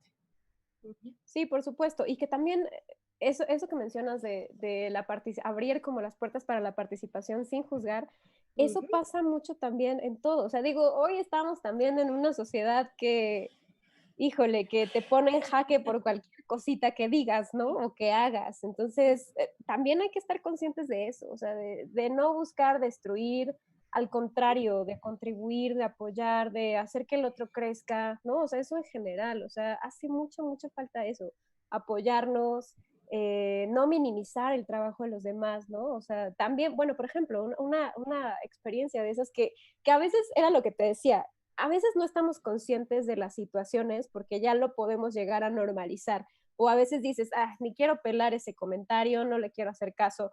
Por ejemplo, en 2016, cuando Morrigan ganó medalla como mejor cerveza en Latinoamérica, en la Copa de Perú,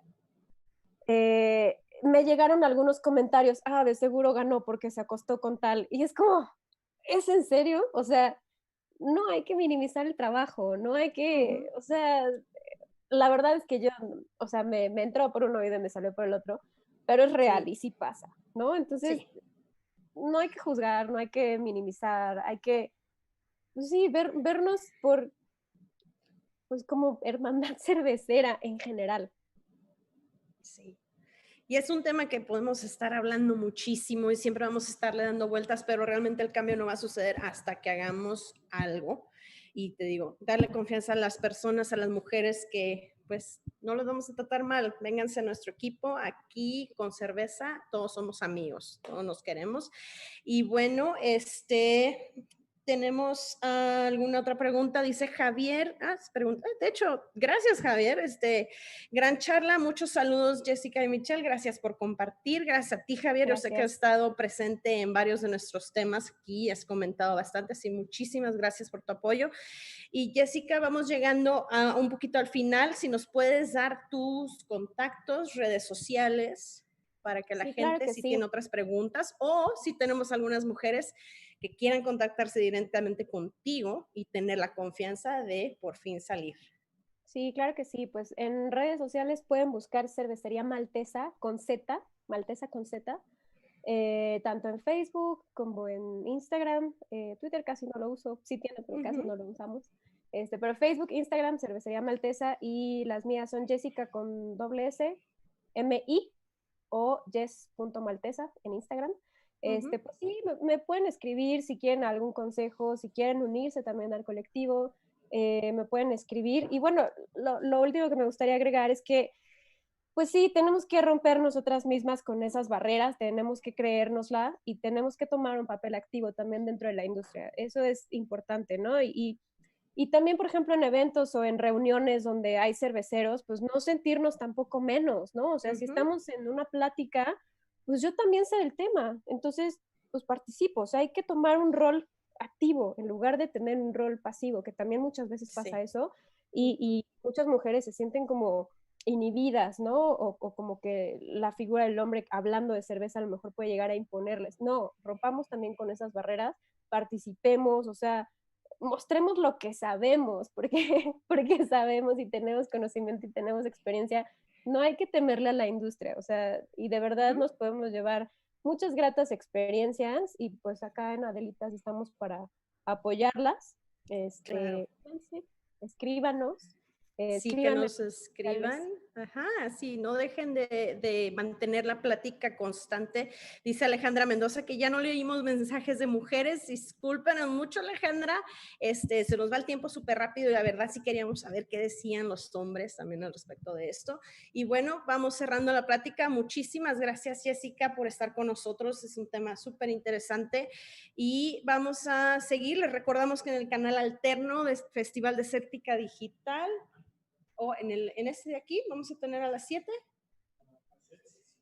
¿Sega un set de música o en el otro? Bueno, estoy totalmente confundida, niños. Por favor, así como está, recordamos canal alterno, tendremos en punto a las 7 a Germán Orrantia con su charla del brewer al beer lover. La experiencia lo es todo. Y nosotros continuamos con la programación por este canal y a continuación tenemos música de sets traído a Festival Desértica por Botanas El Toro. Muy bien, eso es lo que se referían. Carne seca, qué rico. Bueno, muchísimas gracias, Jessica. No, gracias a ustedes y pues no dejen de seguir las ponencias que todavía quedan durante el resto del día. Así es. Salud. Salud.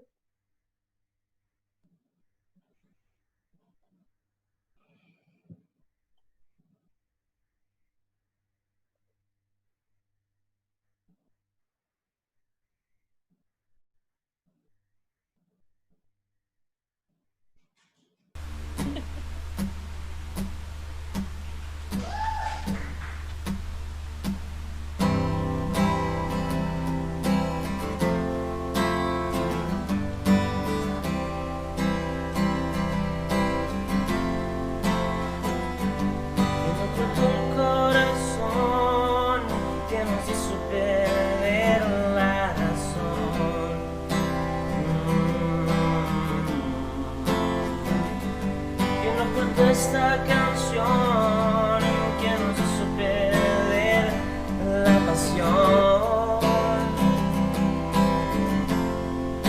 ¿Dónde está el amor?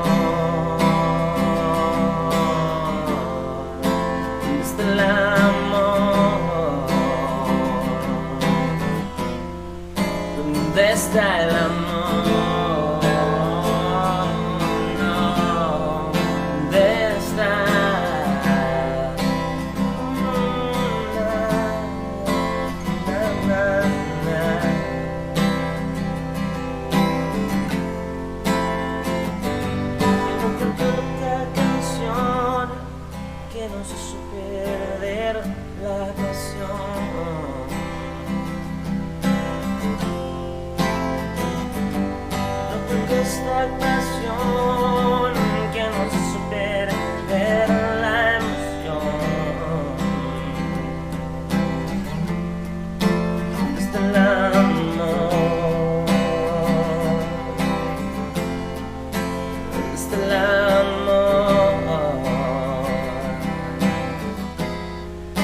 ¿Dónde está el amor?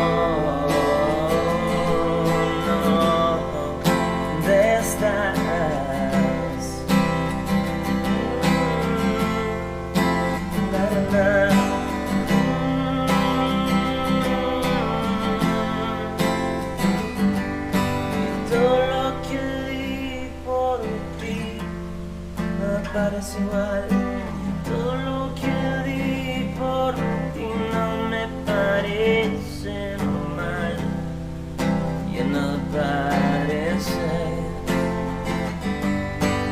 oh, ya nada parece,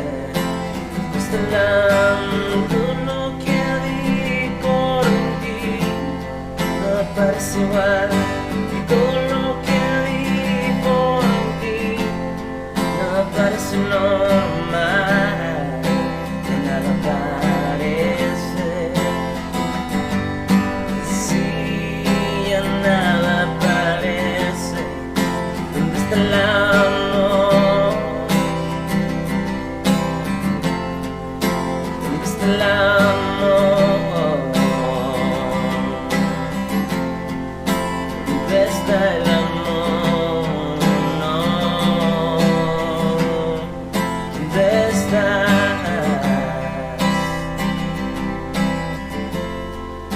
¿Dónde estás?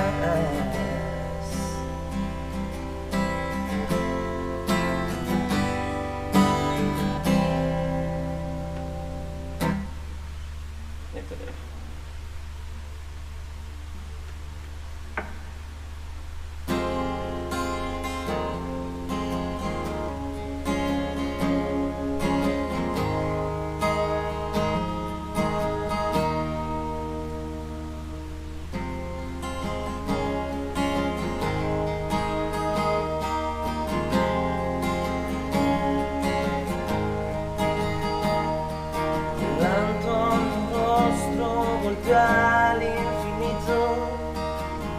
Es como un baile que no tiene fin. Veo tantos gestos que son conocidos. Sé que al final no se vuelve a ir. Y tú, dime si sabes dónde voy.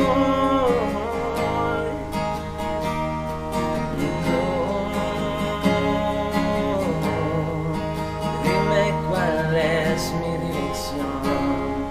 La vida es un vals sin parar. La vida es un vals que va en par. La vida es un vals.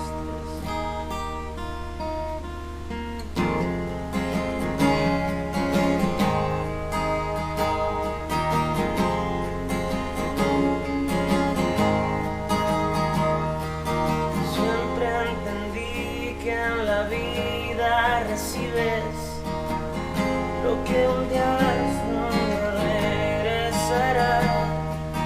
Llevo a pensar que en la vida te exhibes. Es un espejo de la realidad.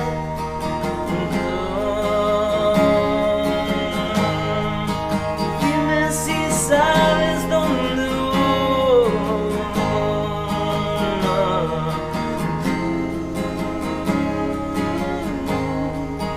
Dime cuál es mi dirección.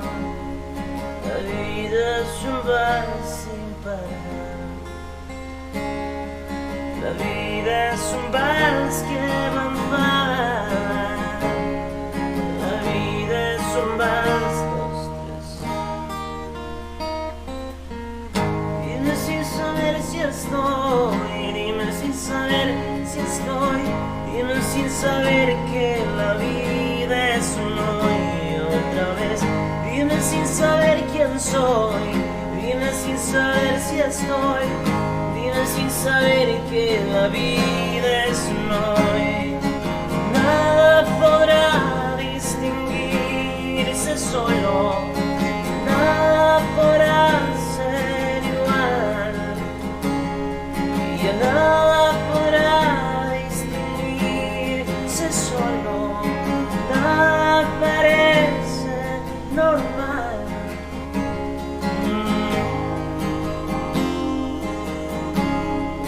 Parece normal.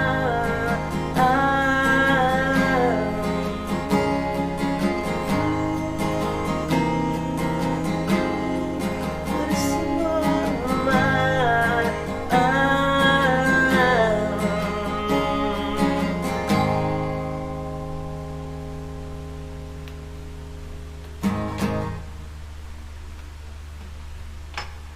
Hasta luego, buen día.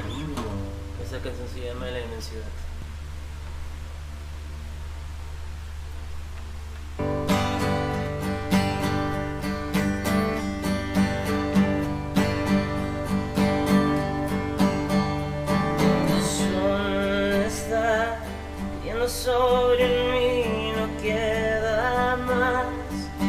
Quisiera oír tu voz, hoy ven, vida mía, dame alegría, ven que voy cayendo. Ven amor, todo está de cabeza sin razón. El sol ya no está más y queda la herida de tu partida, ven que estoy ardiendo. Esperaré lo suficiente.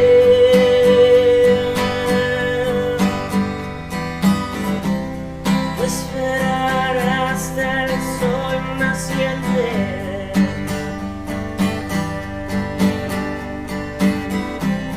Y cantar hasta el fin. Y cantaré la inmensidad.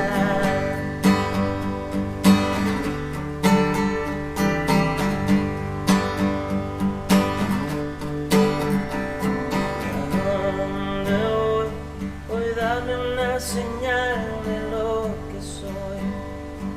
El sol ya no está más y queda la herida de tu partida. Ven, estoy ardiendo. Ven amor, todo está de cabeza sin razón. Esta canción es tu melodía llena de estoy cayendo sin control. Esperaré lo suficiente.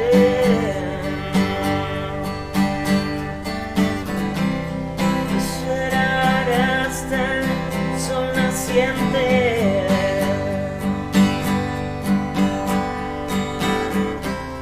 Y cantar hasta el fin. Cantaré la inmensidad.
Sobre mis alas es como sentir el calor de mil penas por nada.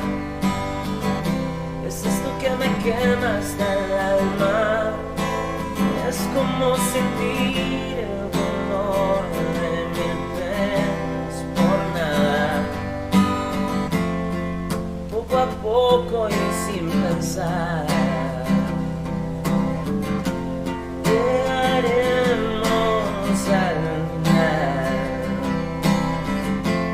Es el precio de vivir y hoy lo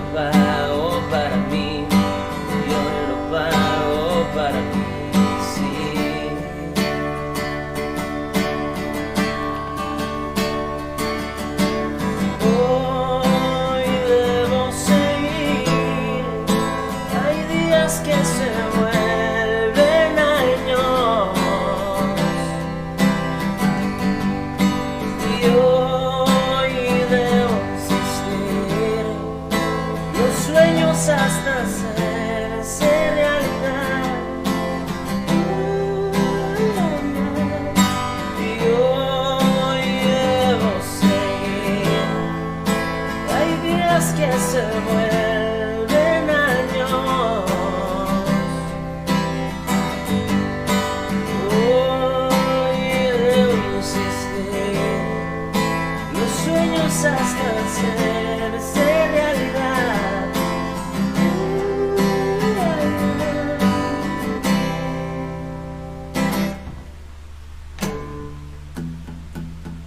Nuestra buena.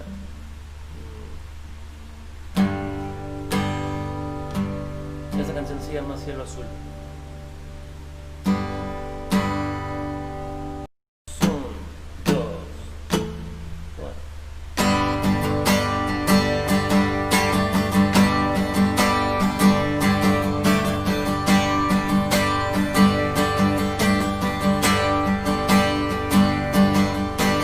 Esto es para mí de ti por lo que fuimos.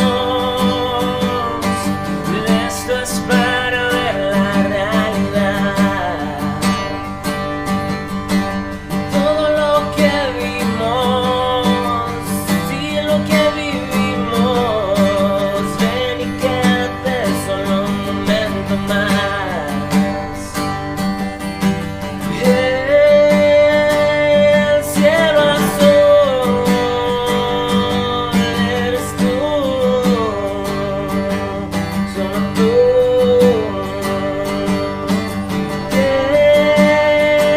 Pienso en tu luz y eres tú, solo tú. Más allá de todo lo vimos, nos hundimos, nos confundimos. Más allá de todo lo vimos, sus ojos plata se confunden con mi paz.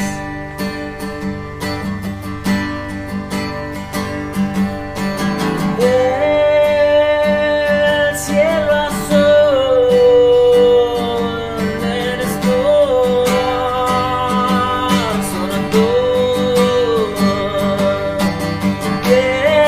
Pienso en tu luz y eres tú, solo tú.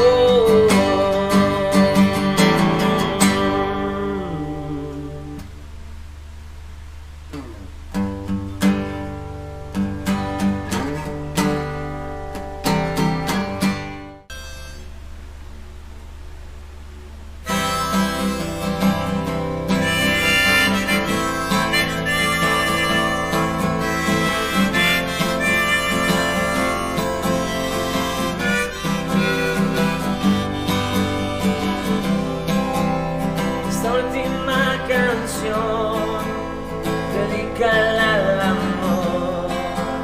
No sé si lo tomé o lo dejé ir. Y me cuesta cantar palabras que se van, regresan y no sé bien qué esperar. Comienzas a girar con velocidad en mí, y la inseguridad empieza a pisotearte aquí. Deja que la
cosas a girar con velocidad en mí.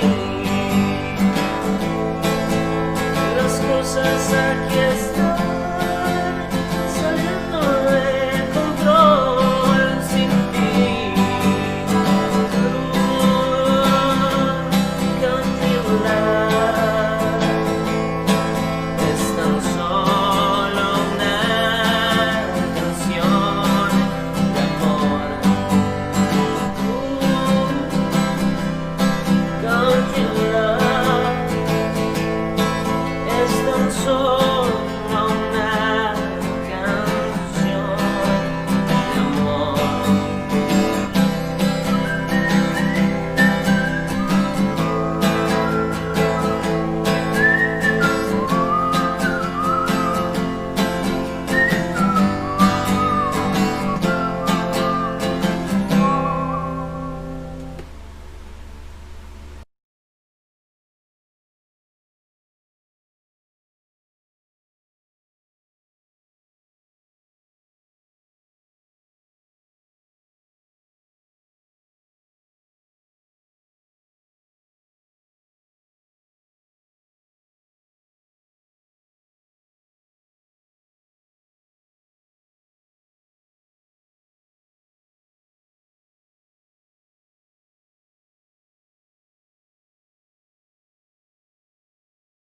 Un, dos, tres.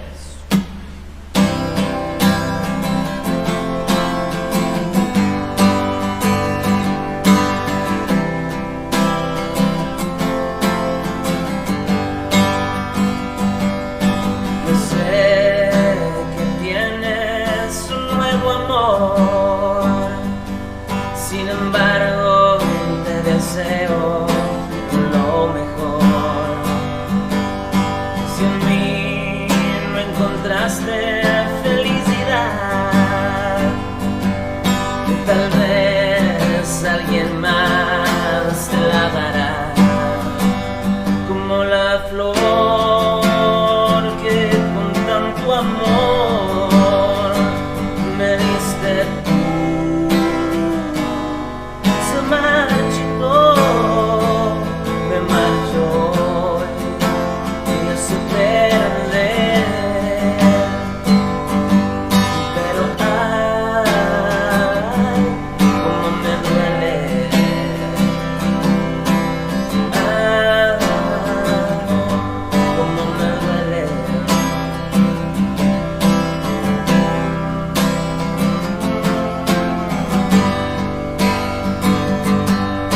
Si vieras cómo duele perder tu amor, en mi adiós te llevas mi corazón.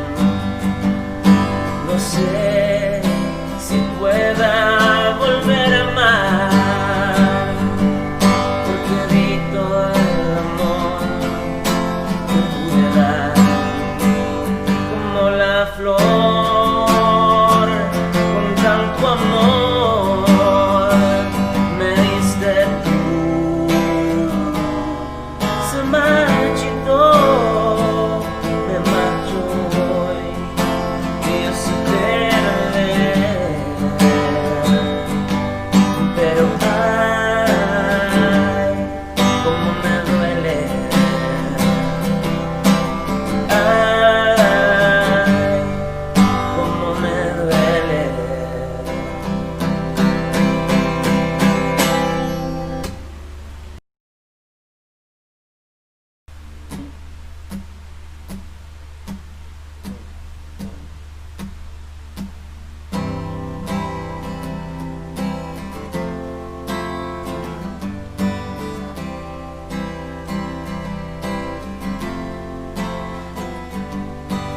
Tu corazón que nos hizo perder la razón.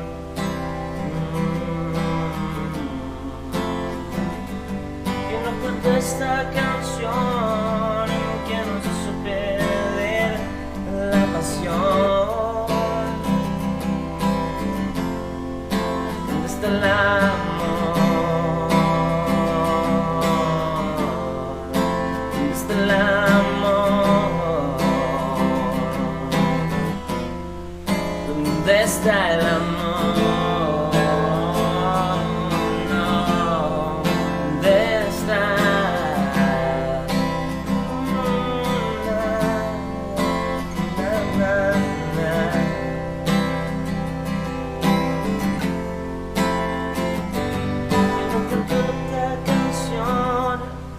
que nos hizo perder la pasión.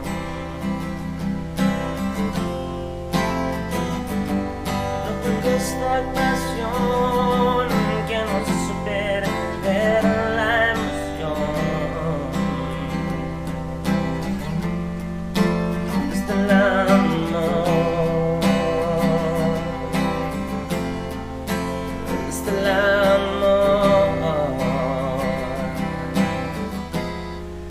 ¿Dónde está el amor? ¿Dónde está el amor?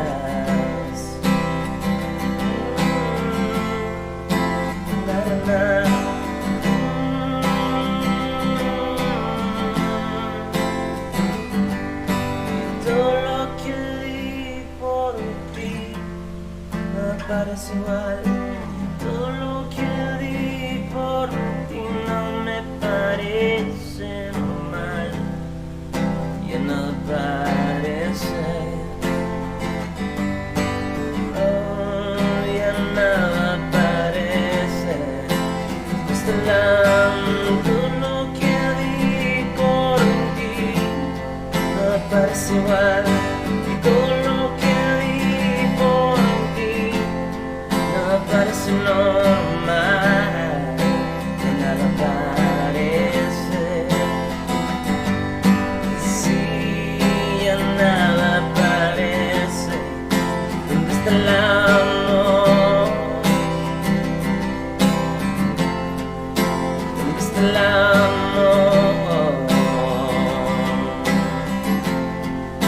¿Dónde está el amor?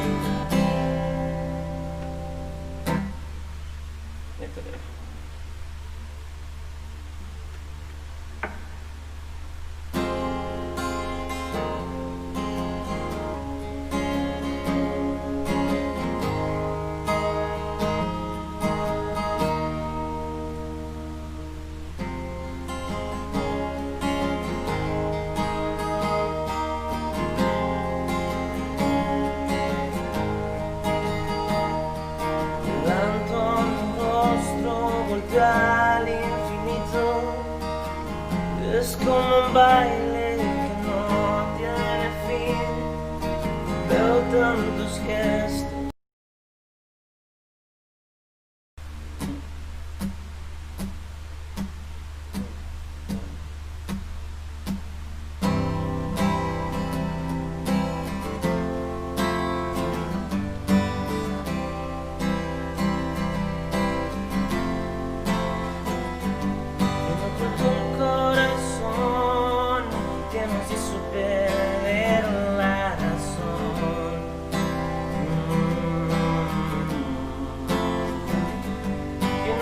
Esta canción que nos hizo perder la pasión. ¿Dónde está el amor?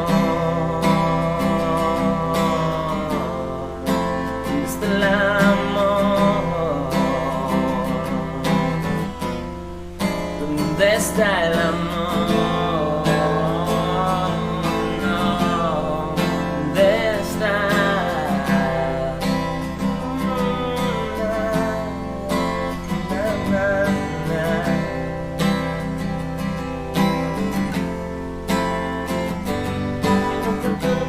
el amor?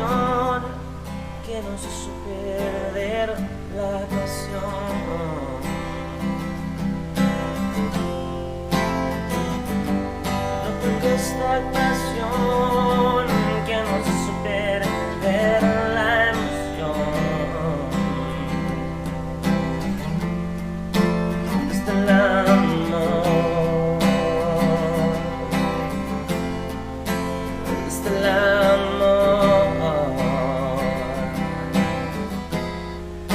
¿Dónde está el amor? ¿Dónde está?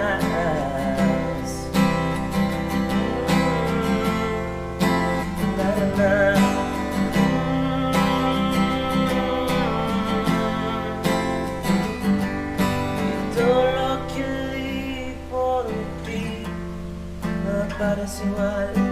Todo lo que di por ti no me parece normal. Ya nada parece. Oh, ya nada parece. Este todo lo que di por ti no parece igual. Y todo lo que di por ti no parece normal. De nada parece. Sí, ya nada parece. ¿Dónde está el amor? ¿Dónde está el amor? ¿Dónde está el amor? No. ¿Dónde estás?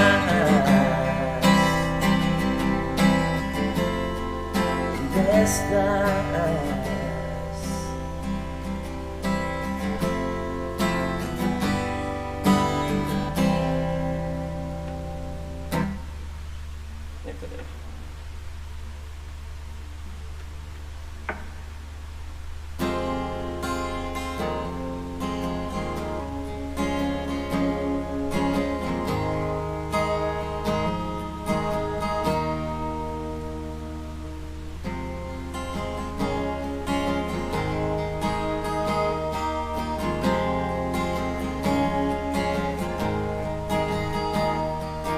Levanto mi rostro, golpeo al infinito.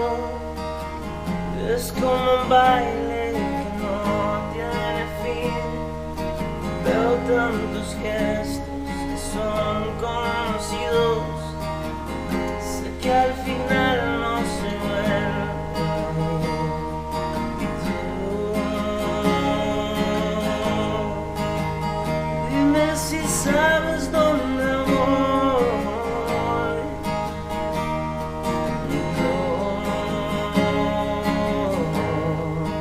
Dime cuál es mi dirección.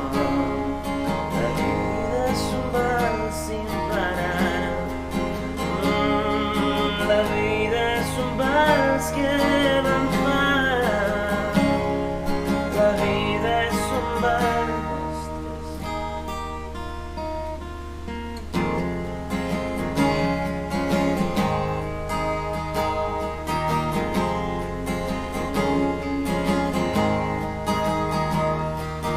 Siempre entendí que en la vida recibes lo que un día no regresará.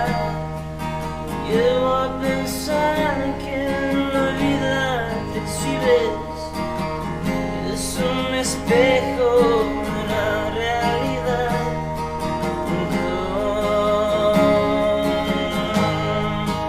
Dime si sabes dónde voy.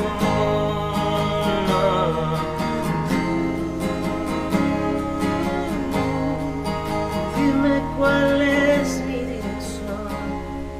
La vida es un vals sin parar. La vida es un vals que va en par. La vida es un vals, dos, tres. Dime sin saber si estoy. Dime sin saber si estoy. Dime sin saber que la vida es uno y otra vez. Dime sin saber quién soy. Dime sin saber si estoy. Dime sin saber que la vida es uno y nada podrá distinguirse solo. Nada podrá ser igual. Y nada podrá distinguirse solo.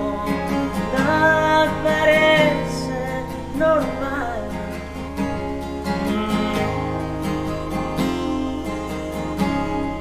Parece normal.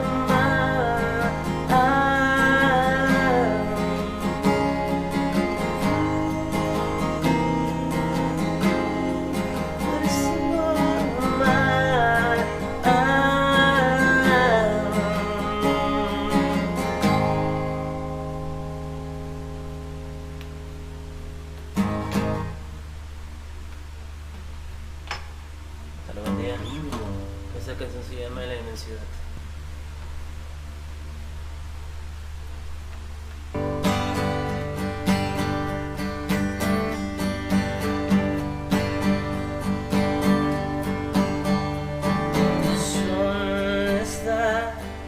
Sobre mí no queda más. Quisiera oír tu voz, hoy ven en vida mía. Dame alegría, ver en que voy cayendo. Ven amor, todo está de cabeza sin razón.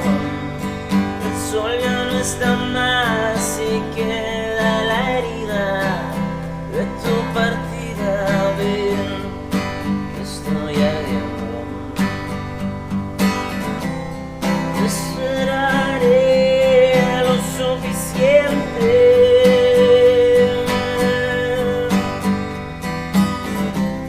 Te esperaré hasta el sol naciente.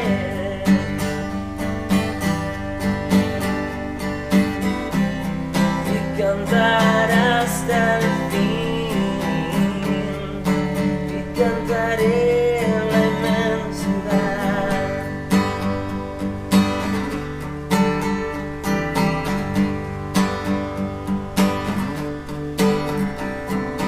¿A dónde voy? Voy a darme una señal de lo que soy.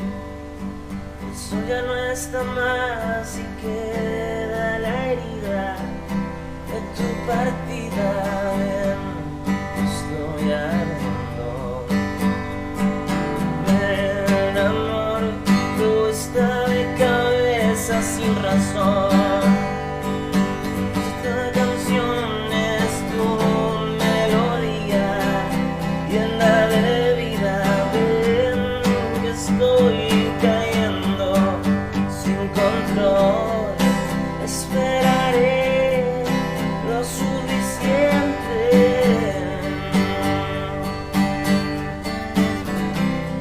Esperaré hasta el sol naciente.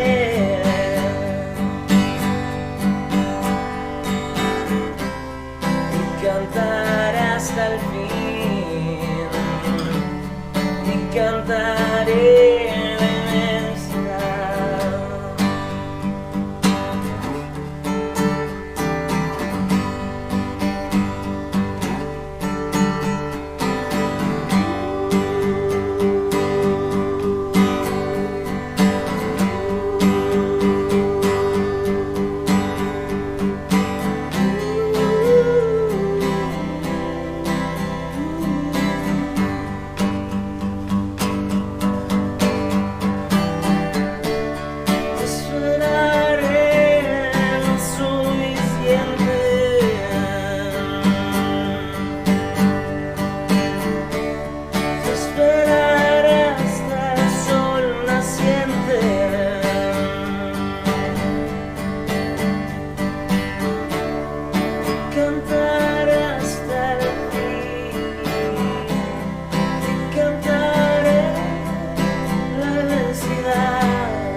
Sobre mis alas es como sentir el calor de mil penas por nada. Es esto que me quema hasta el alma. Es como sentir el dolor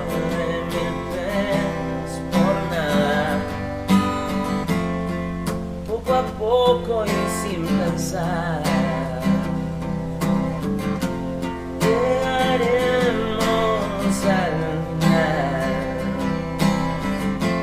Es el precio de vivir y hoy lo pago para mí, y hoy lo pago para mí, sí.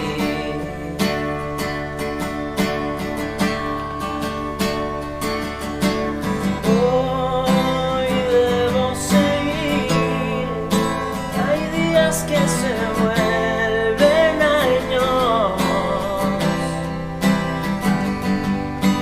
y hoy debo insistir, los sueños hasta hacerse realidad.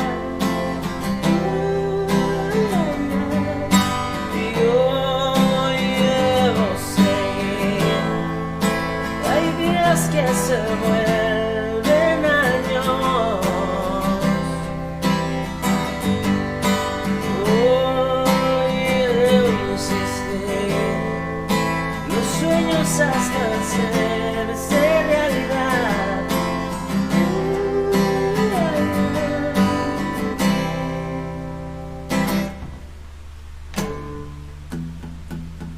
Pero estará buena.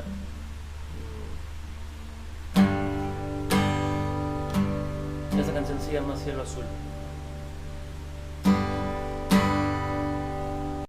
Un, dos, cuatro.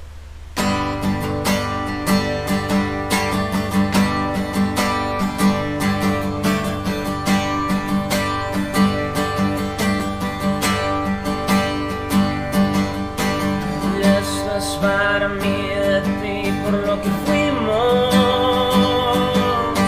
Y esto es para ver la realidad. Todo lo que vimos, sí, lo que vivimos. Ven y quédate solo un momento más. El cielo azul eres tú, solo tú. Pienso en tu luz y eres tú, solo tú. Más allá de todo lo vimos, nos unimos, nos confundimos.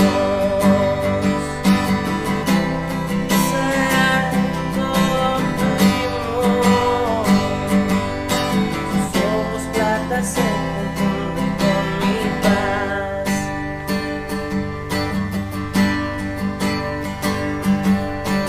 El cielo azul eres tú, solo tú. Pienso en tu luz y eres tú, solo tú.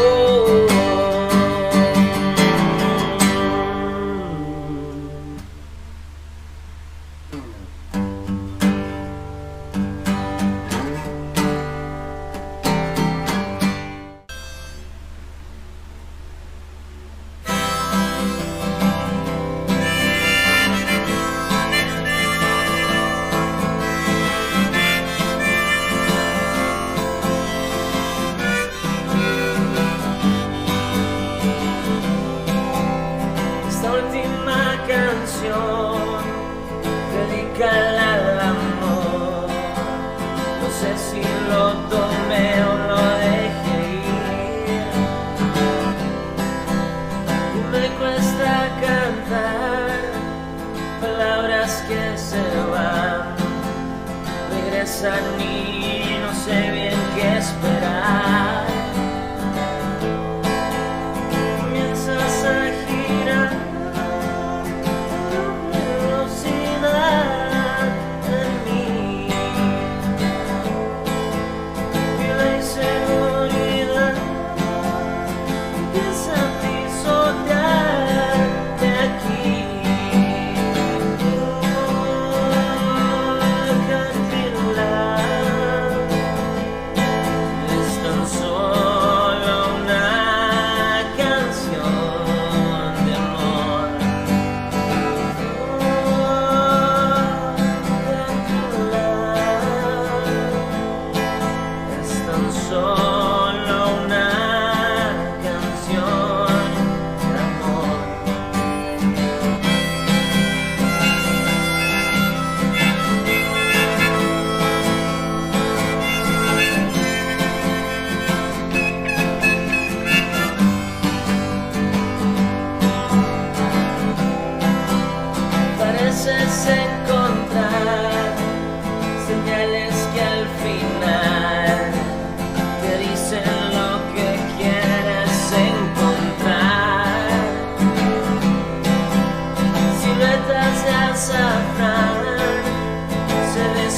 embargo te deseo lo mejor. Si en mí no encontraste felicidad, tal vez alguien más te la dará, como la flor que con tanto amor me diste tú. Se marchitó, me marchó y yo sé perder, pero ay, cómo me duele, ay, cómo me duele.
No. Yes. Ok. Muy buenas noches a todos. Gracias por seguir acompañándonos. Este es mi última transmisión, pero va a estar bien interesante. Entonces, se les recuerda que los 15 minutos de la plática, últimos 15 serán destinados para preguntas y respuestas, pero siempre me pueden mandar sus preguntas por YouTube y yo trataré de meterlas ahí con la plática.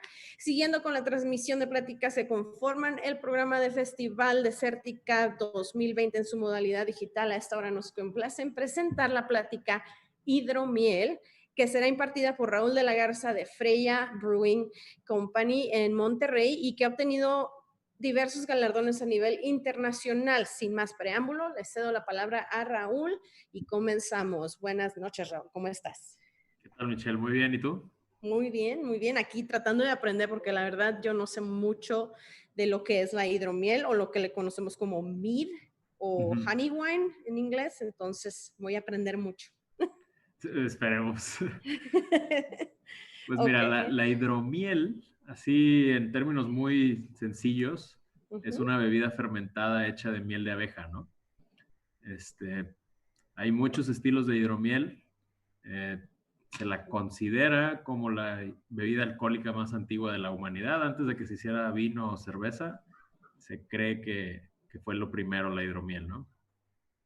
Hay vestigios de que se hacía en España, en China, creo que el perro del vecino está fregando. Él quiere hidromiel. Sí, yo creo. China, por ejemplo, en México también se hacía hidromiel antes de que llegaran los españoles. Ajá. Era el Extabetún y el Balché en la zona maya. Sí, los he probado, de hecho. Muy probablemente también los aztecas hacían algo, pero no hay muchos registros al respecto. Lo que sí sabemos es que recibían un tributo muy grande de miel de abeja melipona, ¿no? Que es la endémica de México. Entonces es muy probable que la miel la fermentaran de alguna manera, aparte de usarla para otras cosas, ¿no? Sí, claro. ¿Y por qué hidromiel? O sea, ¿por qué no cerveza? ¿Qué te motivó a salirte de la norma de ser cerveza en México ahorita? Pues yo empecé a hacer hidromiel en el 2008, más o menos. Era septiembre, octubre de 2008, algo así. Estaba todavía cursando la carrera y un día llegué de la escuela y pensé, ¿qué tomaban los vikingos en su época, no? Y ya me puse a googlearlo. Y el primer resultado fue hidromiel y dije, ¿qué es eso? Suena interesante, ¿no? Ya me metí a la página de Wikipedia y decía una bebida fermentada hecha de miel de abeja. Dije, oye, eso suena cool. Y dije, bueno, pues la quiero probar. Empecé a buscar hidromieles en México y en esa época no había en ningún lado.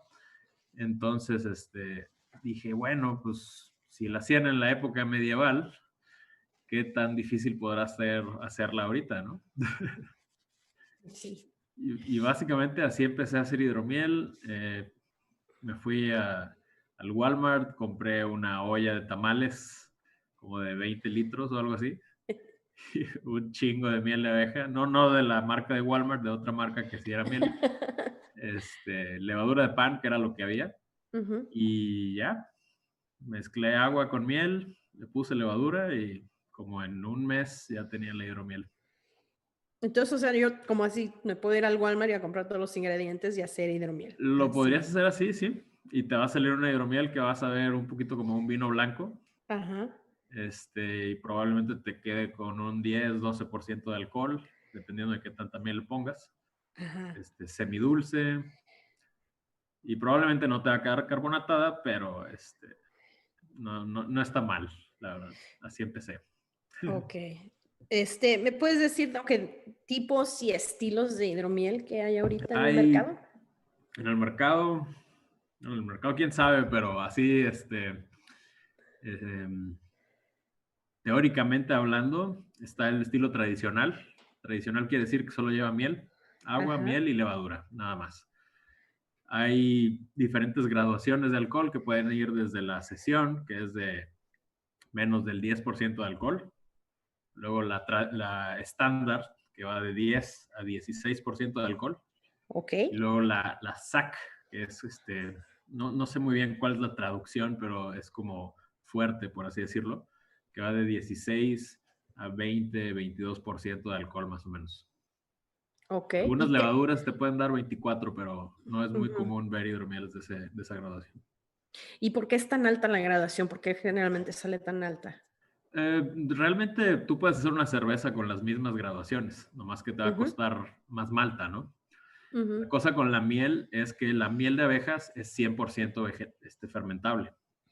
Entonces, toda la miel que tú utilices se va a convertir en alcohol.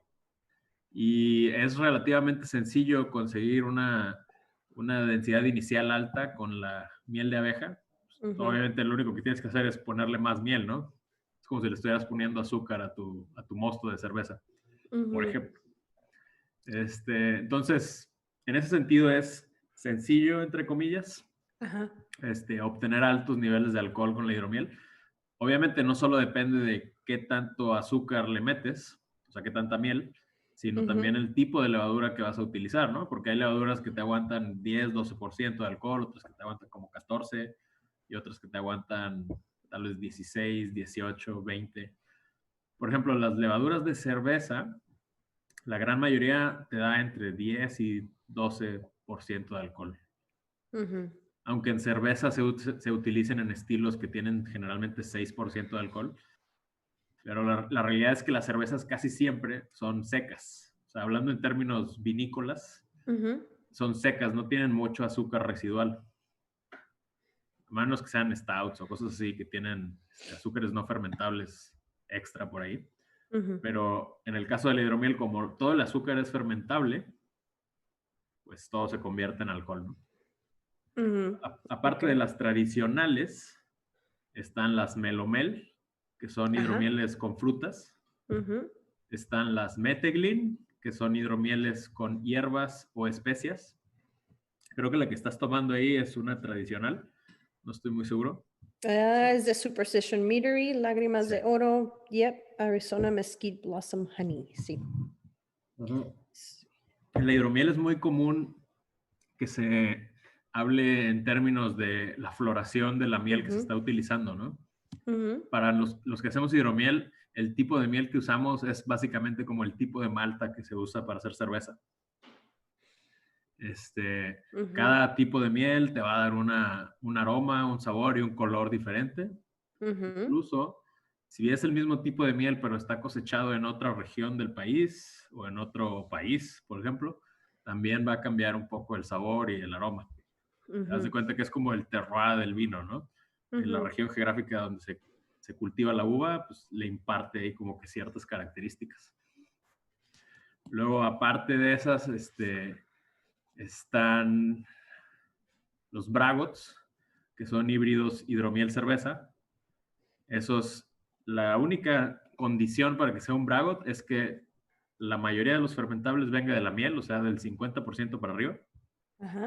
Y que tengan cebada malteada o grano malteado, más que nada. No hace falta que lleven lúpulo.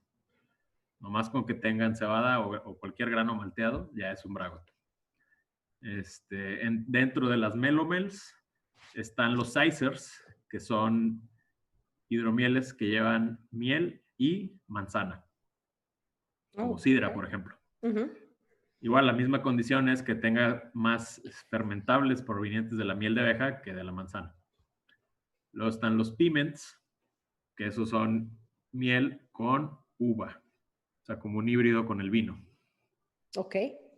¿Qué más hay? A ver, dime, pregúntame. Bueno, ok, interesante. Si yo me fuera al Walmart y todo, no voy a echar nada más todo a la olla y que se cosa. O sea, ¿cuál es realmente el procedimiento y la preparación más técnica? Vamos a hablar más del técnico ahorita. Todo depende de cuáles son tus capacidades. Si lo quieres hacer de una manera muy casera, si lo quieres hacer de una manera casera, lo único que necesitas es una olla para mezclar. Y literalmente nomás para mezclar. Agua, la miel que vas a usar, un hidrómetro para medir la densidad inicial o un refractómetro. Es importante tomar esos datos, ¿no? La levadura y un fermentador que puede ser un garrafón o cualquier fermentador que los productores caseros ya conocen, ¿no? Ujú. Y es todo lo que necesitas. No necesitas calentar el mosto, no necesitas, bueno, sí necesitas sanitizar todo, ¿no? Pero no necesitas hervir ni nada de eso. No hay que hacer Ok. maceración porque los azúcares ya están disponibles. Entonces lo único que haces es mezclas todo y lo pones a fermentar. Idealmente a una temperatura controlada, ¿no? Dependiendo de la levadura que estés utilizando en ese momento. Ok. So, entonces, relativamente sencillo el proceso de hacer la hidromiel. Sí. Ok. Y de adjuntos, vamos a hablar de los adjuntos, como dices tú, de las frutas, de algunas flores o algo que se les agregue para darle sabor más único. Generalmente, al menos yo lo que hago para agregar adjuntos es añadirlos después de la fermentación primaria. O sea, ya que se comió el azúcar, todo el azúcar del mosto, la levadura, y que ya se calmó la fermentación, ya se tranquilizó, por así decirlo, le añado adjuntos. ¿Por qué? Porque cuando está burbujeando, si tú le pones el adjunto durante la fermentación, vas a perder un poco del aroma del que te da el adjunto, ¿no? O sea, si le metes fresas o piña o lo que sea, se va a ir en ese burbujeo. Entonces, lo que tú no quieres que pase, pues es eso, ¿no? Tú quieres que se mantenga todo lo que le estás metiendo porque te está costando dinero. ¿Cómo tratar el adjunto? Pues obviamente hay que sanitizarlo. Si son frutas, pues las puedes hervir, o los puedes bañar en sanitizante, que también es algo que sé que hay gente que lo hace. Y lo añades a tu hidromiel. Si es un adjunto que tiene azúcares fermentables, como una fruta, por ejemplo, es probable que se reactive la fermentación, ¿no? Entonces, lo recomendable es que si no quieres que aumente el porcentaje de alcohol o que no fermente esa fruta, le añadas un estabilizante como sorbato de potasio o metadisulfito de potasio perdón. En conjunción, esos dos químicos inhiben la reproducción de la levadura y ya no va a fermentar. Estos químicos no sirven para detener una fermentación, por cierto. Se tienen que añadir ya que terminó de fermentar. Ok. Wow. Ok, quiero recordarle al público que me pueden mandar todas sus preguntas. Si ustedes tienen preguntas, tienen más conocimiento de hidromiel, más que yo ahorita. Me preguntan también ahorita de por qué hay algunos meads que toman tanto tiempo para fermentar. Bueno, generalmente eso es por problemas en la fermentación, ¿no? Tal vez estás utilizando una levadura que requiere una temperatura diferente a la temperatura ambiente en la que estás. O tal vez no le añadiste nutrientes a tu mosto. Que en la hidromiel ese es un tema muy importante. Tienes que añadirle nutrientes porque la miel de abeja carece de nitrógeno. Y la levadura necesita nitrógeno para reproducirse. Ok, ¿y cómo le agregaremos el nitrógeno? Hay varios nutrientes comerciales, por ejemplo, fermentando.com, creo que vende uno que dice nutriente, que es levadura liofilizada. Básicamente lo que le añades es levadura muerta. Y entonces las levaduras que tienes en tu mosto se canibalizan a esos cadáveres de levadura y de ahí sacan nitrógeno, ácidos esenciales y demás. Cosas que les sirven en su crecimiento, ¿no? ¿Por qué se le añaden nutrientes a la hidromiel? Porque la hidromiel no tiene, más bien, la miel de abeja no tiene el nitrógeno necesario para una fermentación adecuada. Entonces tienes que añadirle los nutrientes. Entonces el contenido de azúcar en la miel no es suficiente. No es solo que el azúcar, o sea, el azúcar sí se la comen y todo lo que quieran, ¿no? Pero si solo están comiendo azúcar y no tienen nutrientes para estar fuertes, por así decirlo, pues al final de cuentas la fermentación no se hace de una manera tan adecuada, no es tan rápida como pudiese llegar a ser. También otra cosa muy importante es que si haces una hidromiel con una densidad inicial alta, necesitas meterle más levadura para que se coma todo ese azúcar, ¿no? Eso es importante, tienes que calcular cuánta levadura le vas a poner. No le puedes poner lo mismo de levadura que le pones a una cerveza de 5% de alcohol que a una hidromiel que va a tener 15%. Tienes que ponerle casi el doble de levadura. Hay unas calculadoras online muy sencillas donde nomás pones la densidad inicial y le pones el tipo de levadura y ya te dice cuánta levadura le tienes que poner. Entonces, eso es algo que generalmente en la cheve no se hace tan seguido, calcular cuánto pitch le tienes que poner de levadura. Pero el hidromiel sí es muy importante porque generalmente trabajamos con densidades iniciales más altas que en la cerveza. Ajá. ¿Y qué precauciones hay? O sea, llega un momento en que puede explotar alguna botella o algo si tienes hidromiel o cosas así como... Si embotellas antes de que termine de fermentar, claro, es un riesgo muy real. Ajá. A mí no me ha pasado, pero sí es algo que puede pasar y que he visto que pase, ¿no? No solo en hidromiel, también en cerveza pasa. O sea, imagínate, si en cerveza pasa, en la hidromiel obviamente va a pasar. Nosotros usamos botellas de cerveza y no hemos tenido problemas, pero sí es una realidad que si embotellas antes de que termine de fermentar tu producto, corres el riesgo de que te exploten las botellas. Y si te explotan en una caja, pues no hay problema, ¿no? Pero si te explotan en la mano, puedes perder un dedo. Entonces, hay que tener cuidado. Ok. Cambiando un poquito, platícame de Freya. Dime el background de cómo comenzó, quiénes trabajan, cómo estás tú metido, todo eso. Dame detalles de eso. Ok, mira.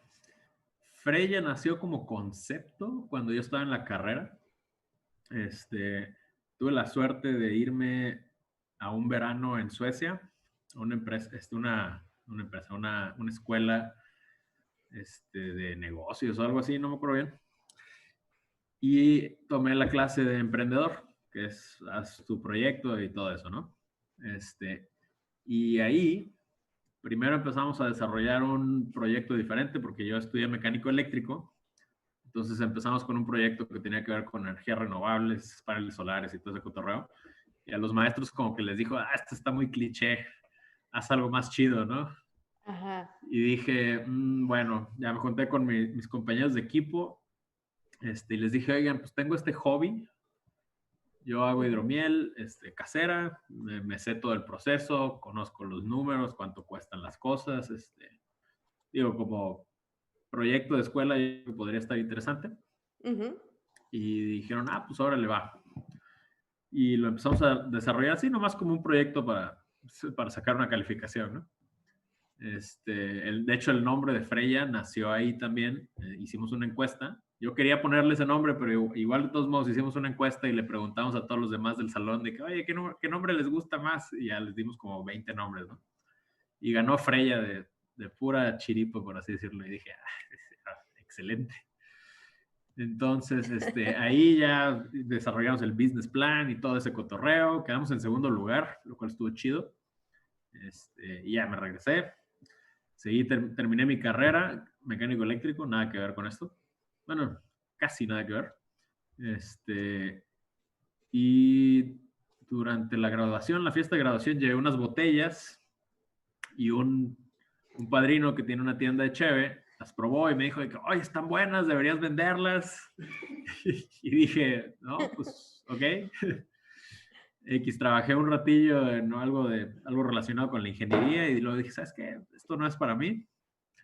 Y empezamos a ver cómo empezar el negocio de la hidromiel, ¿no? Registramos la marca, fuimos a la hacienda a sacar los papeles, todo ese cotorreo. Notario público para crear la empresa, ya sabes, todo el choro aburrido, ¿no? Y en 2016 me parece que fue que ya iniciamos operaciones y los únicos empleados que éramos en ese momento y seguimos siendo ahorita era mi mamá, mi papá, yo, mi hermana a veces y un amigo de la secundaria. Somos los únicos empleados. Seguimos siendo los únicos empleados. No más que ahorita con esto de la pandemia, nomás vamos mi amigo y yo a trabajar. Claro. Y sí, en 2016 empezamos como empresa. Wow, ok. Entonces, obvio, a mí el nombre de Freya me suena mucho porque, pues, Marvel tiene la culpa de que no es la mamá de Thor, ¿no? No, ella no es. ¿O quién es la que estaba en Freya? Algo suena, no me acuerdo, pero bueno. Mira, Freya es así en la mitología nórdica. Ajá. Haz de cuenta que se supone que cuando se mueren los guerreros se van al Valhalla, ¿no? Es lo que todos hemos oído. Sí. Pues realmente no, la mitad de los guerreros caídos se va al Valhalla y la otra mitad se va a otro salón que se llama Volkenbagger, que es el salón de Freya. Freya tiene como que la misma, el nivel jerárquico que Odín, más que en mujer. Muy Odín bien. es una Esir y Freya es una Vanir, que es como una elfa, por así decirlo. Ok. Sí, ya me estás corrigiendo yo acá con mis personajes de Marvel y todo. No pasa nada, no pasa nada. Oye, tenemos una pregunta del público. A ver, dice Maggie, ok. ¿Qué diferencias se podrían notar entre una hidromiel hecha con levadura de lager a una con levadura para ale? Interesante. Pues ahí más que nada, si vas a usar la misma miel, la mayor diferencia va a ser la que te den los perfiles de cada levadura, ¿no? Y de hecho, la levadura lager sería recomendable que pues la fermentes a temperaturas lager, le metes un poquito más de nutrientes, que generalmente la leva lager es un poco más caprichosa en algunas cosas. Yo la he usado y una vez nos dio mucho H2S, que es olor así como a huevo podrido. Ok. Y eso era nomás porque le faltó nutriente. O sea, quería más nutriente esa levadura. Ya después la hicimos con más nutriente y no tuvimos bronca. Pero ahora sí que la diferencia va a ser el perfil de la leva, ¿no? No es como que una te va a dar más alcohol o no sé. Ajá. Ok. Sorry, aquí están aquí poniendo muchos comentarios y hay alguien que te quieren llevar por unos tacos piedra. Ok, son unos tacos que están ahí por el TEC, muy buenos. Sí, acepto la invitación. René, ¿qué onda? Ya se estaban burlando de los tacos de piedra y ya tuvo que aclarar que sí existen. Sí existen. De hecho, yo pregunté por qué se llaman tacos piedra y es porque así se apellida el señor, el dueño. Ok. Sí, están muy buenos, muy buenos. Los mejores tacos mañaneros de este rancho. Muy bien. Están preguntando ¿en qué vaso tomas una hidromiel? ¿Cuál es el indicado? Te puedo mandar una foto si quieres por el chat. El indicado no sé si sea la palabra adecuada para decirle, pero el tradicional, por así decirlo, el histórico. Déjame, te mando una foto. Sí, porque yo ahorita lo tengo en este snifter, so no sé si realmente es el apropiado ahorita para esto. Yo creo que ese es perfecto, la verdad. O sea, te ayuda con los aromas y todo ese cotorreo, ¿no? Sí. A ver, tenía una pregunta de Juan, que está un poquito más arriba, si me pueden bajar el chat para ver. De que creo que se refería a equipo mínimo que recomendarías para alguien que quiere empezar a hacer hidromiel en casa. Aparte de la olla de tamales. Pues básicamente depende de qué tanto le quiere invertir. Ajá. Ahora sí que... mira, ya lo encontré por fin. Necesitas un recipiente donde mezclar. Ajá. Eso es bien importante. Que puede ser una olla, puede ser el mismo fermentador, dependiendo de cuál sea la forma de tu fermentador. Necesitas un instrumento para mezclar, una espátula, por así decirlo. Ajá. ¿Por qué? Porque la miel es muy densa, entonces si la pones nomás así, no la mezclas, se va a quedar en el fondo y eso no está chido. Necesitas, si vas a usar temperatura controlada, que yo lo recomiendo mucho, la verdad, necesitas obviamente un refrigerador o un congelador, un controlador de temperatura, necesitas un hidrómetro, o sea, lo básico para hacer cheve, por así decirlo, es lo mismo que utilizamos acá. Lo único que no necesitas es calentar el mosto si vas a hacer puras tradicionales o cosas que no requieran calentarse. Ajá. Obviamente puedes querer hacer otro tipo de hidromieles donde sí lo quieras calentar, pero así que así básico, un recipiente para mezclar, un fermentador, control de temperatura y listo. Ok, muy bien. Respecto al, se agüitaron porque están diciendo que alguien pensó que era un cuerno vikingo. No, para nada. Están decepcionados. Déjame te enseño. ¿Puedo mandar fotos por aquí? Creo que sí, ¿no? A ver. Aquí está el cuerno te voy a mandar un link para que veas cuál es el vaso histórico de los vikingos. El vaso es como una copa en forma de cono. ¿Dónde está? Copiar la dirección de la imagen. ¿Crees que puedas compartir tu pantalla para ver el vaso en vez de que no lo mandes por Ah, el chat? ya te lo mandé por ahí, pero déjame A ver. ver. No sé, es que no sé, no, casi nunca he usado este cotorreo. A ver, somos nuevos. Entonces, Así como nuevos como en el Zoom, nuevos con el... Abajo donde dice Share Screen, en el verde. el verde. Ah, ahí está, Ay, Share sí. Screen. Ah, Ahí está, Share. Ahí sí. está, son esos vasos. No sé Ok. si los alcanzas a ver. Ujú.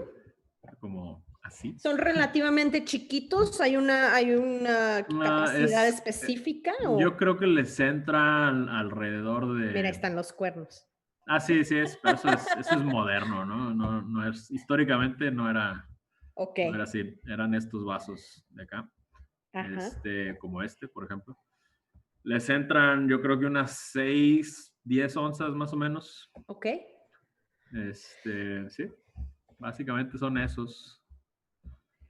Muy bien. Oye, ¿y la resaca después de haber tomado mucha hidromiel es muy fea? No sé, no tengo experiencia. Pues... De lo dulce. Ya ves que a veces sí tomas muchos con dulces líquidos, licores o cervezas. ¿Cómo regreso a...? A ver, ¿cómo regresa? Le sé. voy a picar en el clic del share screen o... No me sale. A ver, técnicos. Ajá. Oh, ya vi. Stop share. Boom. Mágico. Ahí tienes. Y entonces también nos están preguntando que si has hecho hidromieles exóticas y pues qué calificarían una hidromiel exótica. Sí, he hecho cosas medio locas. Ajá. Por ejemplo, hemos hecho hidromieles con lúpulo, que no es tan común. Oh, ok. De hecho, Entonces... una de esas ganó en Costa Rica, me parece que fue, o Panamá. Ganó plata el año pasado. Hemos hecho también hidromieles con uva, que tenía Cabernet Sauvignon y Zinfandel.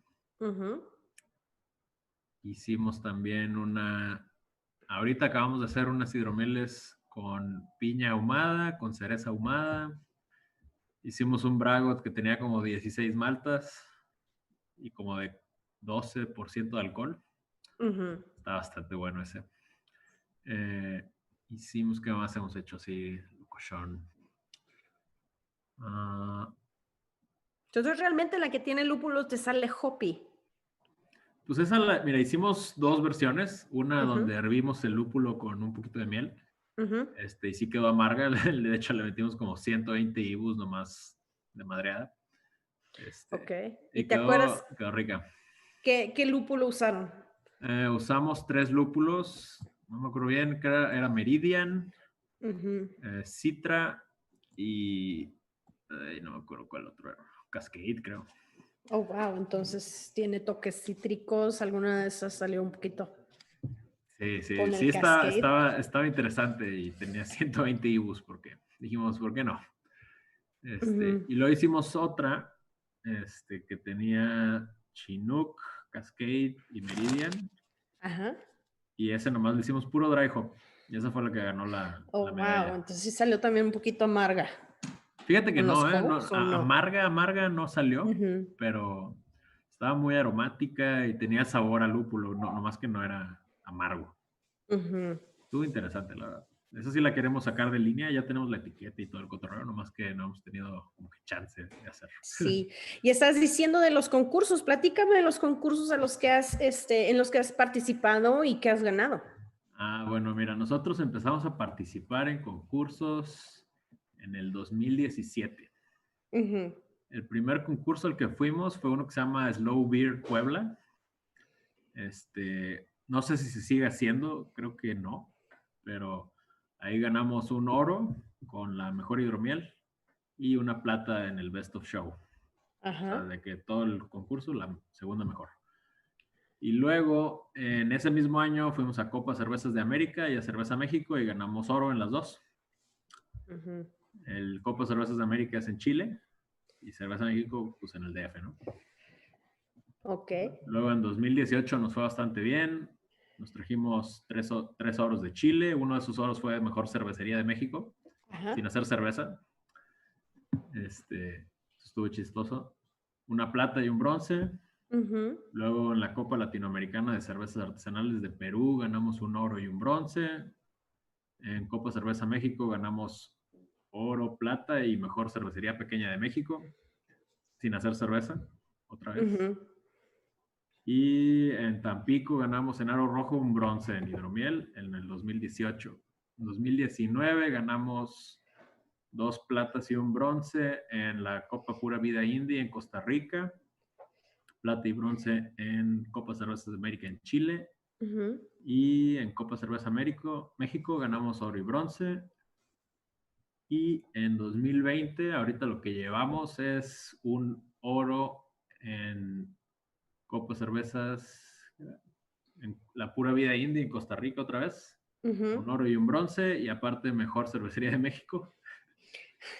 Y en Santiago de Chile ganamos una plata, un oro, otra plata y oro como Mejor Hidromielería Comercial de Latinoamérica. Ajá. Wow, entonces sí tienes bastantes. ¿Hay alguien más que produzca hidromiel en México? La verdad no tengo conocimiento. Sí, hay varios. La mayoría están en el centro de México, hasta donde llega mi entendimiento. Pero sí hay más productores. Ok. ¿Y colaboran de vez en cuando? Fíjate que no hemos hablado mucho de eso, pero sí conozco algunos y nos llevamos bien. No, nomás no, como que cada quien está en su rollo ahorita.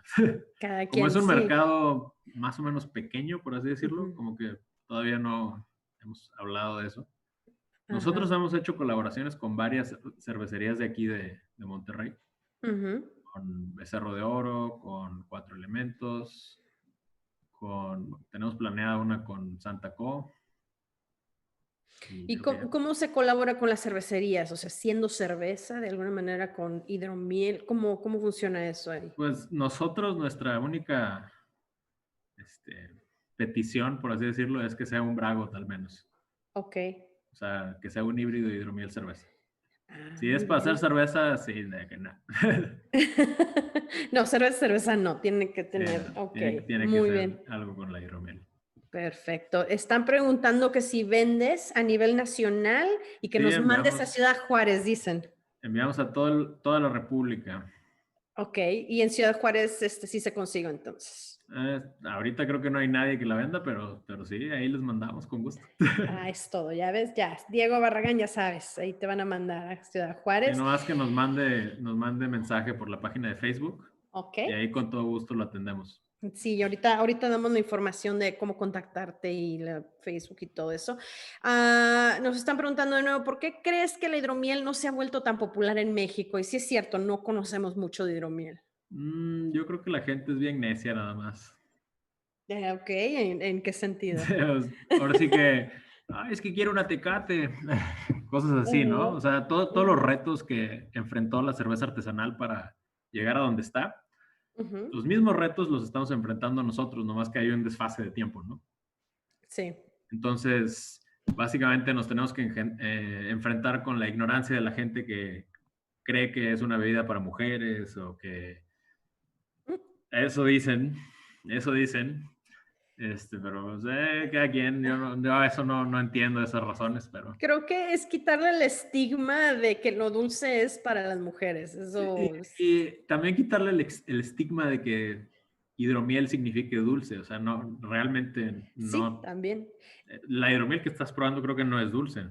No, está muy poquito dulce, ¿sabes qué? Me recuerda a un Chardonnay. Más o menos me gusta mucho el Chardonnay, que está un poquito en las notas poquito dulces, de semiseco, sí, semidulce, con notas de esta mesa manzana, como un poquito de manzana verde, no sé. Entonces sí, es muy rico. Entonces yo creo que también el hecho de ser hidromiel indica mucha gente que es dulce, o sea, te da a entender mucha gente tiene esa percepción de que como lleva la palabra miel, automáticamente creen que va a ser súper dulce y se van a empalagar, y no es el caso, ¿no? O sea, nosotros, nuestras hidromieles casi todas están en el rango del semiseco. Sí. Entonces, de hecho, muchas cheves tienen más azúcar residual que nuestros hidromieles, y es como que Sí, está más creo dulce esa madre, cabrón. sí, creo que la gente no subestima el hecho de que la hidromiel no es dulce, dijimos, y que pues sí te pone hasta las chanclas, si tienes capacidad. La cosa es que es muy fácil de tomar. Ujú. Es muy fácil de tomar, entonces como que no te das cuenta, estás metiendo algo que tiene tal vez 10%, 14% y no se siente tanto el alcohol, y te lo estás tomando porque pues hace calor y X, y de repente, ¡pum!, suelo.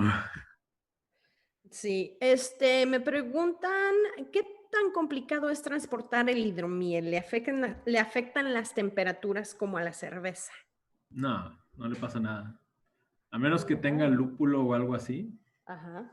O sea, si tiene lúpulo, obviamente va a tener los mismos problemas que tiene una cerveza, ¿no? Que si le pega el sol, pues le dan la madre. Pero temperaturas y eso, si ya terminó de fermentar, no le va a pasar absolutamente nada. Sí, me preguntan que si también hay algún porcentaje, ¿cuál es el porcentaje general, digamos, me imagino, de la hidromiel o más estándar? Alguien me está preguntando.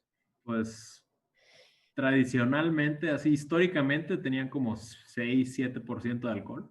Ajá. Pero así estándar, pues que yo sepa, no hay. O sea, puede ir desde 3.5% hasta 20% de alcohol. Así que lo que tú quieras, carnal. Sí, y hay diferentes tipos de miel que yo sé que existen diferentes tipos de miel, depende de la abeja y la región. Entonces, dime qué tipo de miel se usa. Hay de todo, ¿no? Ahora sí que yo te recomendaría que utilices lo que esté más accesible para ti. O sea, por ejemplo, aquí en el norte del país, al menos aquí en Monterrey, hay miel de azahar, hay miel de mezquite, multiflora. En algunas regiones hay miel, le dicen del desierto. Ajá. Allá en Chihuahua creo que hay mezquite y desierto y no me acuerdo qué más. No sé si tengan algún sembradío de algo. ¿Y afecta mucho el sabor? Cambia bastante. Ok. Por ejemplo, la miel de azahar, sabe floral, cítrica. No cítrica de ácido, sino como que a frutas cítricas, como a naranja, más o menos. Porque generalmente, pues le digo, la miel de azahar es de naranja. El color es ámbar, pero ámbar así rojo, fuerte. La miel de mezquite, por ejemplo, sabe como, va a sonar bien tonto, pero sabe como a mezquite, como al humo de mezquite, más o menos a eso sabe. Entonces sí nos va a dar un poquito de sabor del smoky que le Sí, llaman. va a dar una nota así como maderosa, ahumada. Y aparte el color de esa miel es blanco. Es blanca como tu libreto de papel, así de ese color se ve la miel. Ok. Hay Hablando otra de... Sí, perdón, síguele, perdón. continúa. Bueno, hay otra que se llama miel mantequilla, que es de una flor tipo como el girasol. Pero, y esa es de color, pues parece, le dicen mantequilla porque parece mantequilla, tiene textura como de mantequilla, es untable y tiene color igual, así como de mantequilla, medio naranjosa, amarilla. Pero no sabe a mantequilla. No sabe a mantequilla. No, sabe como floral. Está muy interesante, está rica. Sí. Esa generalmente viene del centro del país. Ok, muy bien. Es bien interesante. Ya ves, estas cosas bueno, al menos yo no lo sabía y sé que mucha gente siguen preguntando sobre la miel. ¿De qué consejo das por aquello de que a veces la miel no sea pura? Y tú Yo te dijiste de la miel de Walmart. Sí. O sea, generalmente las mieles comerciales están rebajadas con jarabe de maíz o jarabe de arroz. Lo más recomendable, en mi opinión, es que te busques un apicultor de confianza o un distribuidor de miel de confianza, que también hay, y le compres directo. Ok. ¿Recomiendas que pongan el panal? Porque ya ves que hay mieles que vienen con el panal. No, la verdad por la no. cera, me imagino. Para nada. Sí, no, la cera no es nada recomendable. De hecho, hace poco tuvimos una bronca con un lote que tenía mucha cera la miel y se tapó un barril por la cera. Y en ese sentido, ¿cómo recomiendas que se separe cuando compran de ese tipo de miel que ven con el panal? ¿Cómo lo separarlo para que no salga tanta cera? Lo que puedes hacer es calentar un poco el mosto para que como que la cera y las proteínas se vayan para arriba. Y luego las quitas con un colador.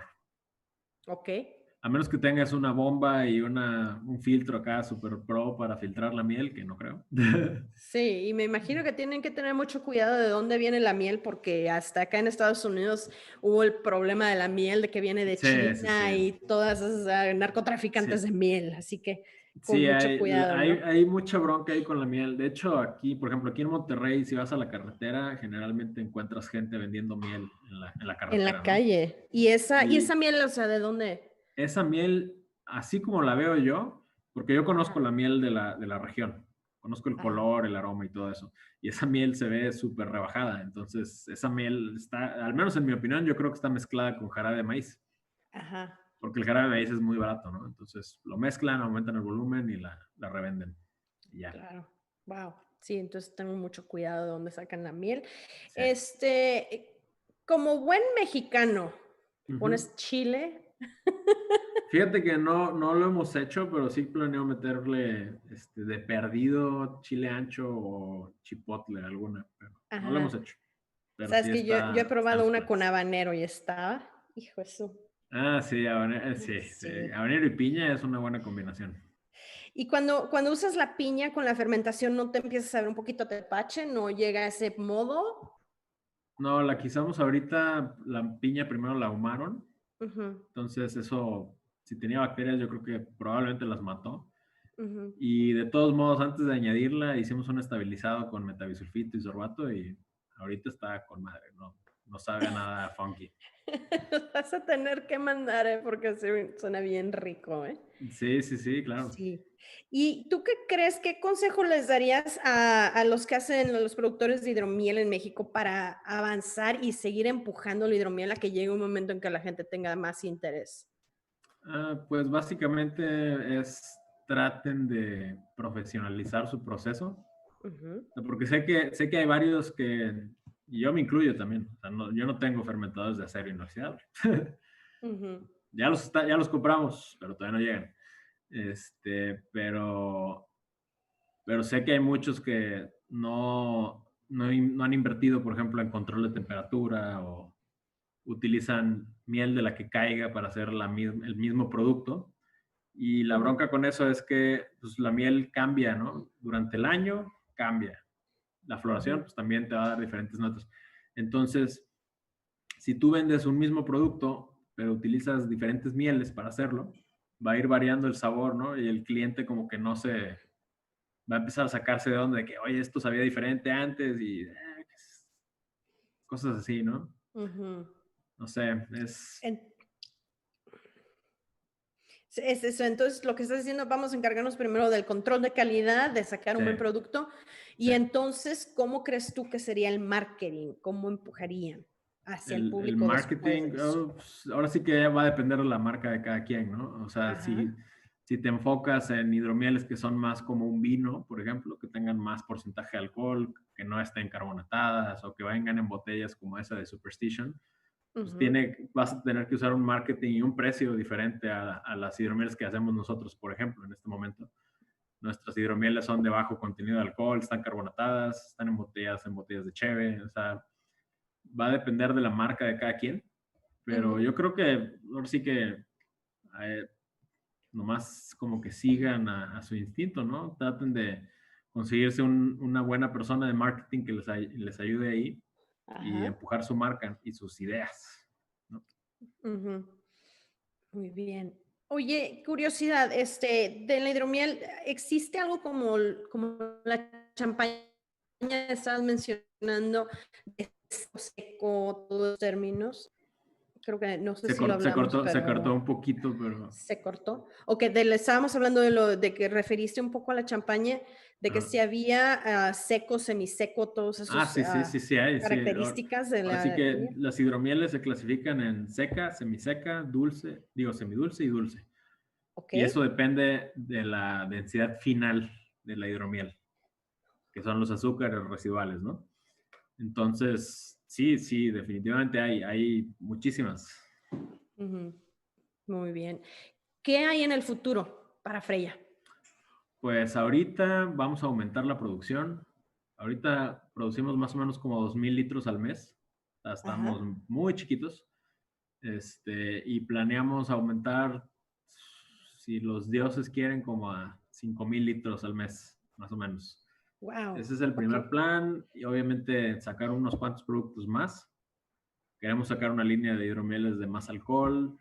Queremos tal vez empezar a tener un programa de barricas. Es algo muy interesante que queremos hacer desde hace tiempo, pero es mucha inversión y mucho tiempo y no tenemos tanto espacio, entonces lo hemos ido como que dejando para después.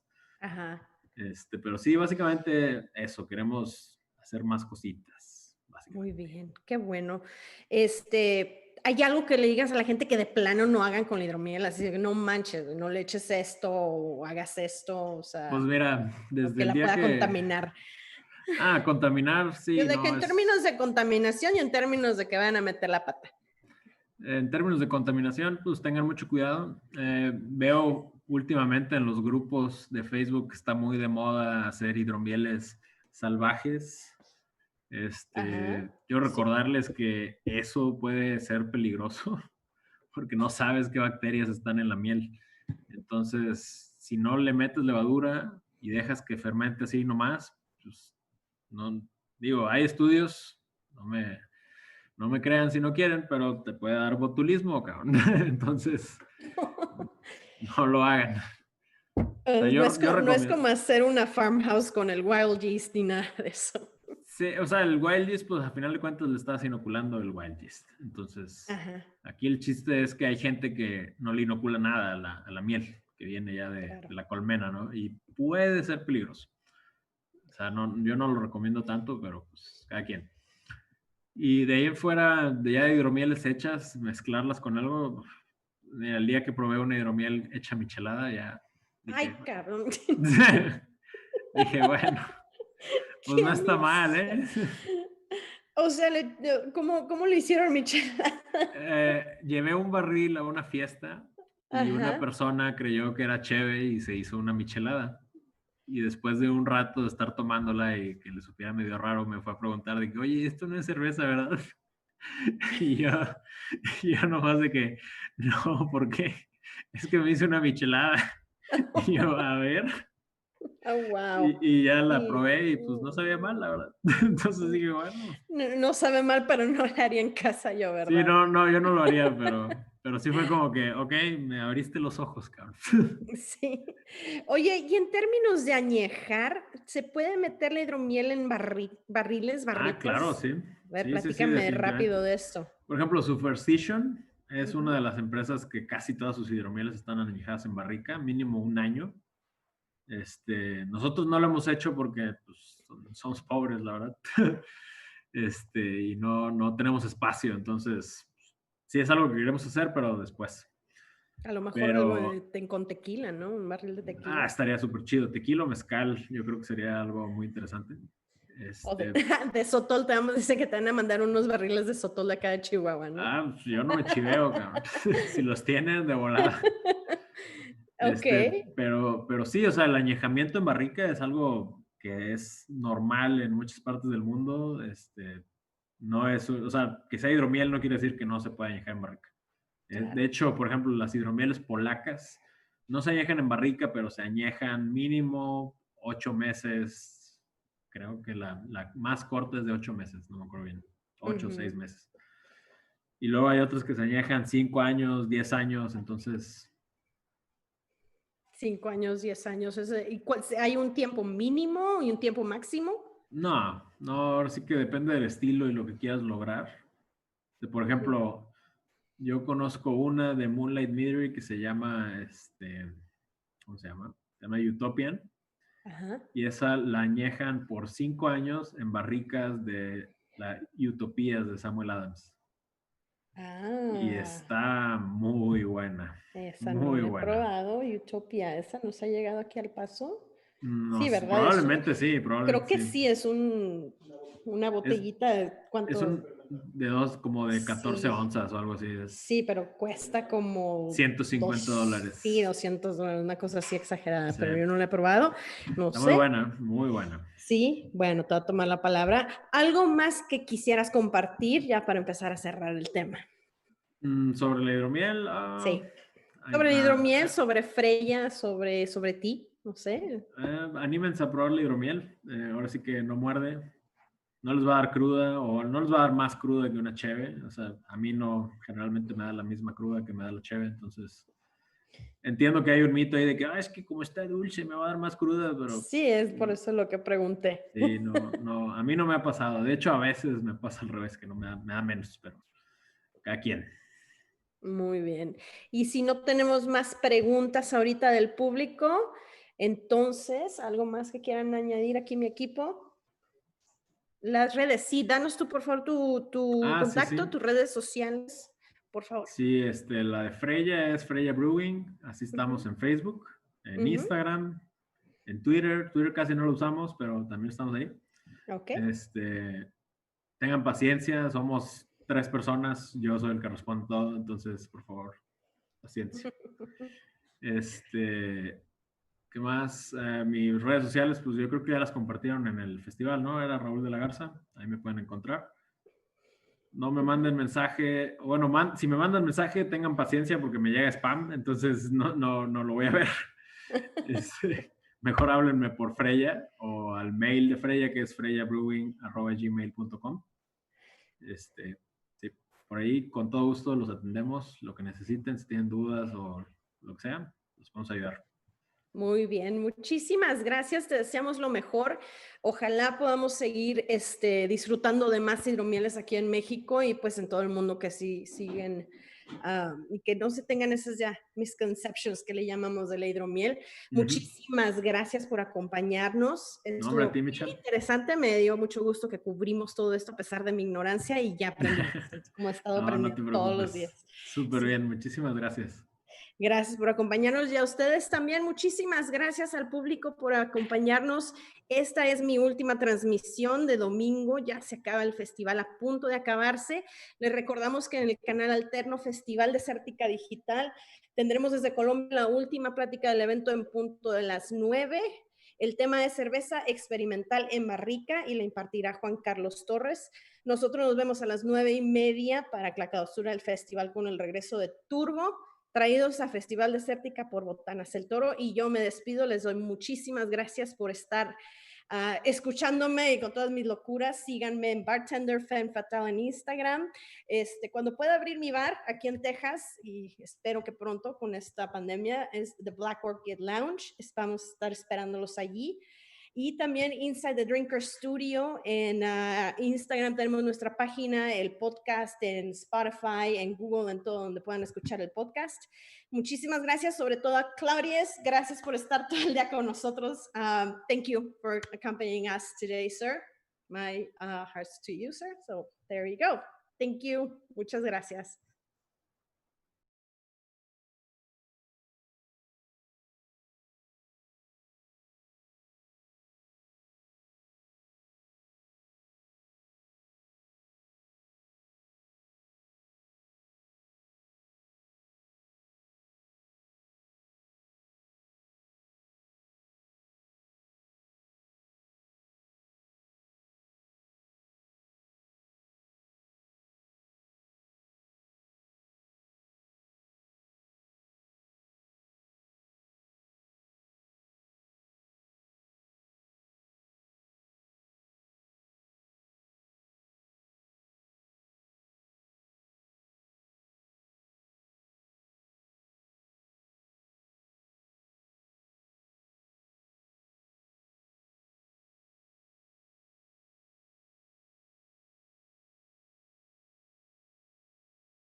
será que en tu mente quiero estar? ¿Por qué será que yo quiero suspirar cada vez que pinto en mi cabeza tu sonrisa eterna? Vienes y te vas, ni siquiera puedes voltear. Que no ves que estoy esperando tu corazón. Vienes y te vas y ni cuenta te puedes dar. Que ya estoy aquí esperando tu corazón.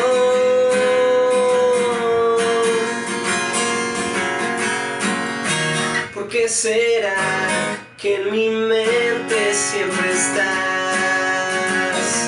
¿Por qué será que no te puedo sacar? Y en las noches en el cielo estás pintada con destellos. Vienes y te vas, ni siquiera puedes voltear. Que no ves que estoy esperando tu corazón. Vienes y te vas y ni cuenta te puedes dar. Que ya estoy aquí esperando tu corazón. La lluvia cae mientras tú te vas y yo me siento morir cuando no estás junto a mí. Y solo pido un día más para hacerte sonreír y que te mueras por mí. Vienes y te vas, ni siquiera puedes voltear. Que no ves que estoy esperando tu corazón.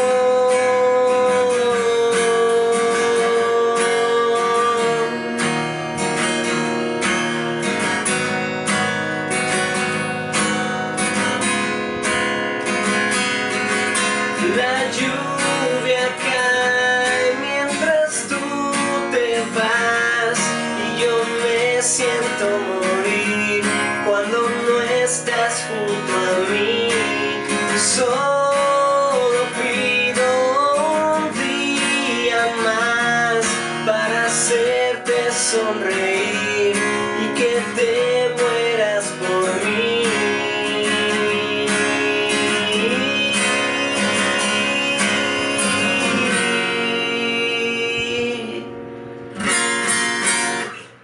Hola, ¿cómo están? Nosotros somos Turbo. Vamos a estar cantándoles unas canciones tanto viejitas de nuestro disco Importa Pop, de allá por el 2005, y tanto nuevas. Todo este material lo van a poder encontrar en las diferentes plataformas digitales. Por motivos de la pandemia, René y yo no podemos estar en el mismo lugar, pero eso no nos impide llevar a cabo este show con mucho gusto, ahora que estamos de regreso y pronto a sacar nuevo material, así que estén listos. Nuestras redes sociales es Los Turbo MX, nos puedes encontrar en Twitter, Facebook e Instagram como Los Turbo MX. La canción que acabo de cantar se llama Me Siento Morir. Esa canción la pueden encontrar en el disco Importa Pop que editamos en el 2005. Se pueden meter ahí a las plataformas digitales y ahí la pueden encontrar. Y la siguiente canción se llama Fugaz, que les va a cantar René. Esta canción también la pueden encontrar en el disco Importa Pop.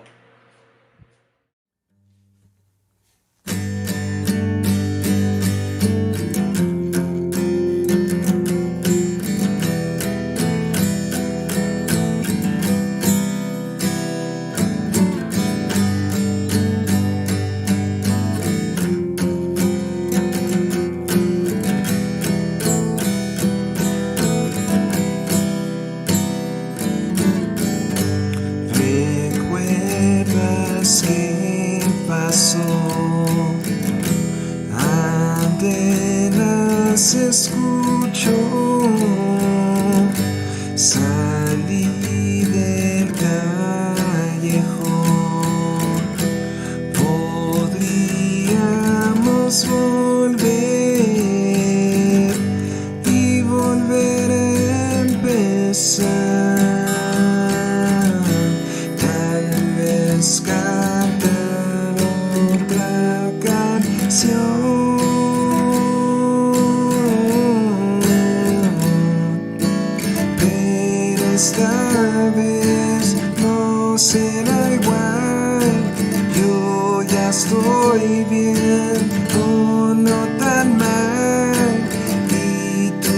siempre serás.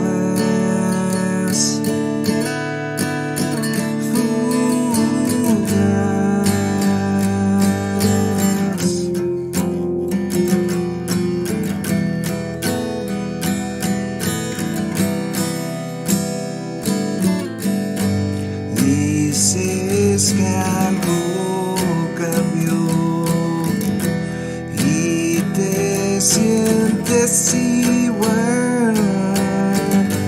Tal vez tu gran error y crees que tú estás mal. Irrealista yo soy.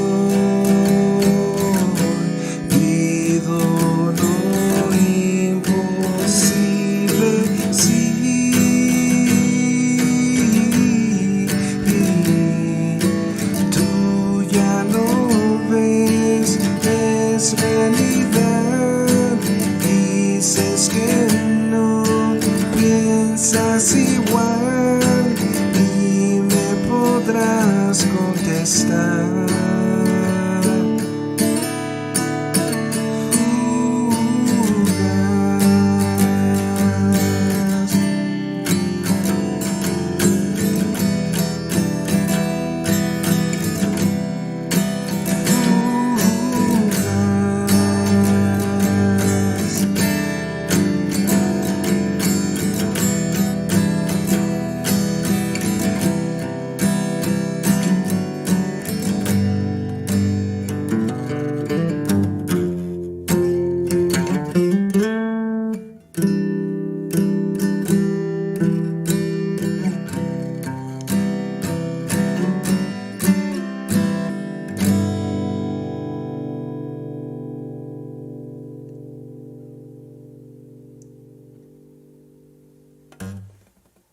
Muchas gracias. Primero que nada, quiero agradecer a Desértica por invitarnos, darnos esta plataforma para nuestras canciones. Muchas gracias.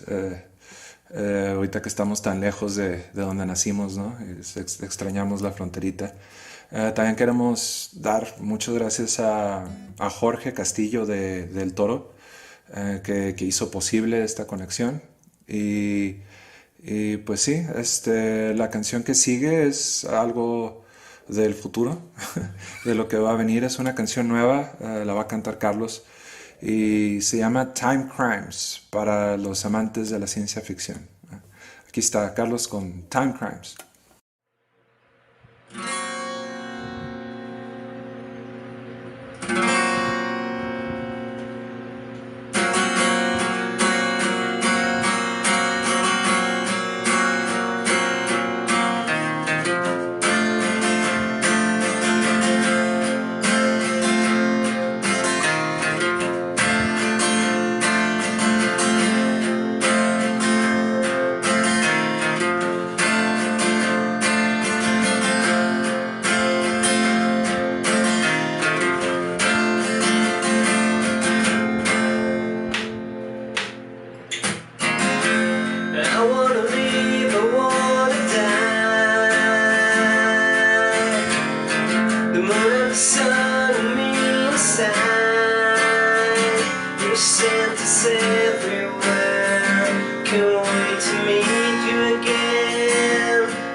We can't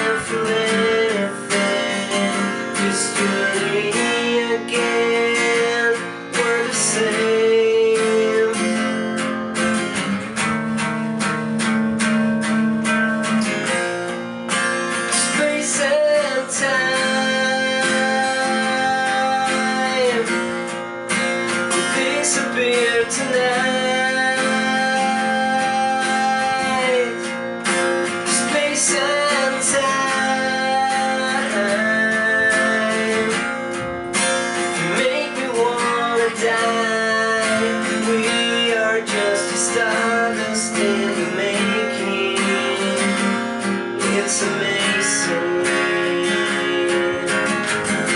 I hold in my hand, need to restart. I hold in my soul and need you back. We are the pouring rain, burning soul again. We're the same, up in the sky we are so high. Traveling faster than light. We can't feel anything, just you and me again. We're the same.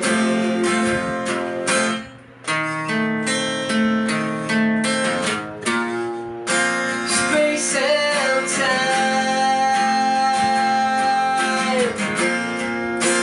disappear tonight.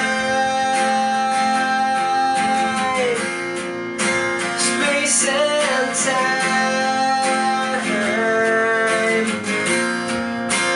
make me wanna die. We are just a stardust in the making. It's amazing.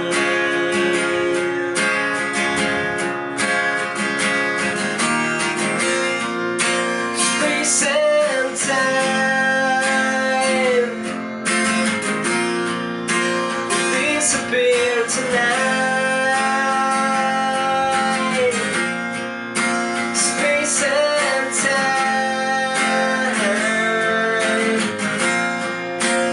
make me wanna die. Make me wanna die. Make me wanna die. You make me wanna die. We are just stardust in the making.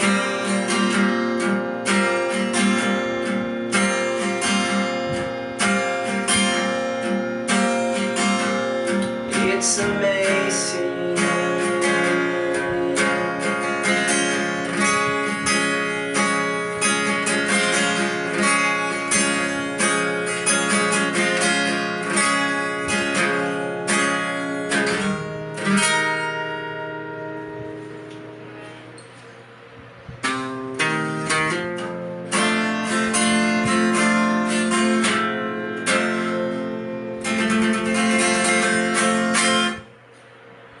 Bueno, la siguiente canción que les vamos a presentar se llama Mr. B. Es de las canciones nuevas que tenemos últimamente. La pueden encontrar también en nuestras plataformas digitales. Esta canción se las va a interpretar René.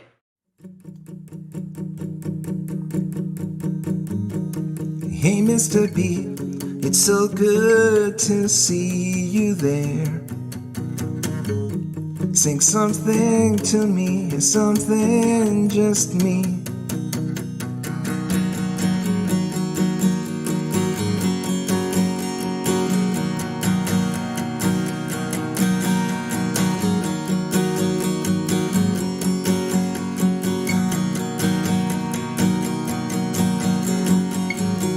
Sweet Mr. B, I'm so glad to see your face. You came with the tide, you left in a stormy haze. Mr. B, could it be that you're the one?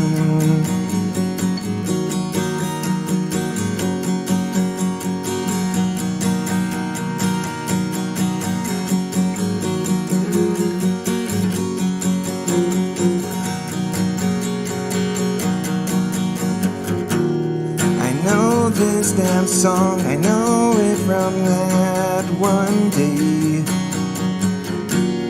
I hear your case out and listen to what you're saying. Mr. B, could it be that you're the one who's wrong? Could it be that you're the one who's gone? Could it be that you're the one who can't be wrong? You're you're clearly wrong.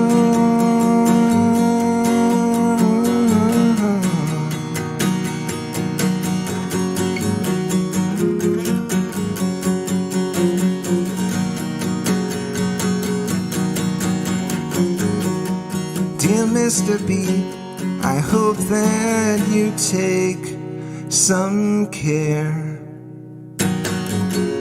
Mr. B, could it be that you're the one who's wrong? Could it be that you're the one who's gone? Could it be that you're the one who's clearly wrong?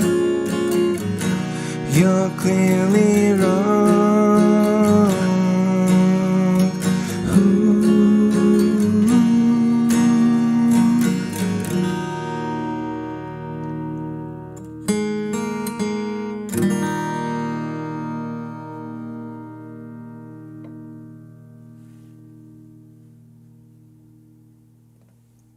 Muchas gracias a todos. La siguiente rola viene de Carlos y la compuse yo. Y a pesar de lo que muchos de mis amigos me dicen, ¿no? Que se trata de esta chava o de esta morra o como se dice en el norte. Pero no, de hecho sí la compuse mientras estaba viendo la película así en mi cuarto. De la escena donde el niño no sabe por qué lo está atacando este chavo y el chavo no sabe por qué lo está atacando, ¿no? Bueno, sí, se quedan con Carlos y Joven Manos de Tijera.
bueno, la siguiente canción que va a interpretar René es la que cierra nuestro disco Importa Pop.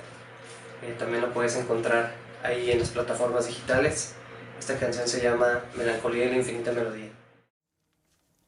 3 después de las 10, entre tú y yo, al menos tu almohada tendrás. Mañana tal vez, o nunca jamás, tendré que esperar. Gracias todo normal, gracias todo el inframundo virtual. No es tan mal si tú lo crees al ver que un tren pasará sobre ti. Seré feliz, también pasará sobre mí.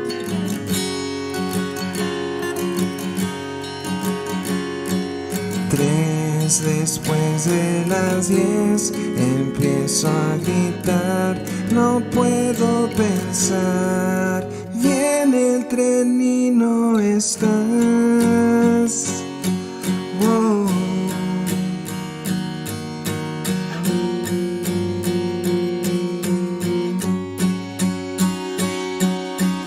No, baja velocidad.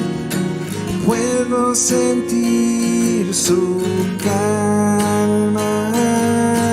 Viene por un lado y por el otro, me confunde, ya no sé ni lo que siento. Pero ¿qué pasa aquí?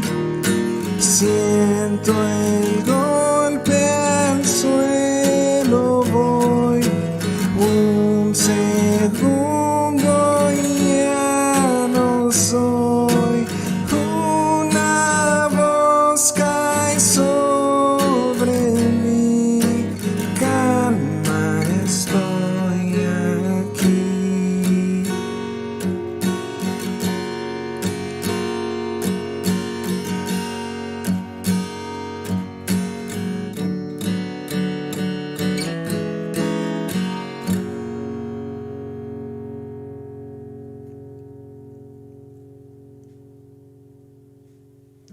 All right.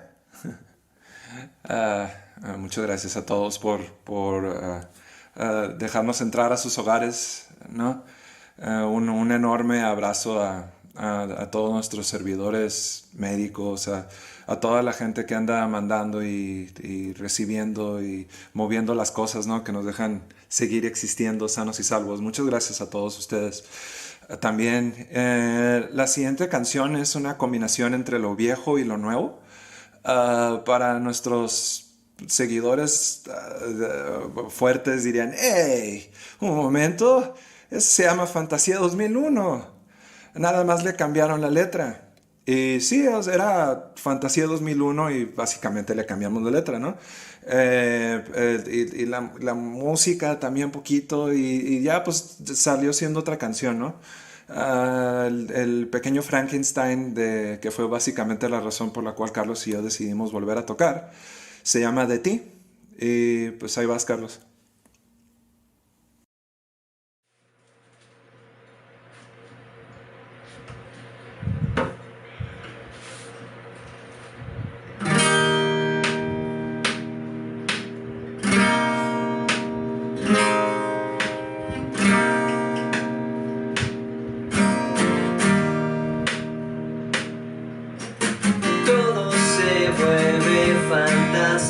Si tú estás aquí y se vuelve un poco mágico si estás junto a mí. Me recuerdas a la luna solo al sonreír, y si se escucha tu risa me siento morir. ¿Cuántas veces pa' que no te puedo ver? Con eso tengo para enloquecer. Y si me preguntan qué voy a decir de ti,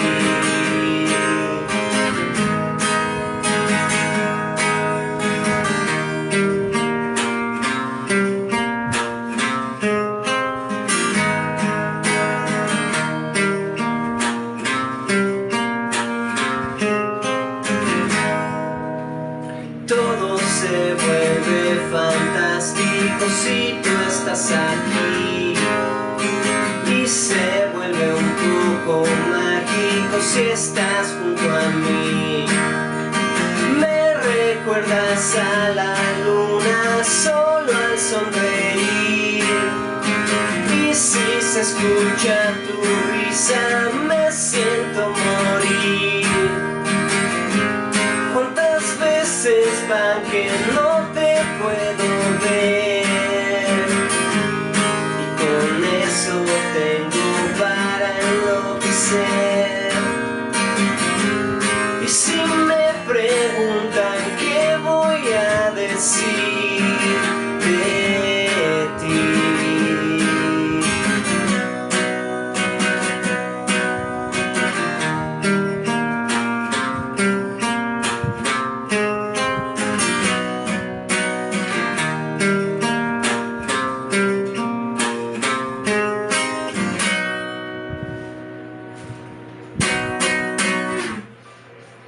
Bueno, la siguiente canción que va a cantar René se llama Late y también es de nuestras últimas canciones que hemos estado componiendo. Espero les guste.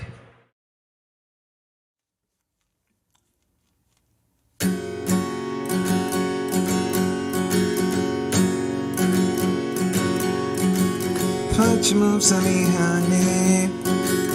Put your moves on me someday. Take a ride with me. Put a move on it, honey. Get your words, be something. Don't let lies beneath, because it's getting late. Darling, with speed, no delay. About the meaning of morning, I tell you now, don't worry, it's alright with me. The rest that comes, it's going. It doesn't stop overflowing, that's just fine. You see, it's clearly getting late. Everyone please go away. $10 if you don't ask why. $10 if you don't ask why. It's spilling over.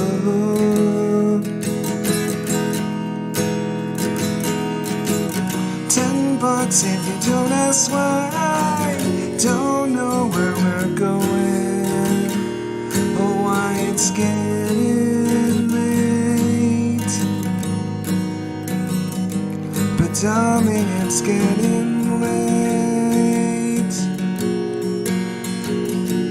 It is far too late.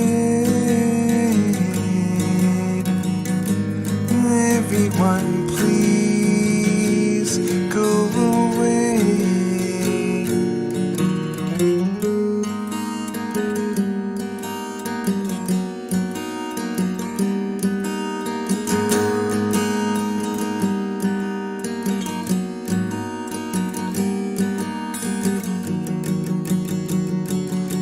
Everyone please.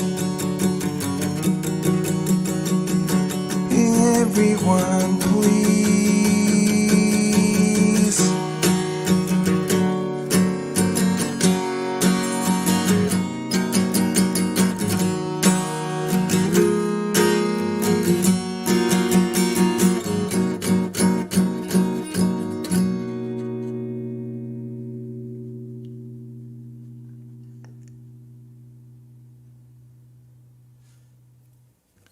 Bueno, señoritas y señoritos, con esto me retiro. Muchas gracias por dejarnos entrar en sus casas. For all the English-speaking folk out there, thank you for lending your ears, guys. You know, we always appreciate a new like every now and then. All right. Muchas gracias de nuevo a toda la gente que nos apoyó y se quedan con Carlos, la última rola, o igual y le sigue, quién sabe. La última rola programada es Átomos Tuyos, fue uno de los sencillos. Entonces, con permiso, se quedan con Carlos y Átomos Tuyos. Bueno, antes de seguir con esta que va a ser nuestra última canción, quiero agradecer al Festival Desértica por la invitación, a Botanas el Toro por todas las facilidades. También quiero agradecer a mi amigo Luis Cortés Cervantes que me prestó su guitarra. Pueden encontrar su música en Spotify y en YouTube. También quiero agradecer mucho a mi novia Gisé y a mi cuñada Fanny por prestarme su cámara. Y muchas gracias a René por mandarnos sus videos a distancia. También gracias a ustedes por escucharnos. Esta siguiente canción se llama Átomos Tuyos y la pueden escuchar en nuestras plataformas digitales, en nuestro disco Importa Pop. Gracias otra vez.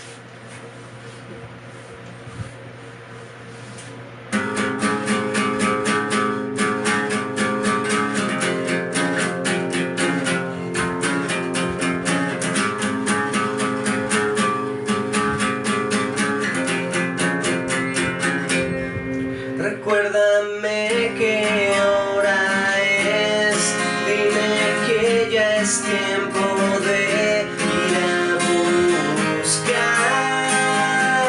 el día especial. Cuenta los días hasta hoy, desde que nuestro universo estalló.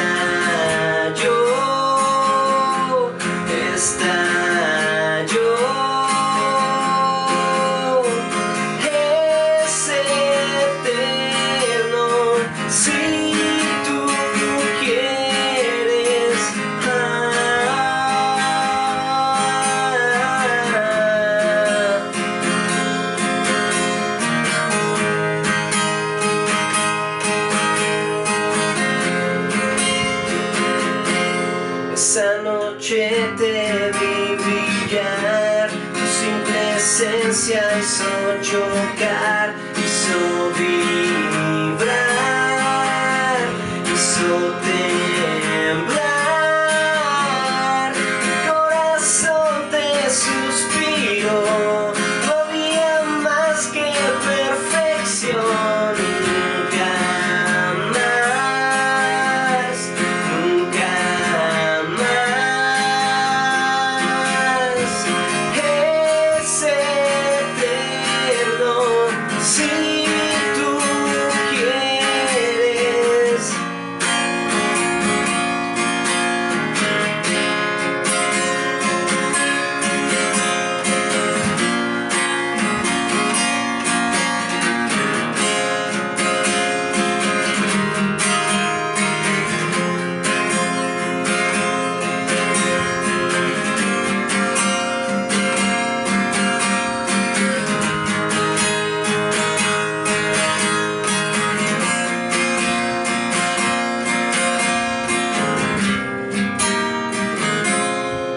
Tengo tanto miedo hoy.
¿Por qué será que en tu mente quiero estar?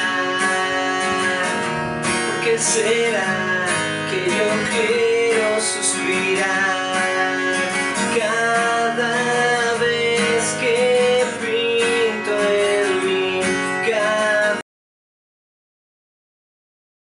Ya saluden, hola, hola, la cámara. ¿Cómo están?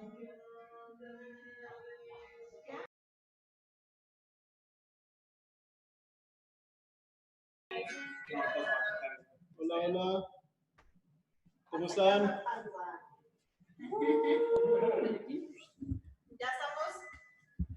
Hola a todos. No me veo. Muchas gracias a todos. Espero si me estoy viendo. Gracias a todos los que sintonizaron Festival Desértica 2020 digital. Es un formato nuevo. Estamos muy agradecidos a todos que nos acompañaron, a todos los participantes, todos y cada uno de ellos, a todos los patrocinadores, a todas las cervezas, a todos. ¿Alguien me paga esto? A todas las personas que estuvieron viéndonos y que pues, fueron parte de. Gracias a ustedes es que esto estuvo. Le paso el micrófono a alguien más. ¿Quiere decir algo? No, pues el festival no es nuestro, el festival es de ustedes, como lo es la cerveza artesanal juarense y del mundo. La música, todo esto es de ustedes, gracias por su apoyo. Se siente a la vez reconfortante y a la vez triste de que ya terminó esto. Pero pues muchas gracias por seguirnos, muchas gracias por sus comentarios. Les prometemos que si está en nuestras condiciones, el año que entra esto va a ser presencial y recargado. Esto nos mantiene vivos, sus comentarios, todo lo que nos ofrecen día a día, tanto como cervecería como Festival Desértica, es lo que nos motiva cada día a seguir creciendo. No nomás como nuestras marcas, sino como personas. Sabemos que cada día, es un reto nuevo, es un reto diferente. Y pues muchas gracias, más que nada, de parte de nuestros amigos cerveceros, de nuestros amigos de los restaurantes, de todo el equipo, de todo el staff que estamos aquí. Este es el staff del Paso. Juanito, Michelle, Carla, su servidor Dani, Ari, Eric. Les damos las gracias y pues brindemos. Salud. Salud. Muchas gracias. Cuídense mucho. Nos vemos el año que entra. Salud. Desértica 2021. Felicidades a todos. Muchas felicidades. Se me hizo muy la garganta. Carla,